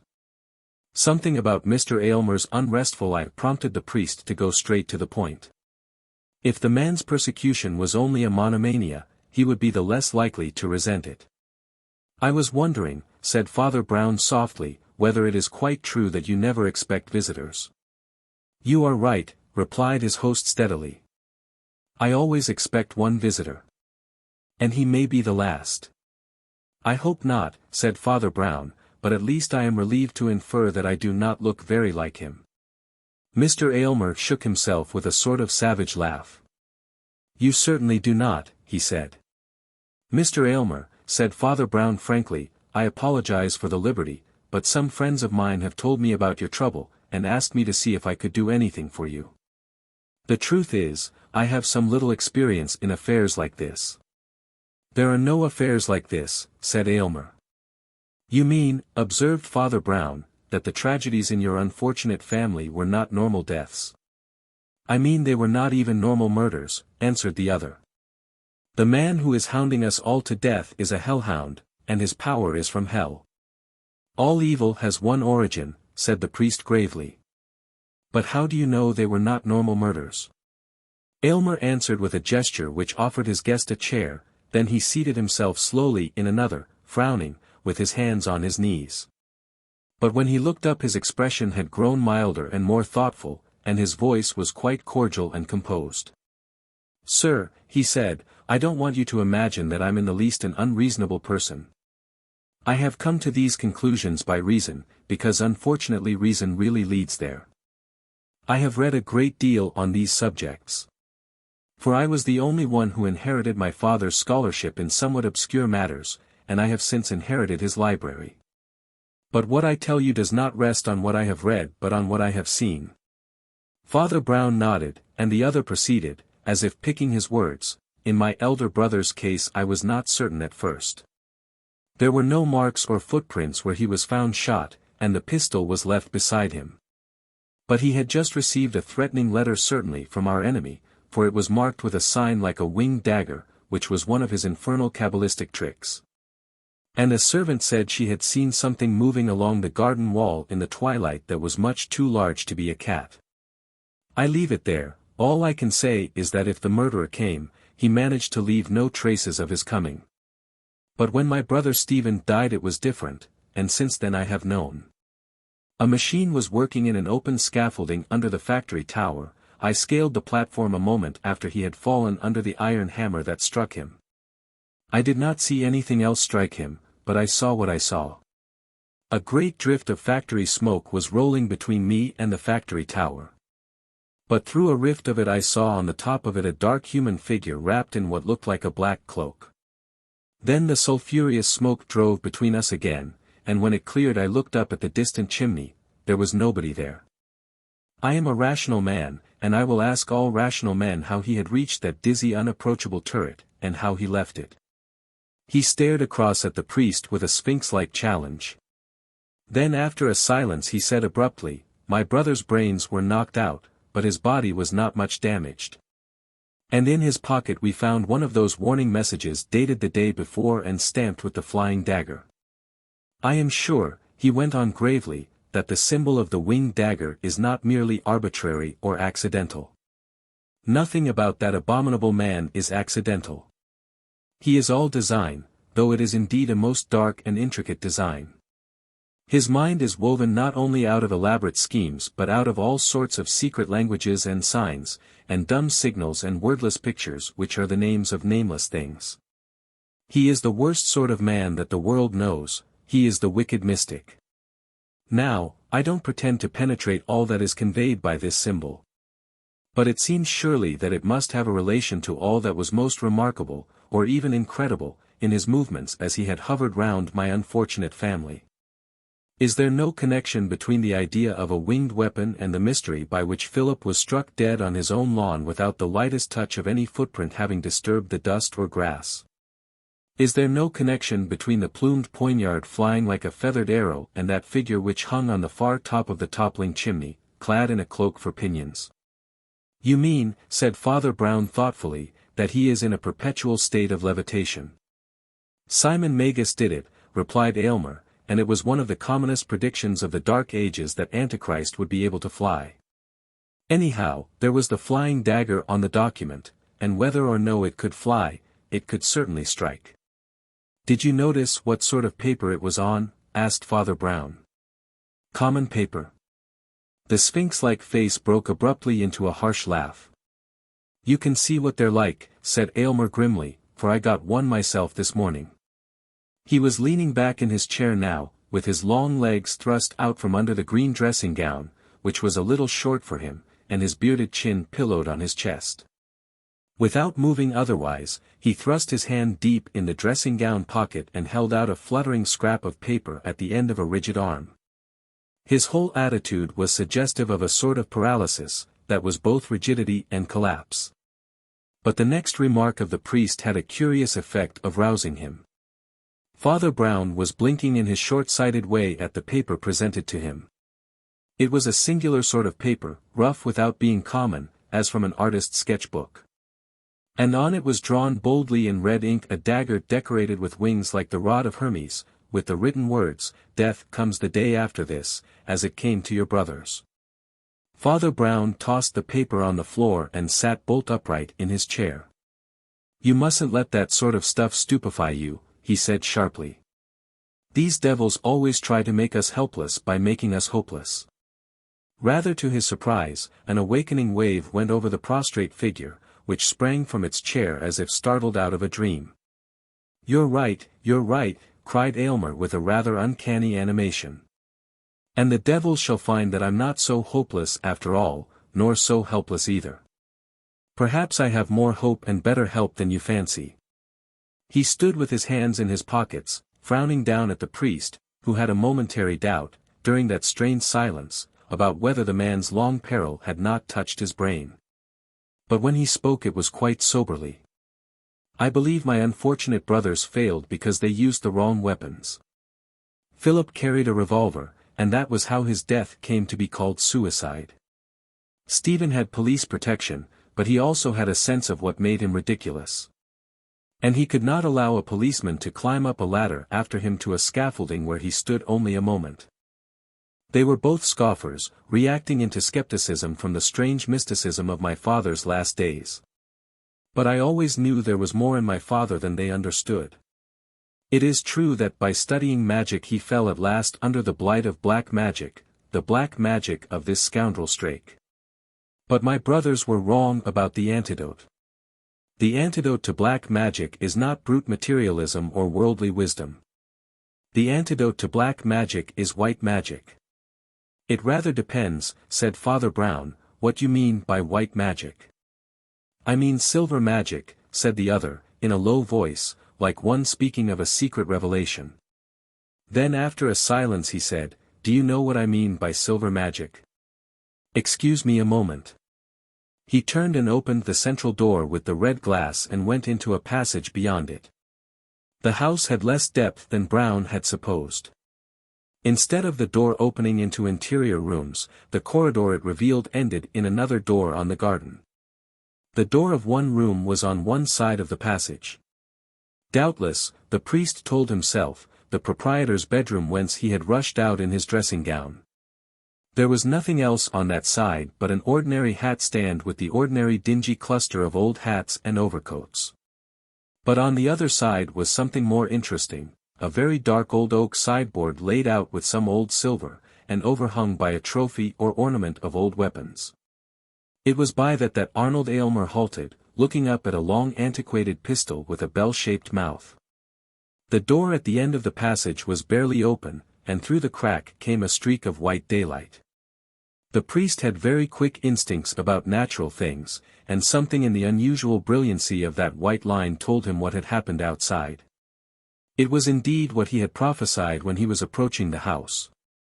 He ran past his rather startled host and opened the door, to face something that was at once a blank and a blaze. What he had seen shining through the crack was not only the most negative whiteness of daylight but the positive whiteness of snow. All round, the sweeping fall of the country was covered with that shining pallor that seems at once hoary and innocent. "Here is white magic anyhow," said Father Brown in his cheerful voice. Then, as he turned back into the hall, he murmured, "And silver magic too, I suppose," for the white luster touched the silver with splendor and lit up the old steel here and there in the darkling armory. The shaggy head of the brooding Aylmer seemed to have a halo of silver fire, as he turned with his face in shadow and the outlandish pistol in his hand. "Do you know why I chose this sort of old blunderbuss?" he asked. "Because I can load it with this sort of bullet." He had picked up a small apostle spoon from the sideboard and by sheer violence broke off the small figure at the top. "Let us go back into the other room," he added. "Did you ever read about the death of Dundee?" he asked, and they had reseated themselves. He had recovered from his momentary annoyance at the priest's restlessness. "Graham of Claverhouse, you know, who persecuted the Covenanters and had a black horse that could ride straight up a precipice. Don't you know he could only be shot with a silver bullet, because he had sold himself to the devil? That's one comfort about you, at least you know enough to believe in the devil." "Oh, yes," replied Father Brown, "I believe in the devil. What I don't believe in is the Dundee. I mean the Dundee of Covenanting legends, with his nightmare of a horse. John Graham was simply a 17th-century professional soldier, rather better than most. If he dragooned them it was because he was a dragoon, but not a dragon. Now my experience is that it's not that sort of swaggering blade who sells himself to the devil. The devil worshippers I've known were quite different. Not to mention names, which might cause a social flutter, I'll take a man in Dundee's own day. Have you ever heard of Dalrymple of Stair?" "No," replied the other gruffly. "You've heard of what he did," said Father Brown, "and it was worse than anything Dundee ever did, yet he escapes the infamy by oblivion. He was the man who made the massacre of Glencoe. He was a very learned man and lucid lawyer, a statesman with very serious and enlarged ideas of statesmanship, a quiet man with a very refined and intellectual face. That's the sort of man who sells himself to the devil." Aylmer half started from his chair with an enthusiasm of eager assent. "By God! You are right," he cried. "A refined intellectual face. That is the face of John Strake." Then he raised himself and stood looking at the priest with a curious concentration. "If you will wait here a little while," he said, "I will show you something." He went back through the central door, closing it after him. Going, the priest presumed, to the old sideboard or possibly to his bedroom. Father Brown remained seated, gazing abstractedly at the carpet, where a faint red glimmer shone from the glass in the doorway. Once it seemed to brighten like a ruby and then darkened again, as if the sun of that stormy day had passed from cloud to cloud. Nothing moved except the aquatic creatures which floated to and fro in the dim green bowl. Father Brown was thinking hard. A minute or two afterwards he got up and slipped quietly to the alcove of the telephone, where he rang up his friend Dr. Boyne, at the official headquarters. "I wanted to tell you about Aylmer and his affairs," he said quietly. "It's a queer story, but I rather think there's something in it. If I were you I'd send some men up here straight away, 4 or 5 men, I think, and surround the house. If anything does happen there'll probably be something startling in the way of an escape." Then he went back and sat down again, staring at the dark carpet, which again glowed blood-red with the light from the glass door. Something in the filtered light set his mind drifting on certain borderlands of thought, with the first white daybreak before the coming of color, and all that mystery which is alternately veiled and revealed in the symbol of windows and of doors. An inhuman howl in a human voice came from beyond the closed doors, almost simultaneously with the noise of firing. Before the echoes of the shot had died away the door was violently flung open and his host staggered into the room, the dressing gown half torn from his shoulder and the long pistol smoking in his hand. He seemed to be shaking in every limb, yet he was shaken in part with an unnatural laughter. "Glory be to the white magic," he cried. Glory be to the silver bullet. The hellhound had hunted once too often, and my brothers are avenged at last. He sank into a chair and the pistol slid from his hand and fell on the floor. Father Brown darted past him, slipped through the glass door and went down the passage. As he did so he put his hand on the handle of the bedroom door, as if half intending to enter, then he stooped a moment, as if examining something, and then he ran to the outer door and opened it. On the field of snow, which had been so blank a little while before, lay one black object. At the first glance it looked a little like an enormous bat. A second glance showed that it was, after all, a human figure. Fallen on its face, the whole head covered by a broad black hat having something of a Latin American look. While the appearance of black wings came from the two flaps or loose sleeves of a very vast black cloak spread out, perhaps by accident, to their utmost length on either side. Both the hands were hidden, though Father Brown thought he could detect the position of one of them, and saw close to it, under the edge of the cloak, the glimmer of some metallic weapon. The main effect, however, was curiously like that of the simple extravagances of heraldry, like a black eagle displayed on a white ground. But by walking round it and peering under the hat the priest got a glimpse of the face, which was indeed what his host had called refined and intellectual, even skeptical and austere, the face of John Strake. "Well, I'm jiggered," muttered Father Brown. "It really does look like some vast vampire that has swooped down like a bird. How else could he have come?"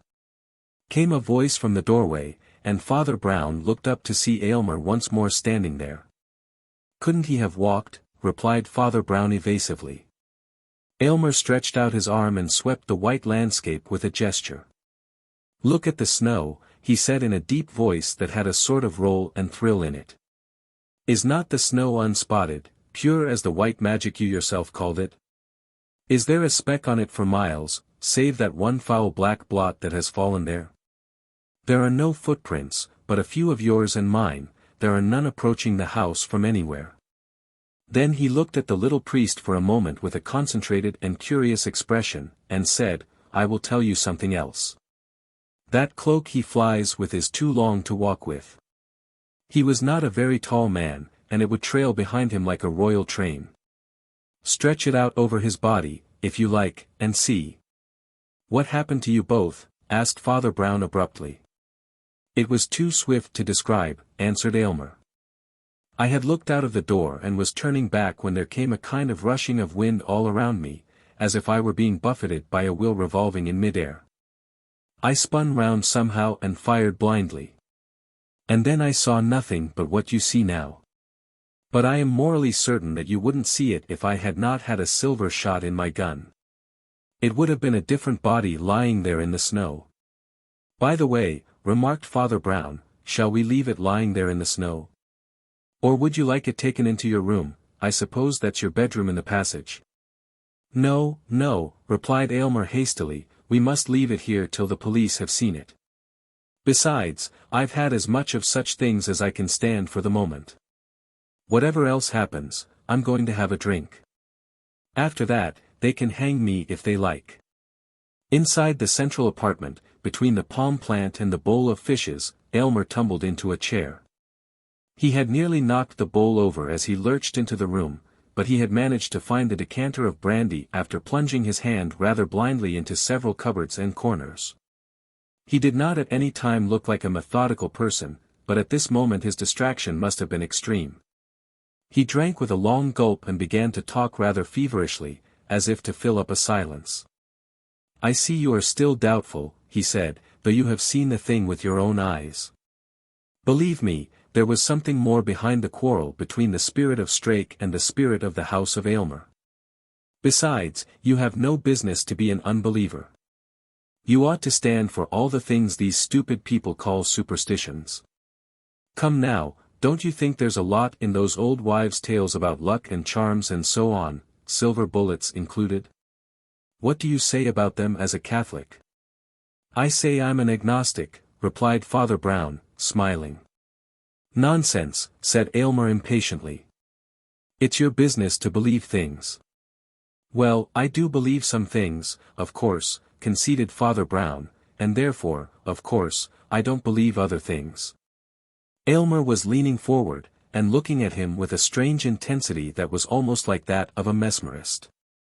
You do believe it, he said. You do believe everything. We all believe everything, even when we deny everything. The deniers believe. The unbelievers believe. Don't you feel in your heart that these contradictions do not really contradict, that there is a cosmos that contains them all?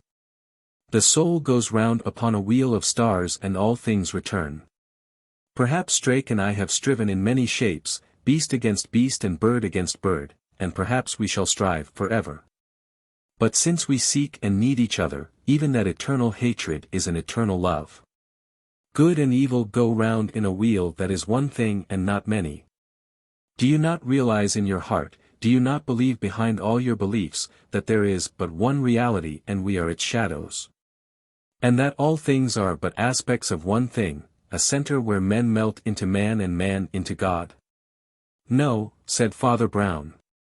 Outside, twilight had begun to fall, in that phase of such a snow-laden evening when the land looks brighter than the sky. In the porch of the main entrance, visible through a half-curtained window, Father Brown could dimly see a bulky figure standing. He glanced casually at the French windows through which he had originally entered, and saw they were darkened with two equally motionless figures. The inner door with the colored glass stood slightly ajar. And he could see in the short corridor beyond, the ends of two long shadows, exaggerated and distorted by the level light of evening, but still like grey caricatures of the figures of men. Dr. Boyne had already obeyed the telephone message. The house was surrounded. What is the good of saying no, insisted his host, still with the same hypnotic stare. You have seen part of that eternal drama with your own eyes. You have seen the threat of John Strake to slay Arnold Aylmer by black magic. You have seen Arnold Aylmer slay John Strake by white magic. You see Arnold Aylmer alive and talking to you now. And yet you don't believe it. No, I do not believe it, said Father Brown, and rose from his chair like one terminating a visit. Why not? Asked the other. The priest only lifted his voice a little, but it sounded in every corner of the room like a bell. Because you are not Arnold Aylmer, he said. I know who you are. Your name is John Strake, and you have murdered the last of the brothers, who is lying outside in the snow. A ring of white showed round the iris of the other man's eyes. He seemed to be making, with bursting eyeballs, a last effort to mesmerize and master his companion. Then he made a sudden movement sideways. And even as he did so the door behind him opened and a big detective in plain clothes put one hand quietly on his shoulder. The other hand hung down, but it held a revolver. The man looked wildly round, and saw plainclothes men in all corners of the quiet room. That evening Father Brown had another and longer conversation with Dr. Boyne about the tragedy of the Aylmer family.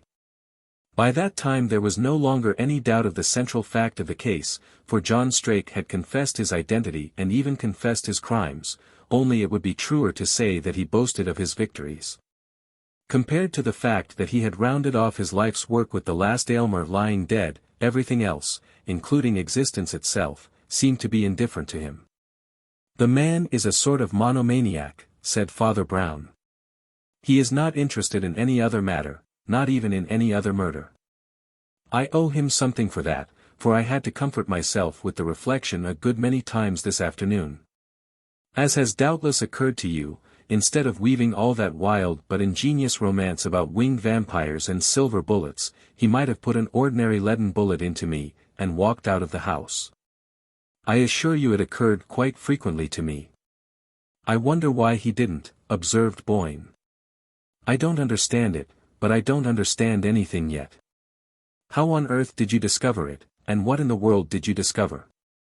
Oh, you provided me with very valuable information, replied Father Brown modestly, especially the one piece of information that really counted. I mean the statement that Strake was a very inventive and imaginative liar, with great presence of mind in producing his lies. This afternoon he needed it, but he rose to the occasion.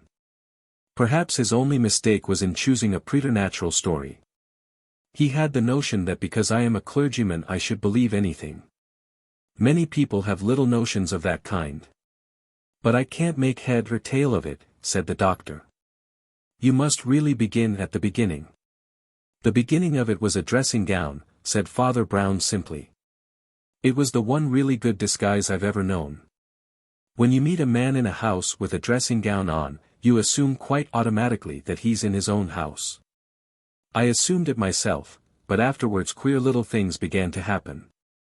When he took the pistol down he clicked it at arm's length, as a man does to make sure a strange weapon isn't loaded.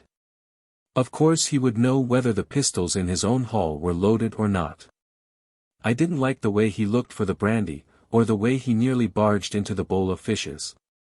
For a man who has a fragile thing of that sort as a fixture in his rooms gets a quite mechanical habit of avoiding it. But these things might possibly have been fancies. The first real point was this. He came out from the little passage between the two doors, and in that passage there's only one other door leading to a room, so I assumed it was the bedroom he had just come from. I tried the handle, but it was locked. I thought this odd. And looked through the keyhole. It was an utterly bare room, obviously deserted, no bed, no anything. Therefore he had not come from inside any room, but from outside the house. And when I saw that, I think I saw the whole picture. Poor Arnold Aylmer doubtless slept and perhaps lived upstairs, and came down in his dressing gown and passed through the red glass door. At the end of the passage, black against the winter daylight, he saw the enemy of his house. He saw a tall bearded man in a broad-brimmed black hat and a large flapping black cloak. He did not see much more in this world. Strake sprang at him, throttling or stabbing him, we cannot be sure till the inquest. Then Strake, standing in the narrow passage between the hat-stand and the old sideboard, and looking down in triumph on the last of his foes, heard something he had not expected. He heard footsteps in the parlor beyond. It was myself entering by the French windows. His masquerade was a miracle of promptitude. It involved not only a disguise but a romance, an impromptu romance. He took off his big black hat and cloak and put on the dead man's dressing gown. Then he did a rather grisly thing, at least a thing that affects my fancy as more grisly than the rest. He hung the corpse like a coat on one of the hat pegs. He draped it in his own long cloak, and found it hung well below the heels. He covered the head entirely with his own wide hat. It was the only possible way of hiding it in that little passage with the locked door, but it was really a very clever one. I myself walked past the hat stand once without knowing it was anything but a hat stand. I think that unconsciousness of mine will always give me a shiver. He might perhaps have left it at that. But I might have discovered the corpse at any minute, and, hung where it was a corpse calling for what you might call an explanation. He adopted the bolder stroke of discovering it himself and explaining it himself. Then there dawned on this strange and frightfully fertile mind the conception of a story of substitution, the reversal of the parts. He had already assumed the part of Arnold Aylmer. Why should not his dead enemy assume the part of John Strake? There must have been something in that topsy-turvydom to take the fancy of that darkly fanciful man. It was like some frightful fancy dress ball to which the two mortal enemies were to go dressed up as each other. Only, the fancy dress ball was to be a dance of death, and one of the dancers would be dead. That is why I can imagine that man putting it in his own mind, and I can imagine him smiling. Father Brown was gazing into vacancy with his large grey eyes, which, when not blurred by his trick of blinking, were the one notable thing in his face. He went on speaking simply and seriously, all things are from God. And above all, reason and imagination and the great gifts of the mind. They are good in themselves, and we must not altogether forget their origin even in their perversion. Now this man had in him a very noble power to be perverted. The power of telling stories. He was a great novelist, only he had twisted his fictive power to practical and to evil ends, to deceiving men with false fact instead of with true fiction. It began with his deceiving old Aylmer with elaborate excuses and ingeniously detailed lies. But even that may have been, at the beginning, little more than the tall stories and taradiddles of the child who may say equally he has seen the King of England or the King of the Fairies. It grew strong in him through the vice that perpetuates all vices, pride. He grew more and more vain of his promptitude in producing stories of his originality, and subtlety in developing them. That is what the young Aylmers meant by saying that he could always cast a spell over their father, and it was true. It was the sort of spell that the storyteller cast over the tyrant in the Arabian Nights. And to the last he walked the world with the pride of a poet, and with the false yet unfathomable courage of a great liar. He could always produce more Arabian Nights if ever his neck was in danger. And today his neck was in danger. But I am sure, as I say, that he enjoyed it as a fantasy as well as a conspiracy.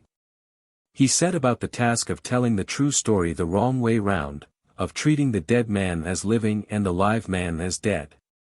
He had already got into Aylmer's dressing gown, he proceeded to get into Aylmer's body and soul. He looked at the corpse as if it were his own corpse lying cold in the snow. Then he spread-eagled it in that strange fashion to suggest the sweeping descent of a bird of prey. And decked it out not only in his own dark and flying garments but in a whole dark fairy tale about the black bird that could only fall by the silver bullet. I do not know whether it was the silver glittering on the sideboard or the snow shining beyond the door that suggested to his intensely artistic temperament the theme of white magic and the white metal used against magicians. But whatever its origin, he made it his own like a poet, and did it very promptly, like a practical man. He completed the exchange and reversal of parts by flinging the corpse out onto the snow as the corpse of Strake. He did his best to work up a creepy conception of Strake as something hovering in the air everywhere, a harpy with wings of speed and claws of death, to explain the absence of footprints and other things. For one piece of artistic impudence I hugely admire him. He actually turned one of the contradictions in his case into an argument for it. And said that the man's cloak being too long for him proved that he never walked on the ground like an ordinary mortal. But he looked at me very hard while he said that, and something told me that he was at that moment trying a very big bluff. Dr. Boyne looked thoughtful. "Had you discovered the truth by then?" he asked. "There is something very queer and close to the nerves, I think, about notions affecting identity. I don't know whether it would be more weird to get a guess like that swiftly or slowly. I wonder when you suspected and when you were sure." "I think I really suspected when I telephoned to you," replied his friend. And it was nothing more than the red light from the closed door brightening and darkening on the carpet. It looked like a splash of blood that grew vivid as it cried for vengeance. Why should it change like that? I knew the sun had not come out. It could only be because the second door behind it had been opened and shut on the garden. But if he had gone out and seen his enemy then, he would have raised the alarm then, and it was some time afterwards that the fracas occurred. I began to feel he had gone out to do something, to prepare something, but as to when I was certain, that is a different matter.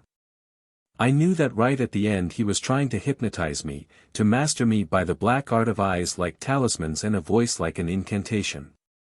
That's what he used to do with old Aylmer, no doubt. But it wasn't only the way he said it, it was what he said. It was the religion and philosophy of it. "I'm afraid I'm a practical man," said the doctor with gruff humor, "and I don't bother much about religion and philosophy." "You'll never be a practical man till you do," said Father Brown. "Look here, doctor, you know me pretty well, I think you know I'm not a bigot. You know I know there are all sorts in all religions, good men in bad ones and bad men in good ones. But there's just one little fact I've learned simply as a practical man, an entirely practical point, that I've picked up by experience, like the tricks of an animal or the trademark of a good wine. I've scarcely ever met a criminal who philosophized at all, who didn't philosophize along those lines of Orientalism and recurrence and reincarnation, and the wheel of destiny and the serpent biting its own tail. I have found merely in practice that there is a curse on the servants of that serpent, on their bellies shall they go and the dust shall they eat, and there was never a blackguard or a profligate born who could not talk that sort of spirituality. It may not be like that in its real religious origins, but here in our working world it is the religion of rascals, and I knew it was a rascal who was speaking. Why, said Boyne, I should have thought that a rascal could pretty well profess any religion he chose. Yes, assented the other, he could profess any religion, that is he could pretend to any religion, if it was all a pretense. If it was mere mechanical hypocrisy and nothing else, no doubt it could be done by a mere mechanical hypocrite. Any sort of mask can be put on any sort of face. Anybody can learn certain phrases or state verbally that he holds certain views. I can go out into the street and state that I am a Wesleyan Methodist or a Sandemanian, though I fear in no very convincing accent. But we are talking about an artist. And for the enjoyment of the artist the mask must be to some extent molded on the face. What he makes outside him must correspond to something inside him, he can only make his effects out of some of the materials of his soul. I suppose he could have said he was a Wesleyan Methodist, but he could never be an eloquent Methodist as he can be an eloquent mystic and fatalist. I am talking of the sort of ideal such a man thinks of if he really tries to be idealistic. It was his whole game with me to be as idealistic as possible, and whenever that is attempted by that sort of man, you will generally find it is that sort of ideal. That sort of man may be dripping with gore. But he will always be able to tell you quite sincerely that Buddhism is better than Christianity. Nay, he will tell you quite sincerely that Buddhism is more Christian than Christianity. That alone is enough to throw a hideous and ghastly ray of light on his notion of Christianity. Upon my soul, said the doctor, laughing, I can't make out whether you're denouncing or defending him. It isn't defending a man to say he is a genius, said Father Brown. Far from it. And it is simply a psychological fact that an artist will betray himself by some sort of sincerity. Leonardo da Vinci cannot draw as if he couldn't draw. Even if he tried, it will always be a strong parody of a weak thing. This man would have made something much too fearful and wonderful out of the Wesleyan Methodist. When the priest went forth again and set his face homeward, the cold had grown more intense and yet was somehow intoxicating. The trees stood up like silver candelabra of some incredible cold Candlemas of purification. It was a piercing cold, like that silver sort of pure pain that once pierced the very heart of purity. But it was not a killing cold, save in the sense of seeming to kill all the mortal obstructions to our immortal and immeasurable vitality. The pale green sky of twilight, with one star like the Star of Bethlehem, seemed by some strange contradiction to be a cavern of clarity. It was as if there could be a green furnace of cold which wakened all things to life like warmth, and that the deeper they went into those cold crystalline colors the more were they light like winged creatures and clear like colored glass. It tingled with truth and it divided truth from error with a blade like ice, but all that was left had never felt so much alive. It was as if all joy were a jewel in the heart of an iceberg. The priest hardly understood his own mood as he advanced deeper and deeper into the green gloaming, drinking deeper and deeper draughts of that virginal vivacity of the air. Some forgotten muddle and morbidity seemed to be left behind, or wiped out as the snow had painted out the footprints of the man of blood. As he shuffled homewards through the snow, he muttered to himself, and yet he is right enough about there being a white magic, if he only knows where to look for it. The doom of the Darnaways. Two landscape painters stood looking at one landscape, which was also a seascape, and both were curiously impressed by it, though their impressions were not exactly the same. To one of them, who was a rising artist from London, it was new as well as strange. To the other, who was a local artist but with something more than a local celebrity, it was better known, but perhaps all the more strange for what he knew of it. In terms of tone and form, as these men saw it, it was a stretch of sands against a stretch of sunset, the whole scene lying in strips of somber color. Dead green and bronze and brown and a drab that was not merely dull but in that gloaming in some way more mysterious than gold. All that broke these level lines was a long building which ran out from the fields into the sands of the sea, so that its fringe of dreary weeds and rushes seemed almost to meet the seaweed. But its most singular feature was that the upper part of it had the ragged outlines of a ruin, pierced by so many wide windows and large rents as to be a mere dark skeleton against the dying light. While the lower bulk of the building had hardly any windows at all, most of them being blind and bricked up and their outlines only faintly traceable in the twilight. But one window at least was still a window. And it seemed strangest of all that it showed a light. "Who on earth can live in that old shell?" exclaimed the Londoner, who was a big, bohemian-looking man, young but with a shaggy red beard that made him look older. Chelsea knew him familiarly as Harry Payne. "Ghosts, you might suppose," replied his friend Martin Wood. "Well, the people who live there really are rather like ghosts." It was perhaps rather a paradox that the London artist seemed almost bucolic in his boisterous freshness and wonder, while the local artist seemed a more shrewd and experienced person, regarding him with mature and amiable amusement. Indeed, the latter was altogether a quieter and more conventional figure, wearing darker clothes and with his square and stolid face clean-shaven. "It is only a sign of the times, of course," he went on, "or of the passing of old times and old families with them. The last of the great Darnaways live in that house, and not many of the new poor are as poor as they are. They can't even afford to make their own top story habitable, but have to live in the lower rooms of a ruin like bats and owls. Yet they have family portraits that go back to the Wars of the Roses and the first portrait painting in England, and very fine some of them are, I happen to know, because they asked for my professional advice in overhauling them. There's one of them especially, and one of the earliest, but it's so good that it gives you the creeps." "The whole place gives you the creeps, I should think by the look of it," replied Payne. "Well," said his friend, "to tell you the truth, it does." The silence that followed was stirred by a faint rustle among the rushes by the moat. And it gave them, rationally enough, a slight nervous start when a dark figure brushed along the bank, moving rapidly and almost like a startled bird. But it was only a man walking briskly with a black bag in his hand, a man with a long sallow face and sharp eyes that glanced at the London stranger in a slightly darkling and suspicious manner. "It's only Dr. Barnett," said Wood with a sort of relief. "Good evening, Doctor. Are you going up to the house? I hope nobody's ill."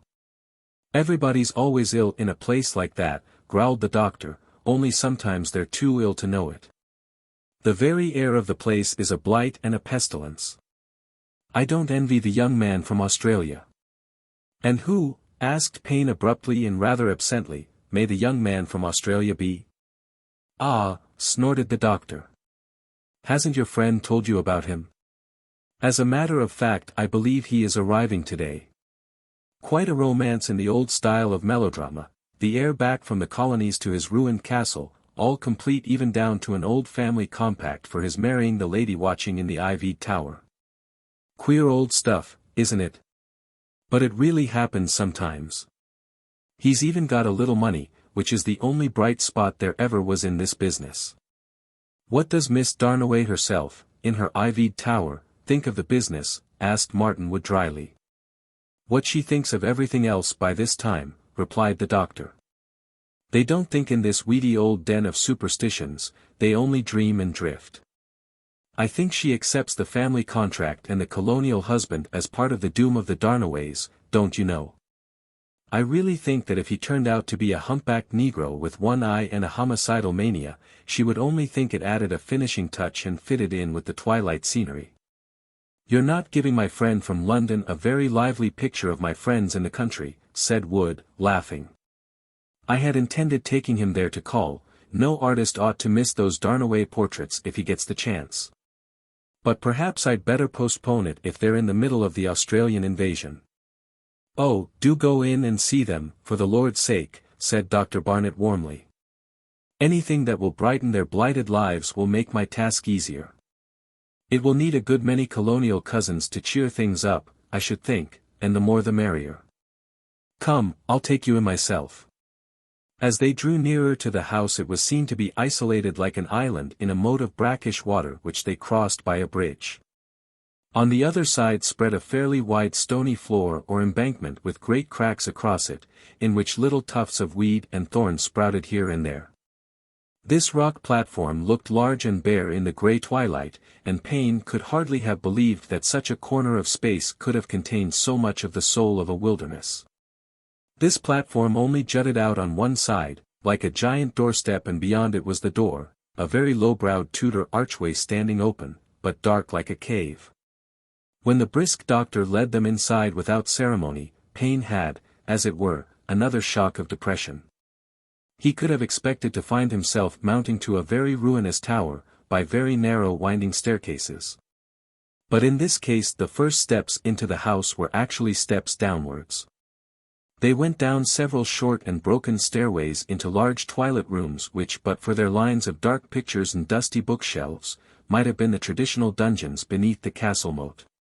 Here and there a candle in an old candlestick lit up some dusty accidental detail of a dead elegance, but the visitor was not so much impressed or depressed by this artificial light as by the one pale gleam of natural light. As he passed down the long room he saw the only window in that wall, a curious low oval window of a late 17th century fashion. But the strange thing about it was that it did not look out directly on any space of sky but only on a reflection of sky, a pale strip of daylight merely mirrored in the moat, under the hanging shadow of the bank. Payne had a memory of the Lady of Shalott who never saw the world outside except in a mirror. The lady of this Shalott not only in some sense saw the world in a mirror, but even saw the world upside down. "It's as if the house of Darnaways were falling literally as well as metaphorically," said Wood in a low voice, "as if it were sinking slowly into a swamp or a quicksand, until the sea goes over it like a green roof." Even the sturdy Dr. Barnett started a little at the silent approach of the figure that came to receive them. Indeed, the room was so silent that they were all startled to realize that it was not empty. There were 3 people in it when they entered, 3 dim figures motionless in the dim room, all 3 dressed in black and looking like dark shadows. As the foremost figure drew nearer the grey light from the window, he showed a face that looked almost as grey as its frame of hair. This was old Vine, the steward, long left in loco parentis since the death of that eccentric parent, the last Lord Darnaway. He would have been a handsome old man if he had had no teeth. As it was, he had one which showed every now and then and gave him a rather sinister appearance. He received the doctor and his friends with a fine courtesy and escorted them to where the other 2 figures in black were seated. One of them seemed to Payne to give another appropriate touch of gloomy antiquity to the castle by the mere fact of being a Roman Catholic priest, who might have come out of a priest's hole in the dark old days.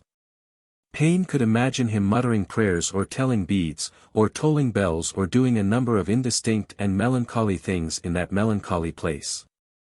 Just then he might be supposed to have been giving religious consolation to the lady.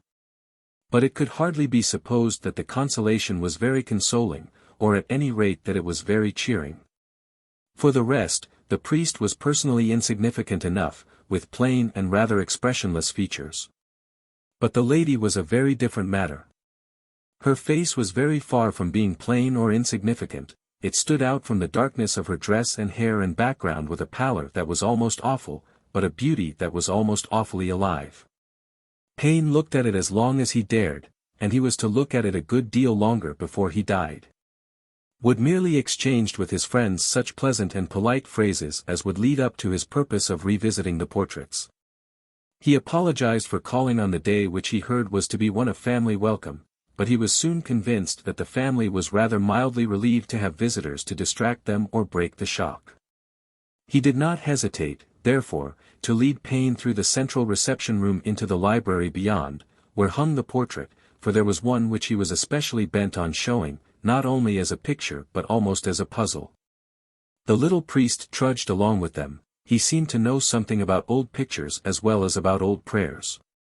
"I'm rather proud of having spotted this," said Wood. "I believe it's a Holbein. If it isn't, there was somebody living in Holbein's time who was as great as Holbein." It was a portrait in the hard but sincere and living fashion of the period, representing a man clad in black trimmed with gold and fur, with a heavy, full, rather pale face but watchful eyes. "What a pity art couldn't have stopped forever at just that transition stage," cried Wood, "and never transitioned any more. Don't you see it's just realistic enough to be real? Don't you see the face speaks all the more because it stands out from a rather stiffer framework of less essential things?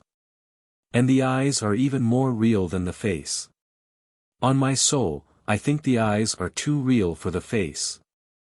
It's just as if those sly, quick eyeballs were protruding out of a great pale mask. The stiffness extends to the figure a little, I think, said Payne. They hadn't quite mastered anatomy when medievalism ended, at least in the north. That left leg looks to me a good deal out of drawing. I'm not so sure, replied Wood quietly. Those fellows who painted just when realism began to be done, and before it began to be overdone, were often more realistic than we think. They put real details of portraiture into things that are thought merely conventional. You might say this fellow's eyebrows or eye sockets are a little lopsided. But I bet if you knew him you'd find that one of his eyebrows did really stick up more than the other. And I shouldn't wonder if he was lame or something, and that black leg was meant to be crooked. What an old devil he looks! Burst out Payne suddenly. I trust his reverence will excuse my language. I believe in the devil, thank you, said the priest with an inscrutable face. Curiously enough there was a legend that the devil was lame. I say, protested Payne, you can't really mean that he was the devil, but who the devil was he? He was the Lord Darnaway under Henry VII and Henry VIII, replied his companion. But there are curious legends about him, too. One of them is referred to in that inscription round the frame, and further developed in some notes left by somebody in a book I found here. They are both rather curious reading. Payne leaned forward, craning his head so as to follow the archaic inscription round the frame, leaving out the antiquated lettering and spelling. It seemed to be a sort of rhyme running somewhat thus. In the 7th hour I shall return. In the 7th hour I shall depart. None in that hour shall hold my hand. And woe to her that holds my heart. It sounds creepy somehow, said Payne, but that may be partly because I don't understand a word of it. It's pretty creepy even when you do, said Wood in a low voice. The record made at a later date, in the old book I found, is all about how this beauty deliberately killed himself in such a way that his wife was executed for his murder. Another note commemorates a later tragedy, 7 successions later, under the Georges, in which another Darnaway committed suicide, having first thoughtfully left poison in his wife's wine. It said that both suicides took place at 7 in the evening. I suppose the inference is that he does really return with every 7th inheritor and makes things unpleasant, as the rhyme suggests, for any lady unwise enough to marry him. On that argument, replied Payne, it would be a trifle uncomfortable for the next 7th gentleman. Wood's voice was lower still as he said, the new heir will be the 7th. Harry Payne suddenly heaved up his great chest and shoulders like a man flinging off a burden. What crazy stuff are we all talking, he cried. We're all educated men in an enlightened age, I suppose. Before I came into this damned dank atmosphere I'd never have believed I should be talking of such things, except to laugh at them. You are right, said Wood. If you lived long enough in this underground palace you'd begin to feel differently about things. I've begun to feel very curiously about that picture, having had so much to do with handling and hanging it. It sometimes seems to me that the painted face is more alive than the dead faces of the people living here, that it is a sort of talisman or magnet, that it commands the elements and draws out the destinies of men and things. I suppose you would call it very fanciful. What is that noise? Cried Payne suddenly. They all listened, and there seemed to be no noise except the dull boom of the distant sea, then they began to have the sense of something mingling with it. Something like a voice calling through the sound of the surf, dulled by it at first, but coming nearer and nearer. The next moment they were certain, someone was shouting outside in the dusk. Payne turned to the low window behind him and bent to look out. It was the window from which nothing could be seen except the moat with its reflection of bank and sky. But that inverted vision was not the same that he had seen before. From the hanging shadow of the bank in the water depended 2 dark shadows reflected from the feet and legs of a figure standing above upon the bank. Through that limited aperture they could see nothing but the 2 legs black against the reflection of a pale and livid sunset. But somehow that very fact of the head being invisible, as if in the clouds, gave something dreadful to the sound that followed, the voice of a man crying aloud what they could not properly hear or understand. Payne especially was peering out of the little window with an altered face, and he spoke with an altered voice. How queerly he's standing." "No, no," said Wood, in a sort of soothing whisper. "Things often look like that in reflection. It's the wavering of the water that makes you think that." "Think what?" asked the priest shortly. "That his left leg is crooked," said Wood. Payne had thought of the oval window as a sort of mystical mirror. And it seemed to him that there were in it other inscrutable images of doom. There was something else beside the figure that he did not understand. 3 thinner legs showing in dark lines against the light, as if some monstrous 3-legged spider or bird were standing beside the stranger. Then he had the less crazy thought of a tripod like that of the heathen oracles. And the next moment the thing had vanished and the legs of the human figure passed out of the picture. He turned to meet the pale face of old Vine, the steward, with his mouth open, eager to speak, and his single tooth showing. "He has come," he said. "The boat arrived from Australia this morning." Even as they went back out of the library into the central salon they heard the footsteps of the newcomer clattering down the entrance steps, with various items of light luggage trailed behind him. When Payne saw one of them, he laughed with a reaction of relief. His tripod was nothing but the telescopic legs of a portable camera easily packed and unpacked. And the man who was carrying it seemed so far to take on equally solid and normal qualities. He was dressed in dark clothes, but of a careless and holiday sort. His shirt was of grey flannel, and his boots echoed uncompromisingly enough in those still chambers. As he strode forward to greet his new circle his stride had scarcely more than the suggestion of a limp.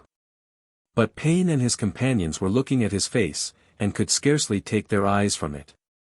He evidently felt there was something curious and uncomfortable about his reception. But they could have sworn that he did not himself know the cause of it. The lady, supposed to be in some sense already betrothed to him, was certainly beautiful enough to attract him, but she evidently also frightened him. The old steward brought him a sort of feudal homage, yet treated him as if he were the family ghost. The priest still looked at him with a face which was quite indecipherable, and therefore perhaps all the more unnerving. A new sort of irony, more like the Greek irony, began to pass over Payne's mind. He had dreamed of the stranger as a devil, but it seemed almost worse that he was an unconscious destiny. He seemed to march towards crime with the monstrous innocence of Oedipus. He had approached the family mansion in so blindly buoyant a spirit as to have set up his camera to photograph his first sight of it. And even the camera had taken on the semblance of the tripod of a tragic pythoness. Payne was surprised, when taking his leave a little while after, at something which showed that the Australian was already less unconscious of his surroundings. He said in a low voice, "Don't go or come again soon. You look like a human being. This place fairly gives me the jumps." When Payne emerged out of those almost subterranean halls and came into the night air and the smell of the sea, he felt as if he had come out of that underworld of dreams in which events jumble on top of each other in a way at once unrestful and unreal. The arrival of the strange relative had been somehow unsatisfying and, as it were, unconvincing. The doubling of the same face in the old portrait and the new arrival troubled him like a two-headed monster. And yet it was not altogether a nightmare, nor was it that face, perhaps, that he saw most vividly. "Did you say?" he asked of the doctor, as they strode together across the striped dark sands by the darkening sea. "Did you say that young man was betrothed to Miss Darnaway by a family compact or something? Sounds rather like a novel." "But an historical novel," answered Dr. Barnett. "The Darnaways all went to sleep a few centuries ago, when things were really done that we only read of in romances." "Yes. I believe there's some family tradition by which second or third cousins always marry when they stand in a certain relation of age, in order to unite the property. A damned silly tradition, I should say. And if they often married in that fashion, it may account on principles of heredity for their having gone so rotten." "I should hardly say," answered Payne a little stuffily, "that they had all gone rotten." "Well," replied the doctor, "the young man doesn't look rotten, of course, though he's certainly lame." "The young man," cried Payne, who was suddenly and unreasonably angry. "Well, if you think the young lady looks rotten, I think it's you who have rotten taste." The doctor's face grew dark and bitter.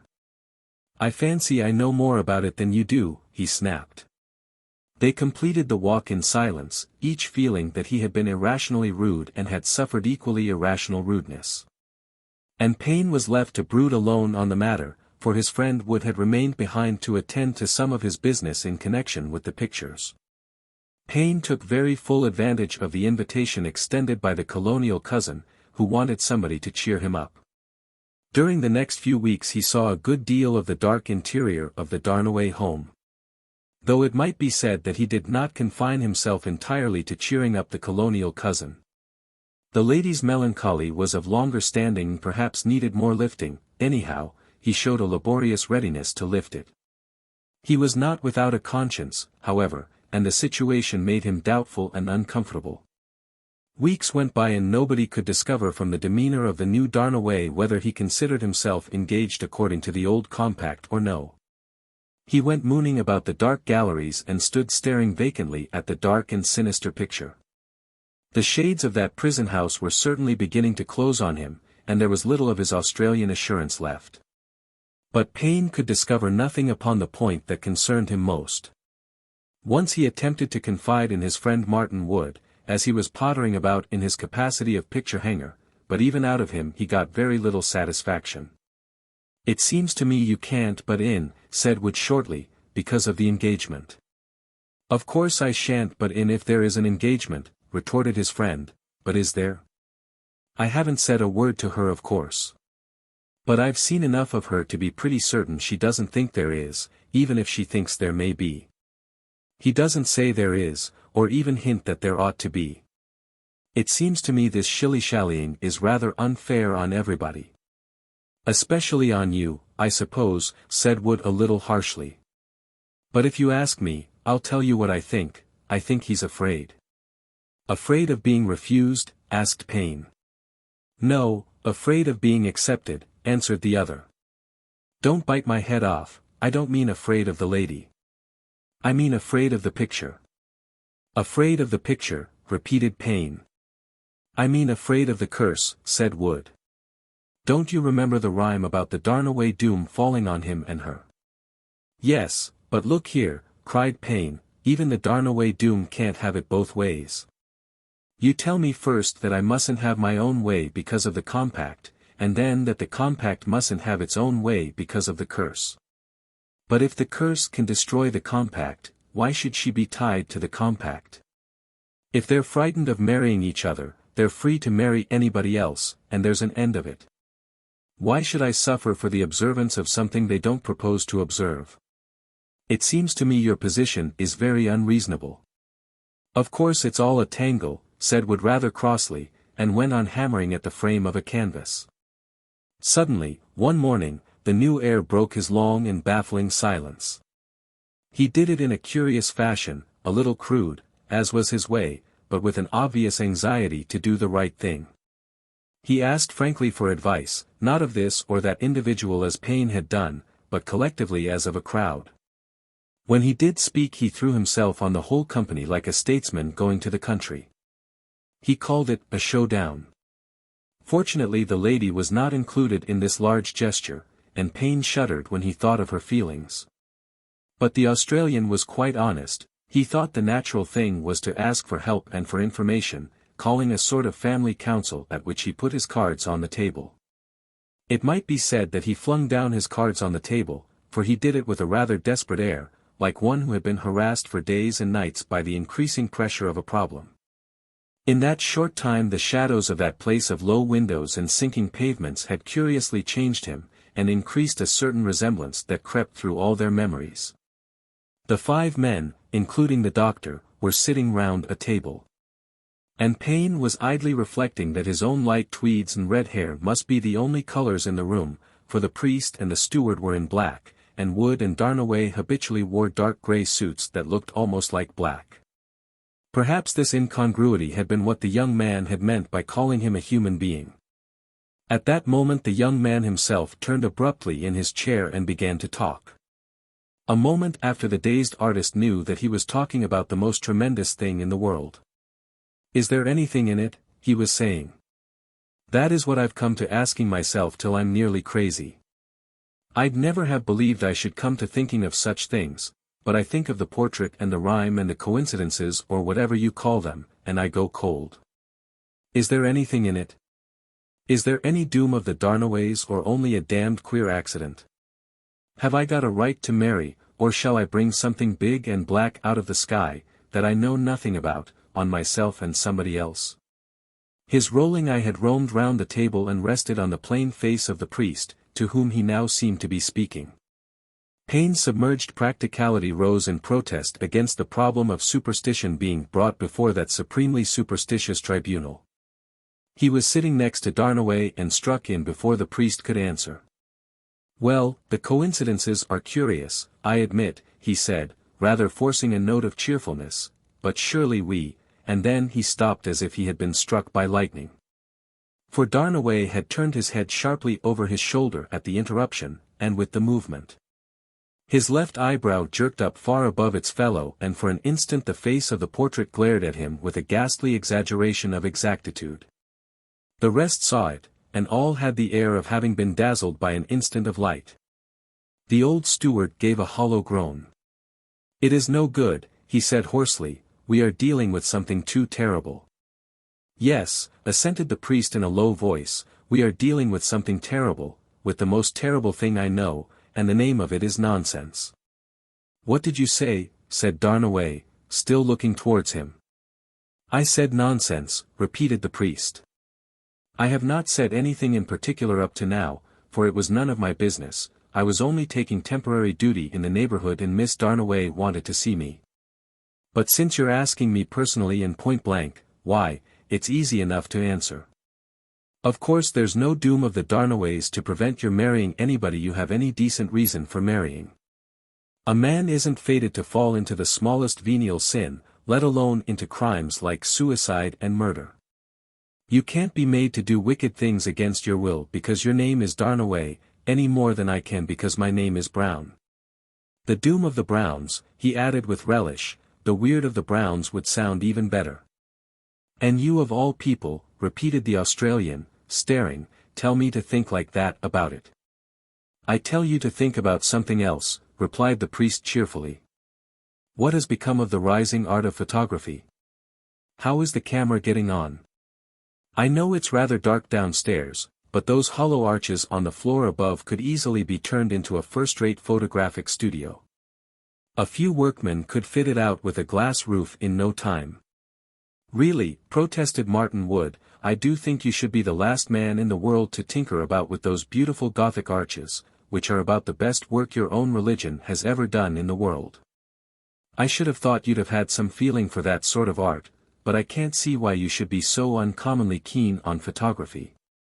"I'm uncommonly keen on daylight," answered Father Brown, "especially in this dingy business. And photography has the virtue of depending on daylight. And if you don't know that I would grind all the Gothic arches in the world to powder to save the sanity of a single human soul, you don't know so much about my religion as you think you do." The young Australian had sprung to his feet like a man rejuvenated. "By George! That's the talk," he cried, "though I never thought to hear it from that quarter. I'll tell you what, Reverend Sir, I'll do something that will show I haven't lost my courage after all." The old steward was still looking at him with quaking watchfulness, as if he felt something fey about the young man's defiance. "Oh," he cried, "what are you going to do now?" "I am going to photograph the portrait," replied Darnaway. Yet it was barely a week afterwards that the storm of the catastrophe seemed to stoop out of the sky, darkening that sun of sanity to which the priest had appealed in vain, and plunging the mansion once more in the darkness of the Darnaway doom. It had been easy enough to fit up the new studio, and seen from inside it looked very like any other such studio, empty except for the fullness of the white light. A man coming from the gloomy rooms below had more than normally the sense of stepping into a more than modern brilliancy, as blank as the future.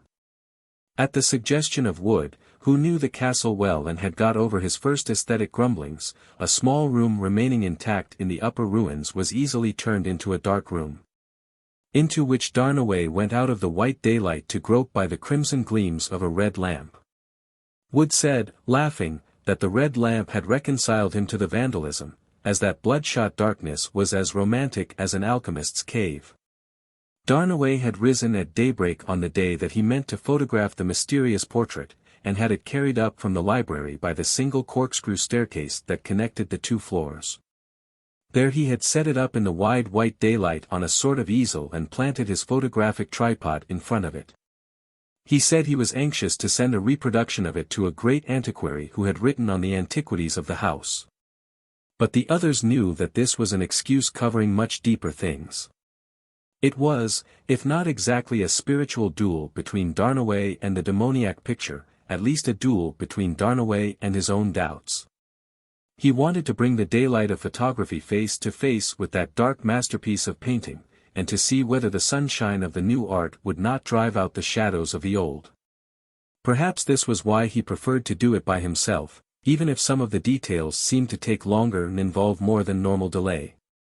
Anyhow, he rather discouraged the few who visited his studio during the day of the experiment, and who found him focusing and fussing about in a very isolated and impenetrable fashion. The steward had left a meal for him, as he refused to come down. The old gentleman also returned some hours afterwards and found the meal more or less normally disposed of, but when he brought it he got no more gratitude than a grunt. Payne went up once to see how he was getting on, but finding the photographer disinclined for conversation came down again. Father Brown had wandered that way in an unobtrusive style to take Darnaway a letter from the expert to whom the photograph was to be sent.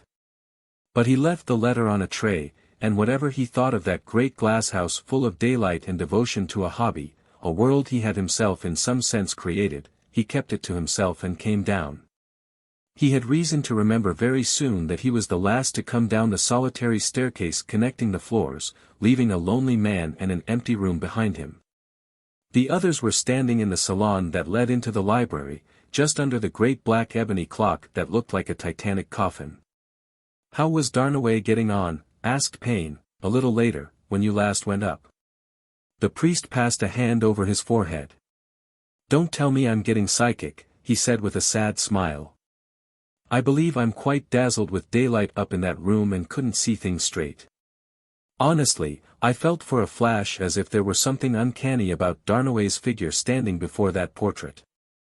"Oh, that's the lame leg," said Barnett promptly. "We know all about that." "Do you know," said Payne abruptly, but lowering his voice, "Don't think we do know all about it or anything about it. What's the matter with his leg? What was the matter with his ancestor's leg?" "Oh, there's something about that in the book I was reading in there, in the family archives," said Wood. "I'll fetch it for you." And he stepped into the library just beyond. "I think," said Father Brown quietly, "Mr. Payne must have some particular reason for asking that." "I may as well blurt it out once and for all," said Payne, but in a yet lower voice. "After all, there is a rational explanation. A man from anywhere might have made up to look like the portrait. What do we know about Darnaway? He is behaving rather oddly." The others were staring at him in a rather startled fashion, but the priest seemed to take it very calmly. "I don't think the old portrait's ever been photographed," he said. "That's why he wants to do it. I don't think there's anything odd about that. Quite an ordinary state of things, in fact," said Wood with a smile. He had just returned with the book in his hand. And even as he spoke there was a stir in the clockwork of the great dark clock behind him and successive strokes thrilled through the room up to the number of 7. With the last stroke there came a crash from the floor above that shook the house like a thunderbolt, and Father Brown was already 2 steps up the winding staircase before the sound had ceased. "My God!" cried Payne involuntarily. "He is alone up there." "Yes," said Father Brown without turning, as he vanished up the stairway. "We shall find him alone." When the rest recovered from their first paralysis and ran helter-skelter up the stone steps and found their way to the new studio, it was true in that sense that they found him alone. They found him lying in a wreck of his tall camera, with its long splintered legs standing out grotesquely at 3 different angles, and Darnaway had fallen on top of it with one black crooked leg lying at a 4th angle along the floor. For the moment the dark heap looked as if he were entangled with some huge and horrible spider. Little more than a glance and a touch were needed to tell them that he was dead. Only the portrait stood untouched upon the easel, and one could fancy the smiling eyes shone. An hour afterwards Father Brown, in helping to calm the confusion of the stricken household, came upon the old steward muttering almost as mechanically as the clock had ticked and struck the terrible hour. Almost without hearing them, he knew what the muttered words must be.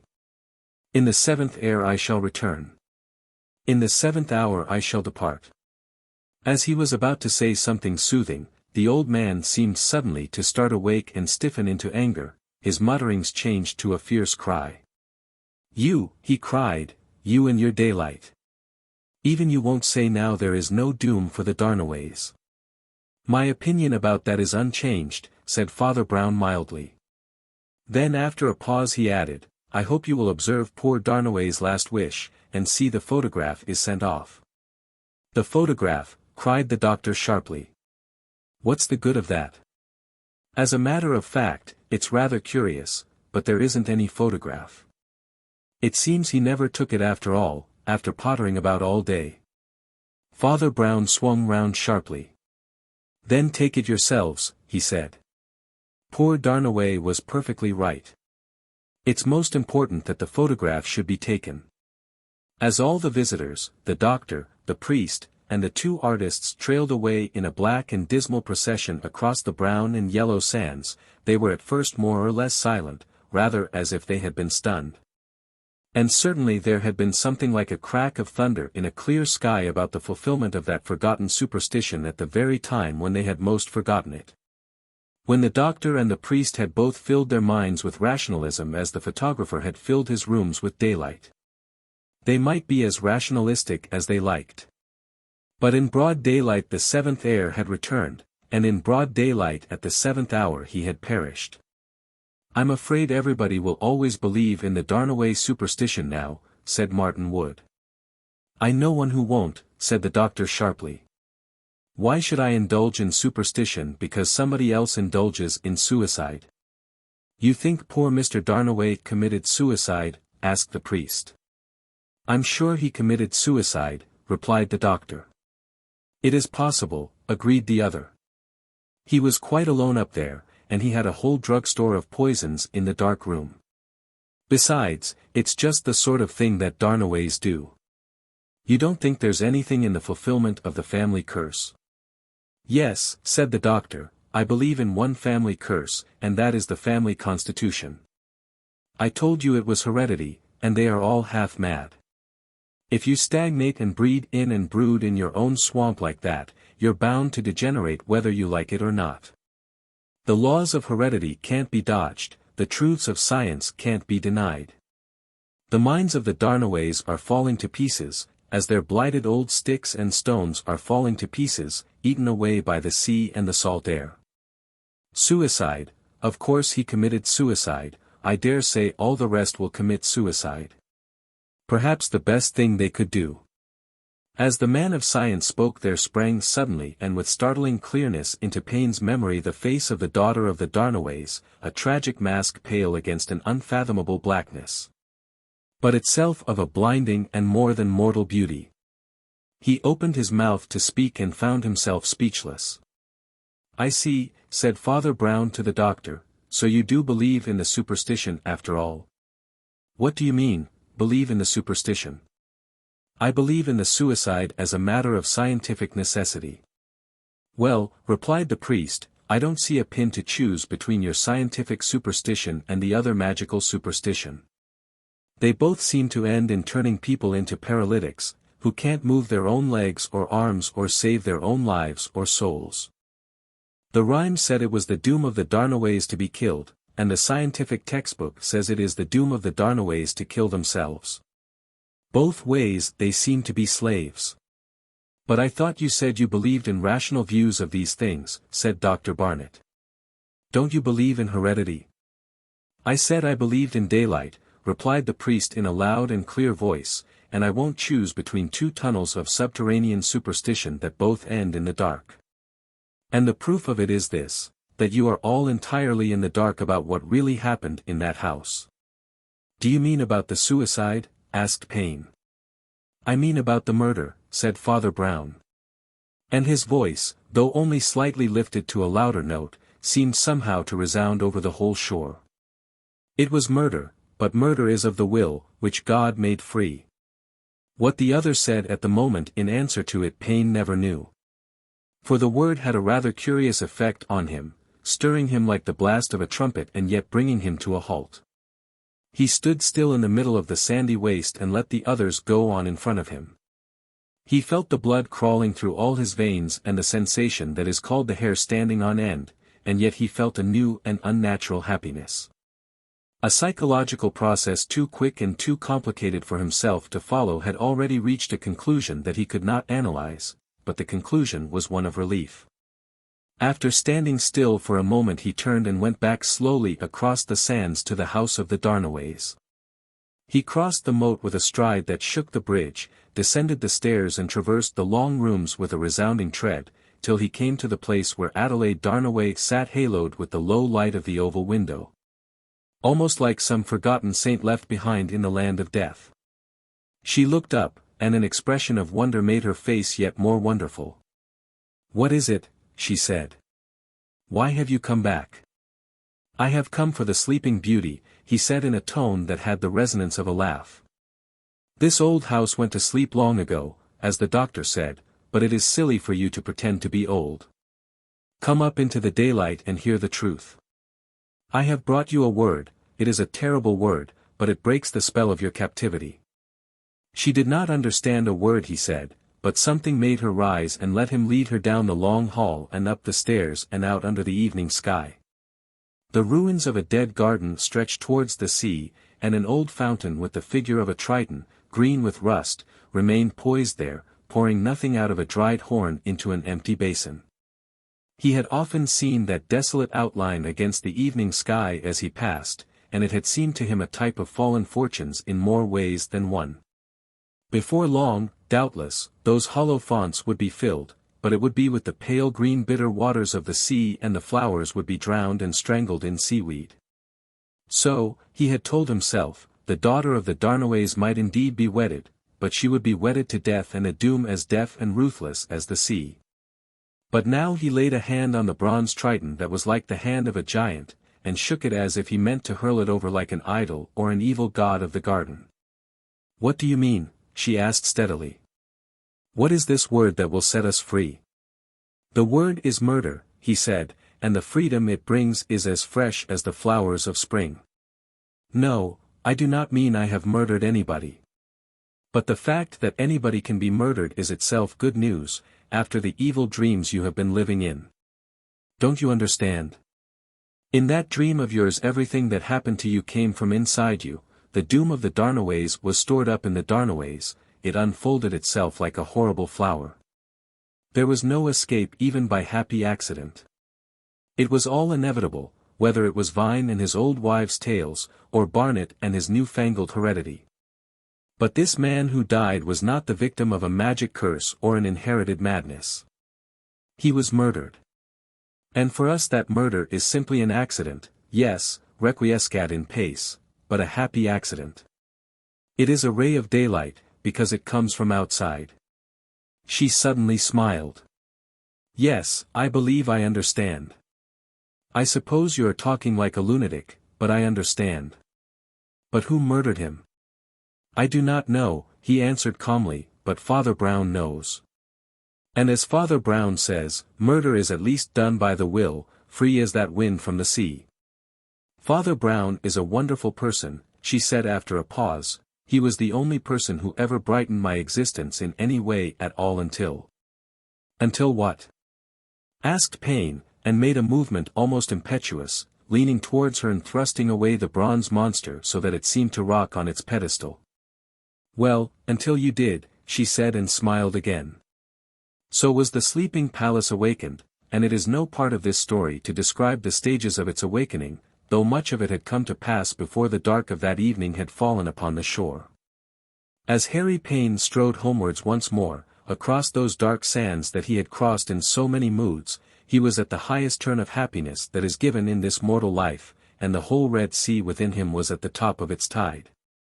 He would have had no difficulty in picturing all that place again in flower, and the bronze Triton bright as a golden god and the fountain flowing with water or with wine. But all this brightness and blossoming had been unfolded for him by the one word murder, and it was still a word that he did not understand. He had taken it on trust, and he was not unwise. For he was one of those who have a sense of the sound of truth. It was more than a month later that Payne returned to his London house to keep an appointment with Father Brown, taking the required photograph with him. His personal romance had prospered as well as was fitting under the shadow of such a tragedy, and the shadow itself therefore lay rather more lightly on him, but it was hard to view it as anything but the shadow of a family fatality. In many ways he had been much occupied. And it was not until the Darnaway household had resumed its somewhat stern routine, and the portrait had long been restored to its place in the library, that he had managed to photograph it with a magnesium flare. Before sending it to the antiquary, as originally arranged, he brought it to the priest who had so pressingly demanded it. "I can't understand your attitude about all this, Father Brown," he said. "You act as if you had already solved the problem in some way of your own." The priest shook his head mournfully. "Not a bit of it," he answered. "I must be very stupid, but I'm quite stuck about the most practical point of all. It's a queer business, so simple up to a point, and then, let me have a look at that photograph, will you?" He held it close to his screwed, short-sighted eyes for a moment, and then said, "Have you got a magnifying glass?"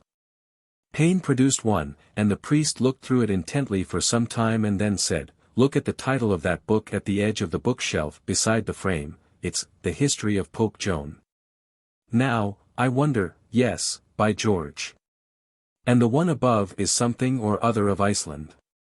Lord! What a queer way to find it out. What a dolt and donkey I was not to notice it when I was there." "But what have you found out?" asked Payne impatiently. "The last link," said Father Brown, "and I'm not stuck any longer. Yes, I think I know how that unhappy story went from first to last now." "But why?" insisted the other. "Why, because," said the priest with a smile, "the Darnaway library contained books about Pope Joan and Iceland, not to mention another I see with the title beginning The Religion of Frederick, which is not so very hard to fill up." Then, seeing the other's annoyance, his smile faded and he said more earnestly, "As a matter of fact, this last point, though it is the last link, is not the main business. There were much more curious things in the case than that.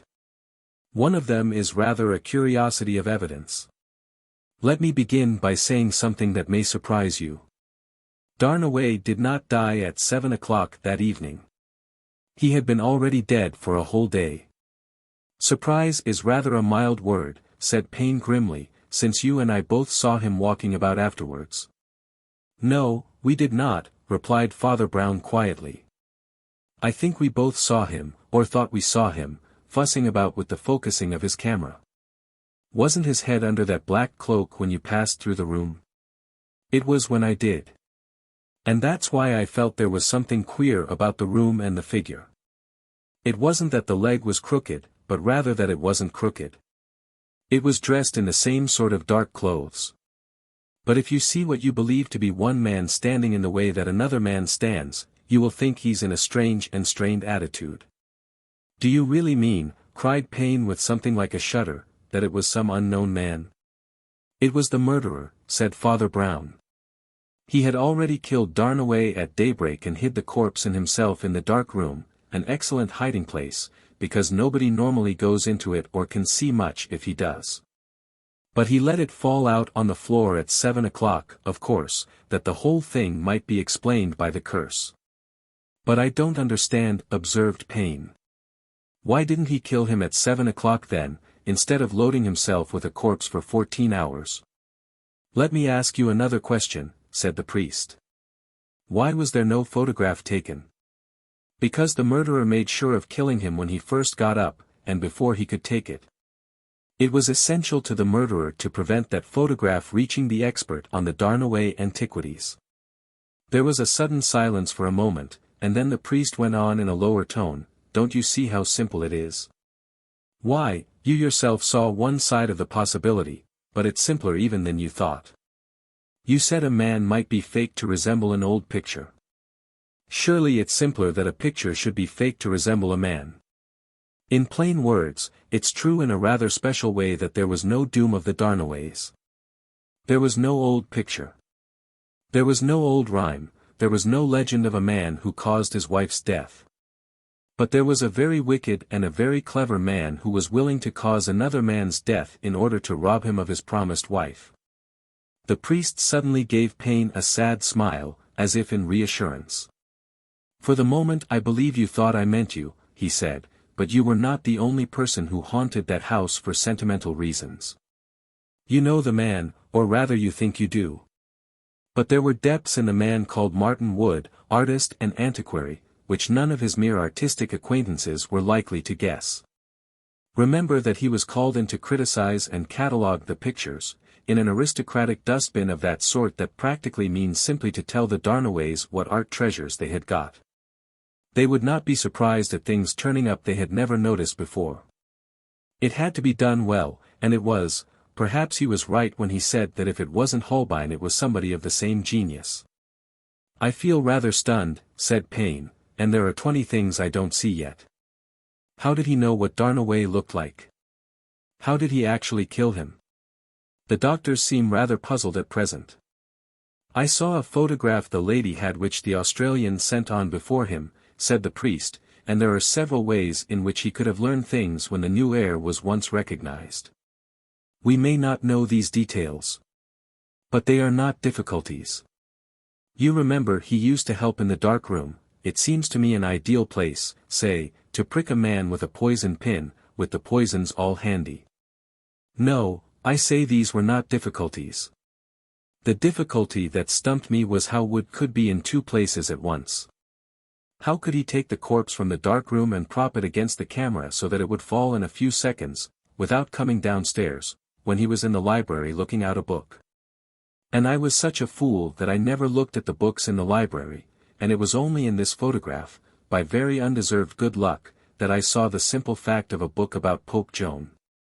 You've kept your best riddle for the end, said Payne grimly. What on earth can Pope Joan have to do with it? Don't forget the book about the something of Iceland, advised the priest, or the religion of somebody called Frederick. It only remains to ask what sort of man was the late Lord Darnaway. Oh, does it? Observed Payne heavily. He was a cultivated, humorous sort of eccentric, I believe, went on Father Brown. Being cultivated, he knew there was no such person as Pope Joan. Being humorous, he was very likely to have thought of the title of The Snakes of Iceland, or something else that didn't exist. I venture to reconstruct the third title as The Religion of Frederick the Great, which also doesn't exist. Now, doesn't it strike you that those would be just the titles to put on the backs of books that didn't exist? Or in other words on a bookcase that wasn't a bookcase? Ah, cried Payne, I see what you mean now. There was some hidden staircase. Up to the room Wood himself selected as a dark room, said the priest nodding. I'm sorry. It couldn't be helped. It's dreadfully banal and stupid as I have been on this pretty banal case. But we were mixed up in a real musty old romance of decayed gentility and a fallen family mansion. And it was too much to hope that we could escape having a secret passage. It was a priest's hole, and I deserved to be put in it. The ghost of Gideon Wise. Father Brown always regarded the case as the queerest example of the theory of an alibi, the theory by which it is maintained, in defiance of the mythological Irish bird, that it is impossible for anybody to be in two places at once. To begin with, James Byrne, being an Irish journalist, was perhaps the nearest approximation to the Irish bird. He came as near as anybody could to being in two places at once, for he was in two places at the opposite extremes of the social and political world within the space of 20 minutes. The first was in the Babylonian halls of the big hotel, which was the meeting place of the three commercial magnates concerned with arranging for a coal lockout and denouncing it as a coal strike. The second was in a curious tavern, having the facade of a grocery store, where met the more subterranean triumvirate of those who would have been very glad to turn the lockout into a strike, and the strike into a revolution. The reporter passed to and fro between the 3 millionaires and the 3 Bolshevist leaders with the immunity of the modern herald or the new ambassador. He found the 3 mining magnates hidden in a jungle of flowering plants and a forest of fluted and florid columns of gilded plaster. Gilded birdcages hung high under the painted domes amid the highest leaves of the palms. And in them were birds of motley colors and varied cries. No bird in the wilderness ever sang more unheeded, and no flower ever wasted its sweetness on the desert air more completely than the blossoms of those tall plants wasted theirs upon the brisk and breathless business men, mostly American, who talked and ran to and fro in that place. And there, amid a riot of rococo ornament that nobody ever looked at, and a chatter of expensive foreign birds that nobody ever heard, and a mass of gorgeous upholstery and a labyrinth of luxurious architecture, the 3 men sat and talked of how success was founded on thought and thrift and a vigilance of economy and self-control. One of them indeed did not talk so much as the others. But he watched with very bright and motionless eyes, which seemed to be pinched together by his pince-nez, and the permanent smile under his small black mustache was rather like a permanent sneer. This was the famous Jacob P. Stein, and he did not speak till he had something to say. But his companion, old Gallop the Pennsylvanian, a huge fat fellow with reverend grey hair but a face like a pugilist, talked a great deal. He was in a jovial mood and was half rallying, half bullying the 3rd millionaire, Gideon Wise, a hard, dried, angular old bird of the type that his countrymen compare to hickory, with a stiff grey chin beard and the manners and clothes of any old farmer from the Central Plains. There was an old argument between Wise and Gallop about combination and competition. For old Wise still retained, with the manners of the old backwoods man, something of his opinions of the old individualist. He belonged, as we should say in England, to the Manchester school, and Gallop was always trying to persuade him to cut out competition and pool the resources of the world. "You'll have to come in, old fellow, sooner or later," Gallop was saying genially as Byrne entered. "It's the way the world is going, and we can't go back to the one-man business now. We've all got to stand together." "If I might say a word," said Stein, in his tranquil way, "I would say there is something a little more urgent even than standing together commercially. Anyhow, we must stand together politically. And that's why I've asked Mr. Byrne to meet us here today. On the political issue we must combine, for the simple reason that all our most dangerous enemies are already combined." "Oh, I quite agree about political combination," grumbled Gideon Wise. "See here," said Stein to the journalist, "I know you have the run of these queer places, Mr. Byrne, and I want you to do something for us unofficially. You know where these men meet, there are only 2 or 3 of them that count, John Elias and Jake Halkett, who does all the spouting, and perhaps that poet fellow Home." "Why, Home used to be a friend of Gideon," said the jeering Mr. Gallop. "Used to be in his Sunday school class or something." "He was a Christian, then," said old Gideon solemnly, "but when a man takes up with atheists you never know. I still meet him now and then. I was quite ready to back him against war and conscription and all that, of course, but when it comes to all the goddamn bullshies in creation—" "Excuse me," interposed Stein, "the matter is rather urgent. So I hope you will excuse me putting it before Mr. Byrne at once. Mr. Byrne, I may tell you in confidence that I hold information, or rather evidence that would land at least 2 of those men in prison for long terms, in connection with conspiracies during the late war. I don't want to use that evidence. But I want you to go to them quietly and tell them that I shall use it, and use it tomorrow, unless they alter their attitude." "Well," replied Byrne, "what you propose would certainly be called compounding a felony and might be called blackmail. Don't you think it is rather dangerous?" "I think it is rather dangerous for them," said Stein with a snap. "And I want you to go and tell them so." "Oh, very well," said Byrne standing up, with a half-humorous sigh.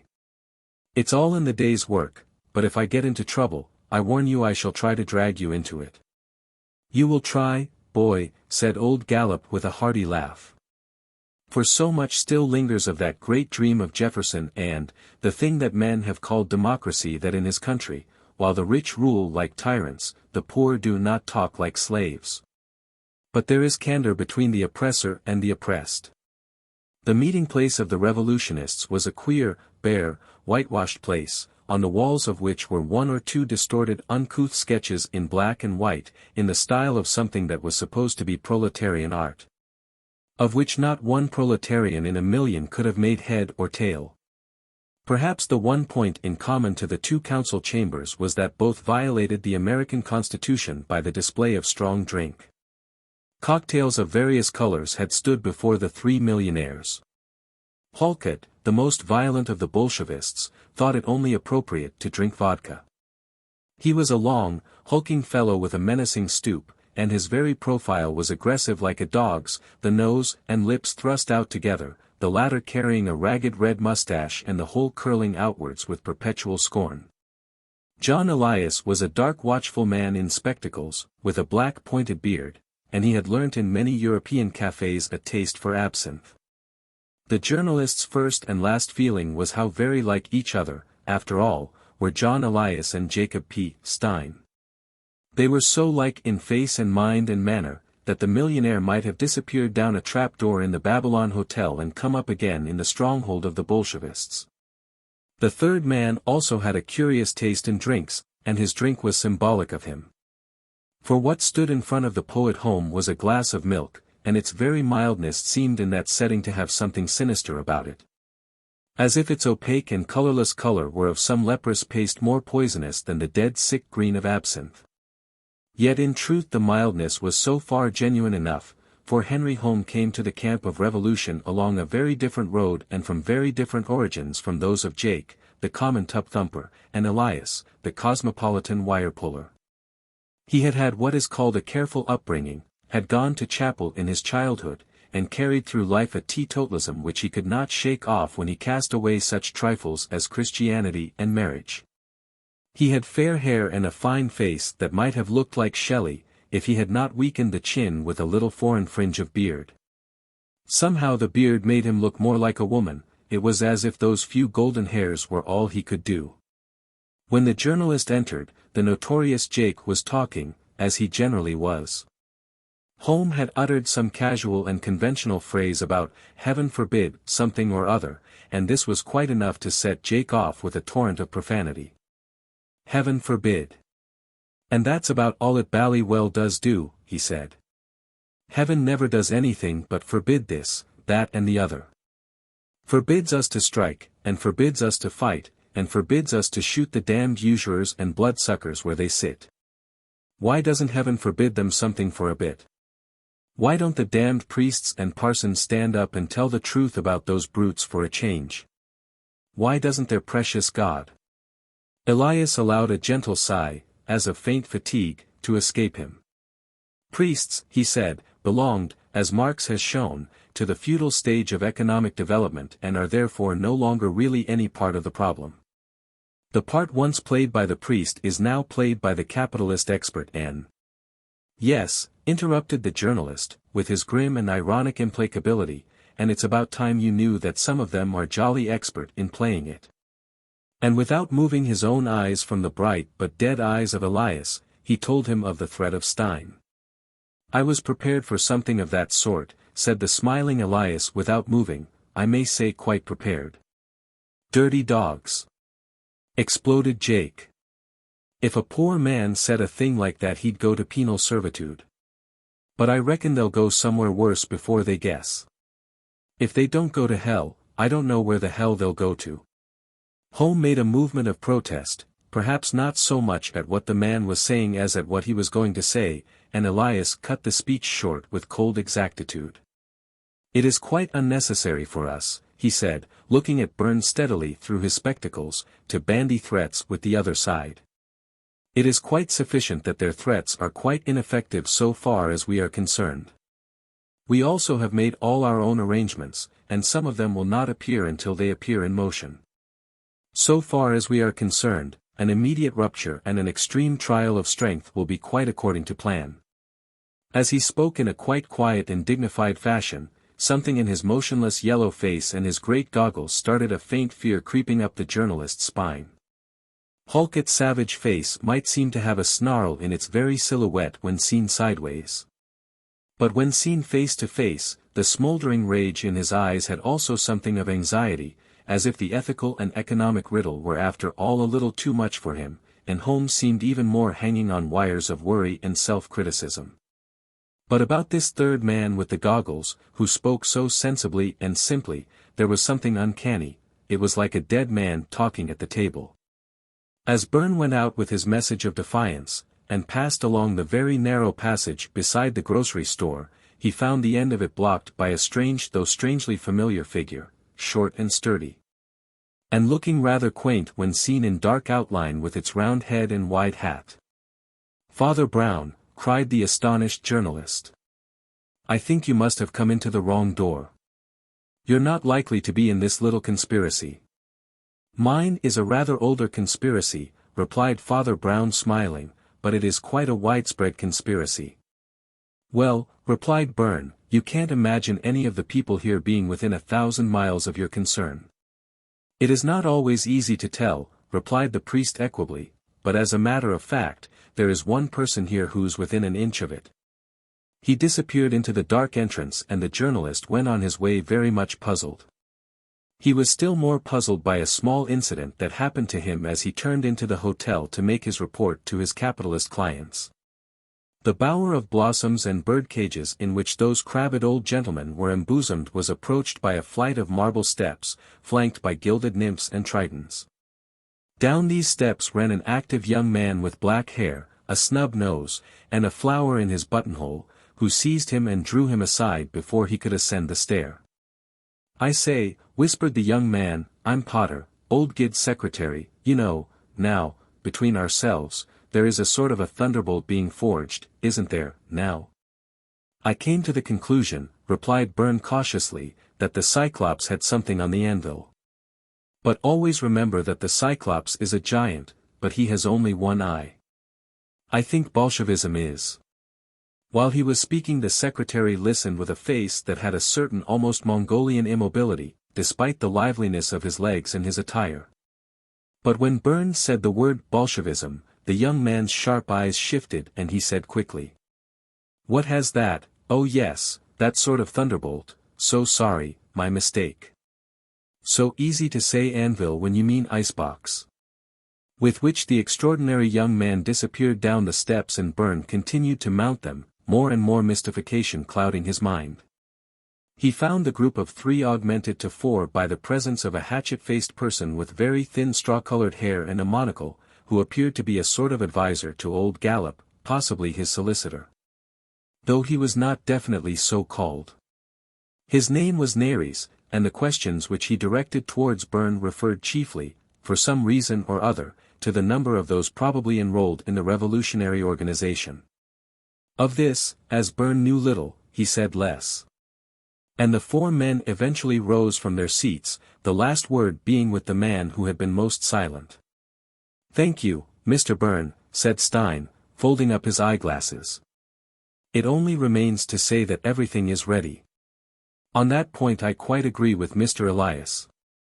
Tomorrow, before noon, the police will have arrested Mr. Elias, on evidence I shall by then have put before them, and those three at least will be in jail before night. As you know, I attempted to avoid this course. I think that is all, gentlemen." But Mr. Jacob P. Stein did not lay his formal information next day, for a reason that has often interrupted the activities of such industrious characters. He did not do it because he happened to be dead. And none of the rest of the program was carried out, for a reason which Byrne found displayed in gigantic letters when he opened his morning paper: "Terrific triple murder, 3 millionaires slain in one night." Other exclamatory phrases followed in smaller letters, only about 4 times the size of normal type. Which insisted on the special feature of the mystery, the fact that the 3 men had been killed not only simultaneously but in 3 widely separated places, Stein in his artistic and luxurious country seat 100 miles inland. Wise outside the little bungalow on the coast where he lived on sea breezes and a simple life, and old Gallop in a thicket just outside the lodge gates of his great house at the other end of the county. In all 3 cases there could be no doubt about the scenes of violence that had preceded death, though the actual body of Gallop was not found till the second day, where it hung, huge and horrible. Amid the broken forks and branches of the little wood into which its weight had crashed, like a bison rushing on the spears, while Wise had clearly been flung over the cliff into the sea, not without a struggle. For his scraping and slipping footprints could still be traced upon the very brink. But the first signal of the tragedy had been the sight of his large limp straw hat, floating far out upon the waves and conspicuous from the cliffs above. Stein's body also had at first eluded search, till a faint trail of blood led the investigators to a bath on the ancient Roman model he had been constructing in his garden. For he had been a man of an experimental turn of mind with a taste for antiquities. Whatever he might think, Byrne was bound to admit that there was no legal evidence against anybody as things stood. A motive for murder was not enough. Even a moral aptitude for murder was not enough. And he could not conceive that pale young pacifist, Henry Home, butchering another man by brutal violence, though he might imagine the blaspheming Jake and even the sneering Jew as capable of anything. The police, and the man who appeared to be assisting them, who was no other than the rather mysterious man with the monocle, who had been introduced as Mr. Nares, realized the position quite as clearly as the journalist. They knew that at the moment the Bolshevist conspirators could not be prosecuted and convicted, and that it would be a highly sensational failure if they were prosecuted and acquitted. Nares started with an artful candor by calling them in some sense to the council, inviting them to a private conclave and asking them to give their opinions freely in the interests of humanity. He had started his investigations at the nearest scene of tragedy, the bungalow by the sea. And Byrne was permitted to be present at a curious scene, which was at once a peaceful parley of diplomatists and a veiled inquisition or putting of suspects to the question. Rather to Byrne's surprise, the incongruous company, seated round the table in the seaside bungalow, included the dumpy figure and owlish head of Father Brown, though his connection with the affair did not appear until some time afterwards. The presence of young Potter, the dead man's secretary, was more natural, yet somehow his demeanor was not quite so natural. He alone was quite familiar with their meeting place, and was even in some grim sense their host. Yet he offered little assistance or information. His round snub-nosed face wore an expression more like sulks than sorrow. Jake Halkett as usual talked most. And a man of his type could not be expected to keep up the polite fiction that he and his friends were not accused. Young Home, in his more refined way, tried to restrain him when he began to abuse the men who had been murdered. But Jake was always quite as ready to roar down his friends as his foes.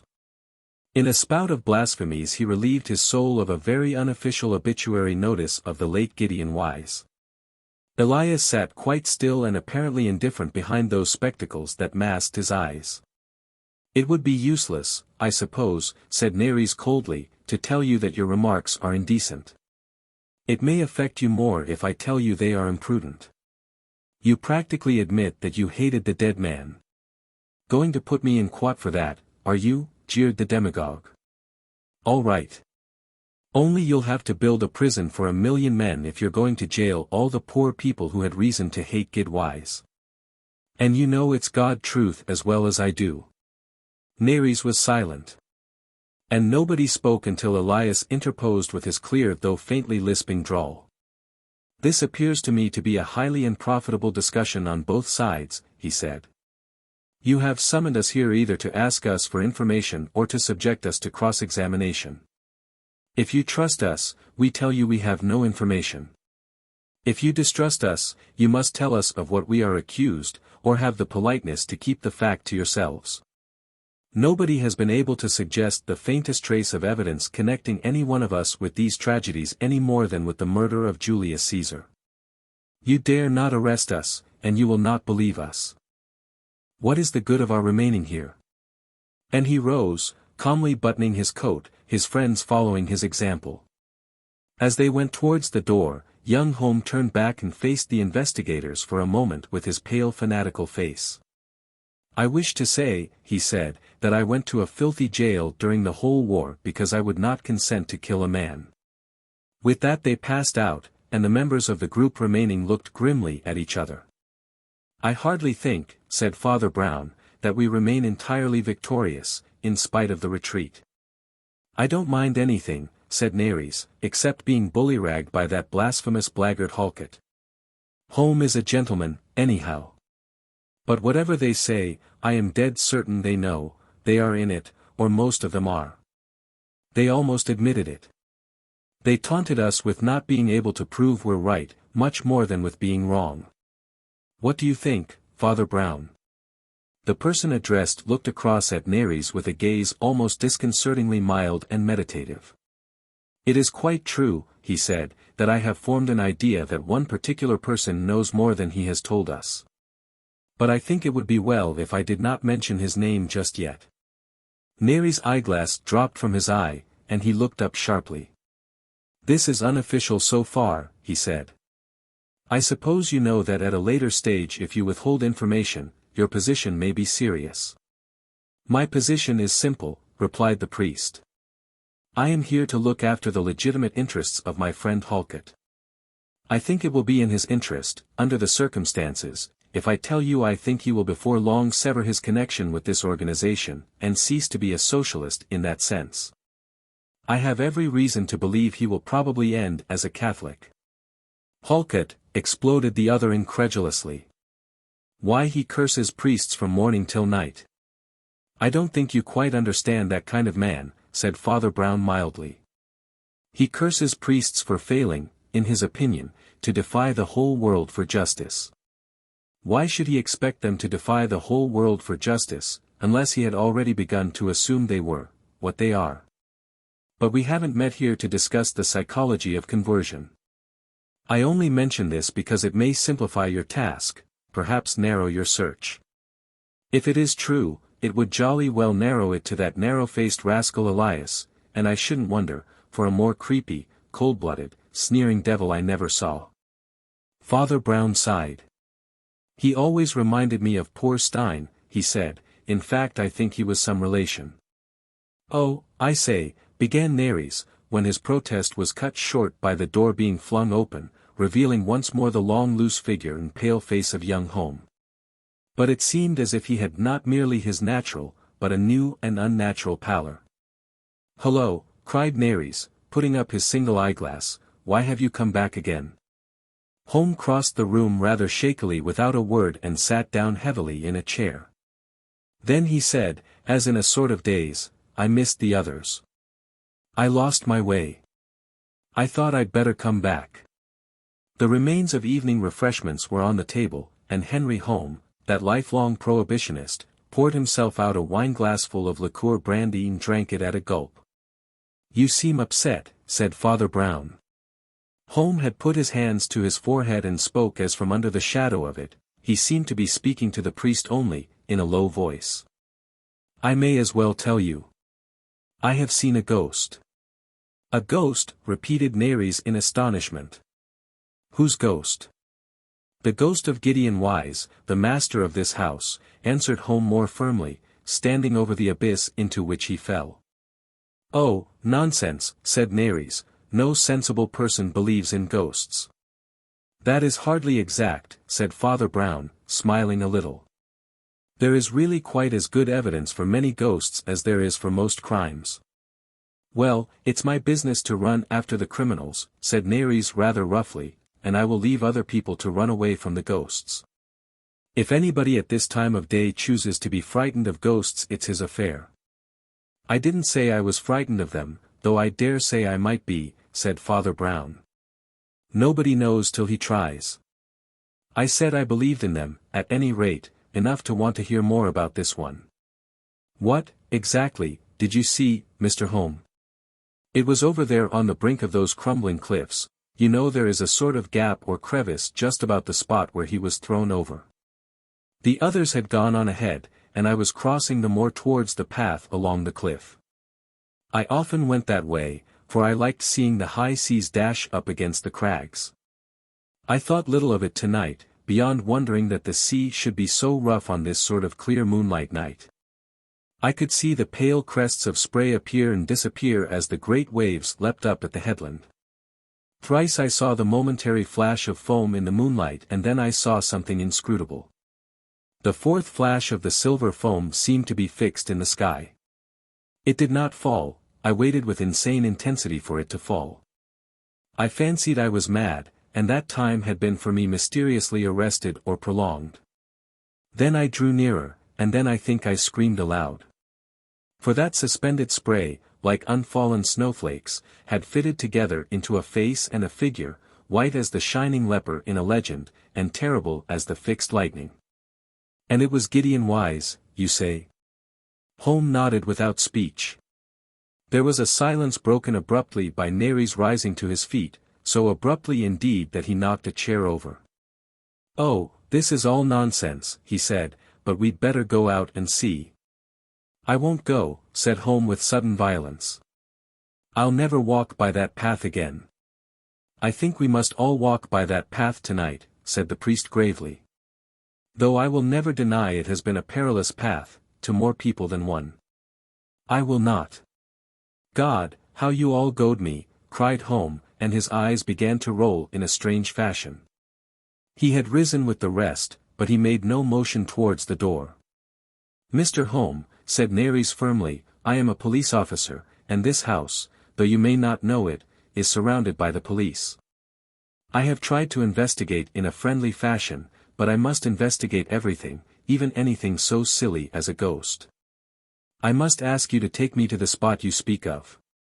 There was another silence while Holmes stood heaving and panting as with indescribable fears. Then he suddenly sat down on his chair again and said with an entirely new and much more composed voice, "I can't do it. You may just as well know why. You will know it sooner or later. I killed him." For an instant there was the stillness of a house struck by a thunderbolt and full of corpses. Then the voice of Father Brown sounded in that enormous silence, strangely small like the squeak of a mouse. "Did you kill him deliberately?" he asked. "How can one answer such a question?" answered the man in the chair, moodily gnawing his finger. "I was mad, I suppose. He was intolerable and insolent, I know. I was on his land and I believe he struck me. Anyhow, we came to a grapple and he went over the cliff. When I was well away from the scene it burst upon me that I had done a crime that cut me off from men. The brand of Cain throbbed on my brow and my very brain. I realized for the first time that I had indeed killed a man. I knew I should have to confess it sooner or later." He sat suddenly erect in his chair. "But I will say nothing against anybody else. It is no use asking me about plots or accomplices. I will say nothing. In the light of the other murders," said Nares, "it is difficult to believe that the quarrel was quite so unpremeditated. Surely somebody sent you there." "I will say nothing against anybody I worked with," said Holmes proudly. "I am a murderer, but I will not be a traitor."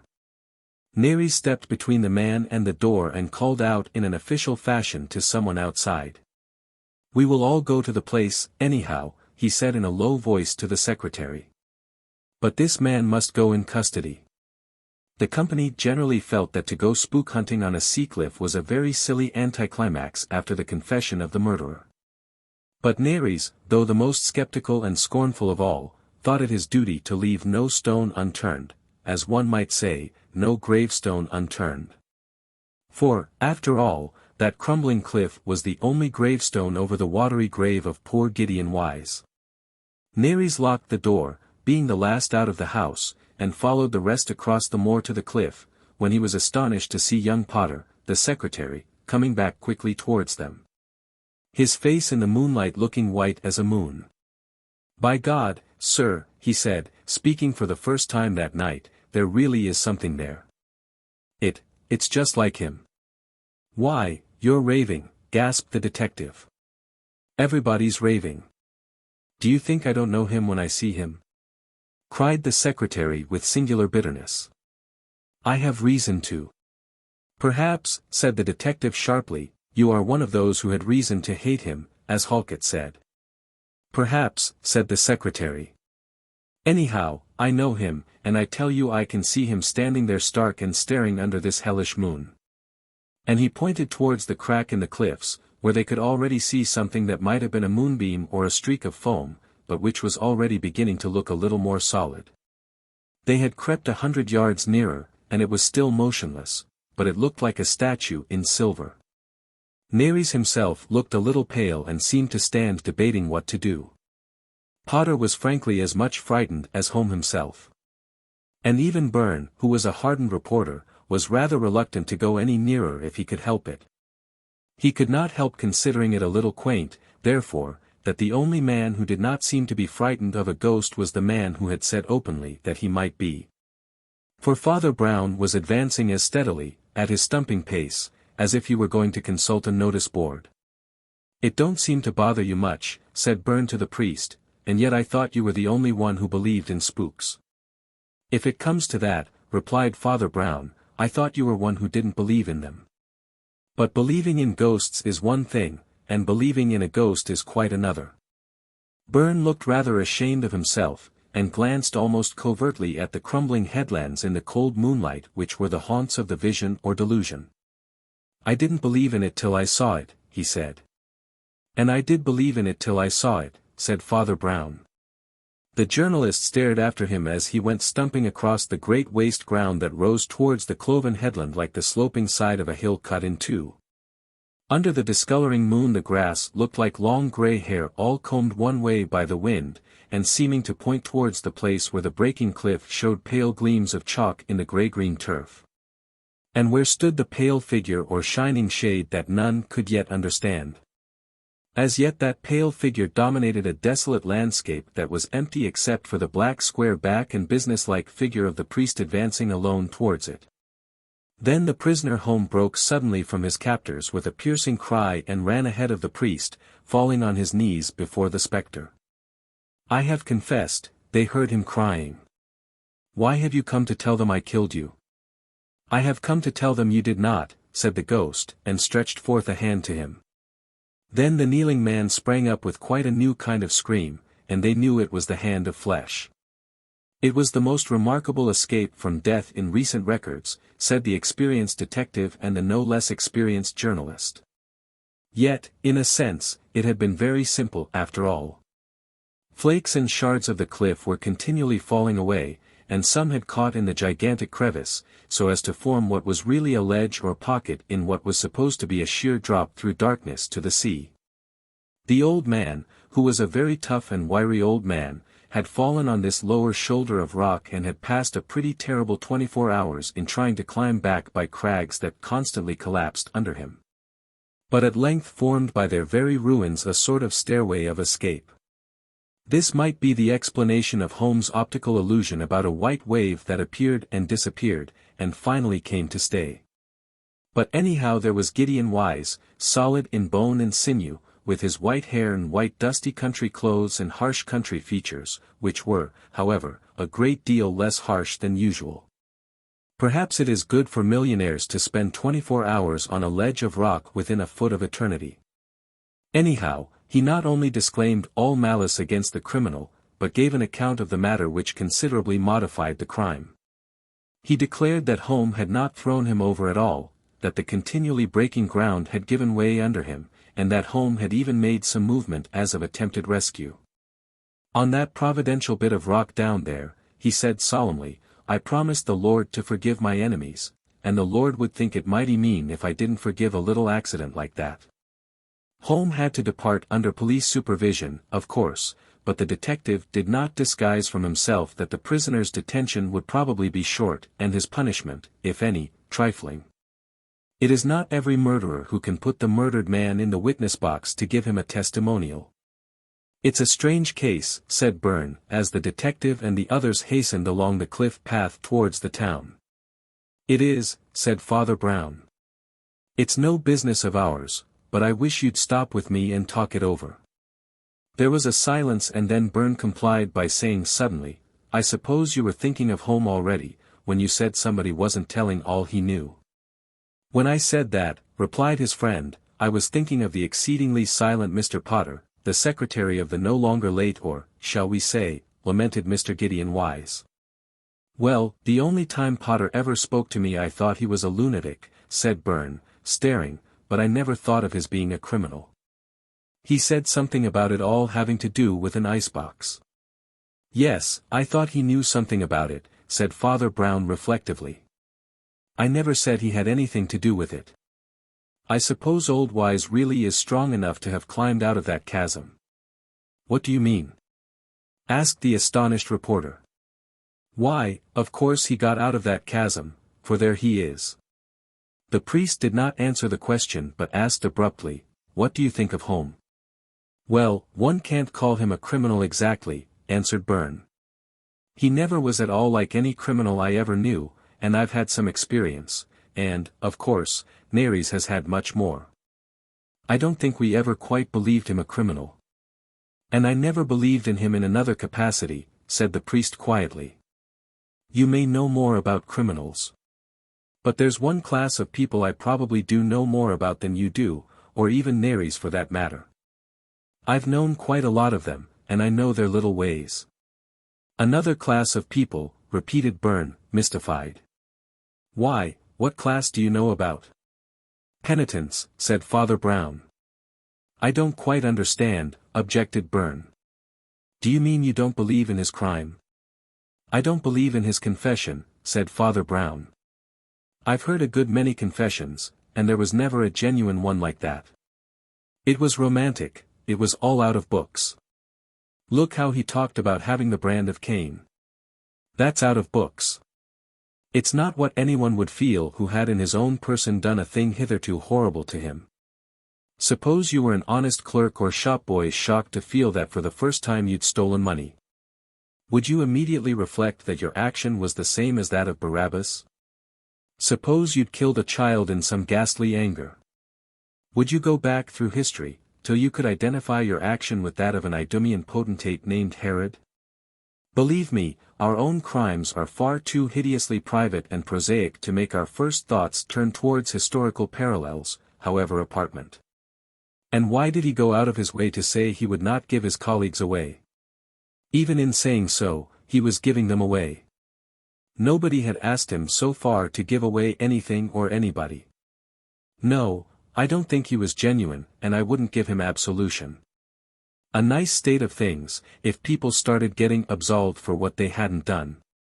And Father Brown, his head turned away, looked steadily out to sea. But I don't understand what you're driving at, cried Byrne. What's the good of buzzing round him with suspicions when he's pardoned? He's out of it anyhow. He's quite safe. Father Brown spun round like a teetotum and caught his friend by the coat with unexpected and inexplicable excitement. That's it, he cried emphatically. Freeze on to that. He's quite safe. He's out of it.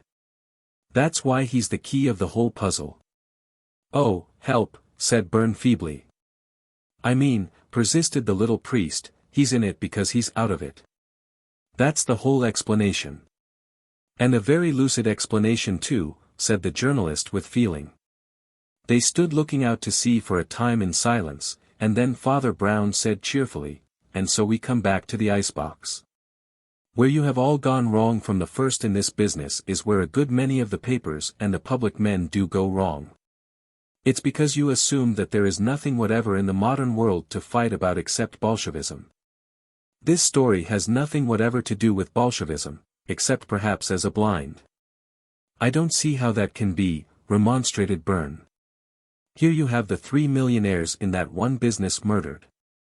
No, said the priest in a sharp ringing voice. You do not. That is just the point. You do not have 3 millionaires murdered. You have 2 millionaires murdered, and you have the third millionaire very much alive and kicking and quite ready to kick. And you have that third millionaire freed forever from the threat that was thrown at his head before your very face, in playfully polite terms, and in that conversation you described as taking place in the hotel. Gallup and Stein threatened the more old-fashioned and independent old huckster that if he would not come into their combine they would freeze him out. Hence the icebox, of course. After a pause he went on. There is undoubtedly a Bolshevist movement in the modern world, and it must undoubtedly be resisted, though I do not believe very much in your way of resisting it. But what nobody notices is that there is another movement equally modern and equally moving, the great movement towards monopoly or the turning of all trades into trusts. That also is a revolution. That also produces what all revolutions produce. Men will kill for that and against that, as they do for and against Bolshevism. It has its ultimatums and its invasions and its executions. These trust magnates have their courts like kings, they have their bodyguard and bravos. They have their spies in the enemy camp. Home was one of old Gideon's spies in one of the enemy camps, but he was used here against another enemy, the rivals who were ruining him for standing out. I still don't quite see how he was used, said Byrne, or what was the good of it. Don't you see, cried Father Brown sharply, that they gave each other an alibi? Byrne still looked at him a little doubtfully, though understanding was dawning on his face. That's what I mean, continued the other, when I say they were in it because they were out of it. Most people would say they must be out of the other two crimes, because they were in this one. As a fact, they were in the other two because they were out of this one, because this one never happened at all. A very queer, improbable sort of alibi, of course, improbable and therefore impenetrable. Most people would say a man who confesses a murder must be sincere, a man who forgives his murderer must be sincere. Nobody would think of the notion that the thing never happened, so that one man had nothing to forgive and the other nothing to fear. They were fixed here for that night by a story against themselves. But they were not here that night. For Home was murdering old Gallop in the wood, while Wise was strangling that little Jew in his Roman bath. That's why I ask whether Wise was really strong enough for the climbing adventure. It was quite a good adventure, said Byrne regretfully. It fitted into the landscape, and was really very convincing. Too convincing to convince, said Father Brown, shaking his head. How very vivid was that moonlit foam flung up and turning to a ghost. And how very literary. Home is a sneak and a skunk, but do not forget that, like many other sneaks and skunks in history, he is also a poet.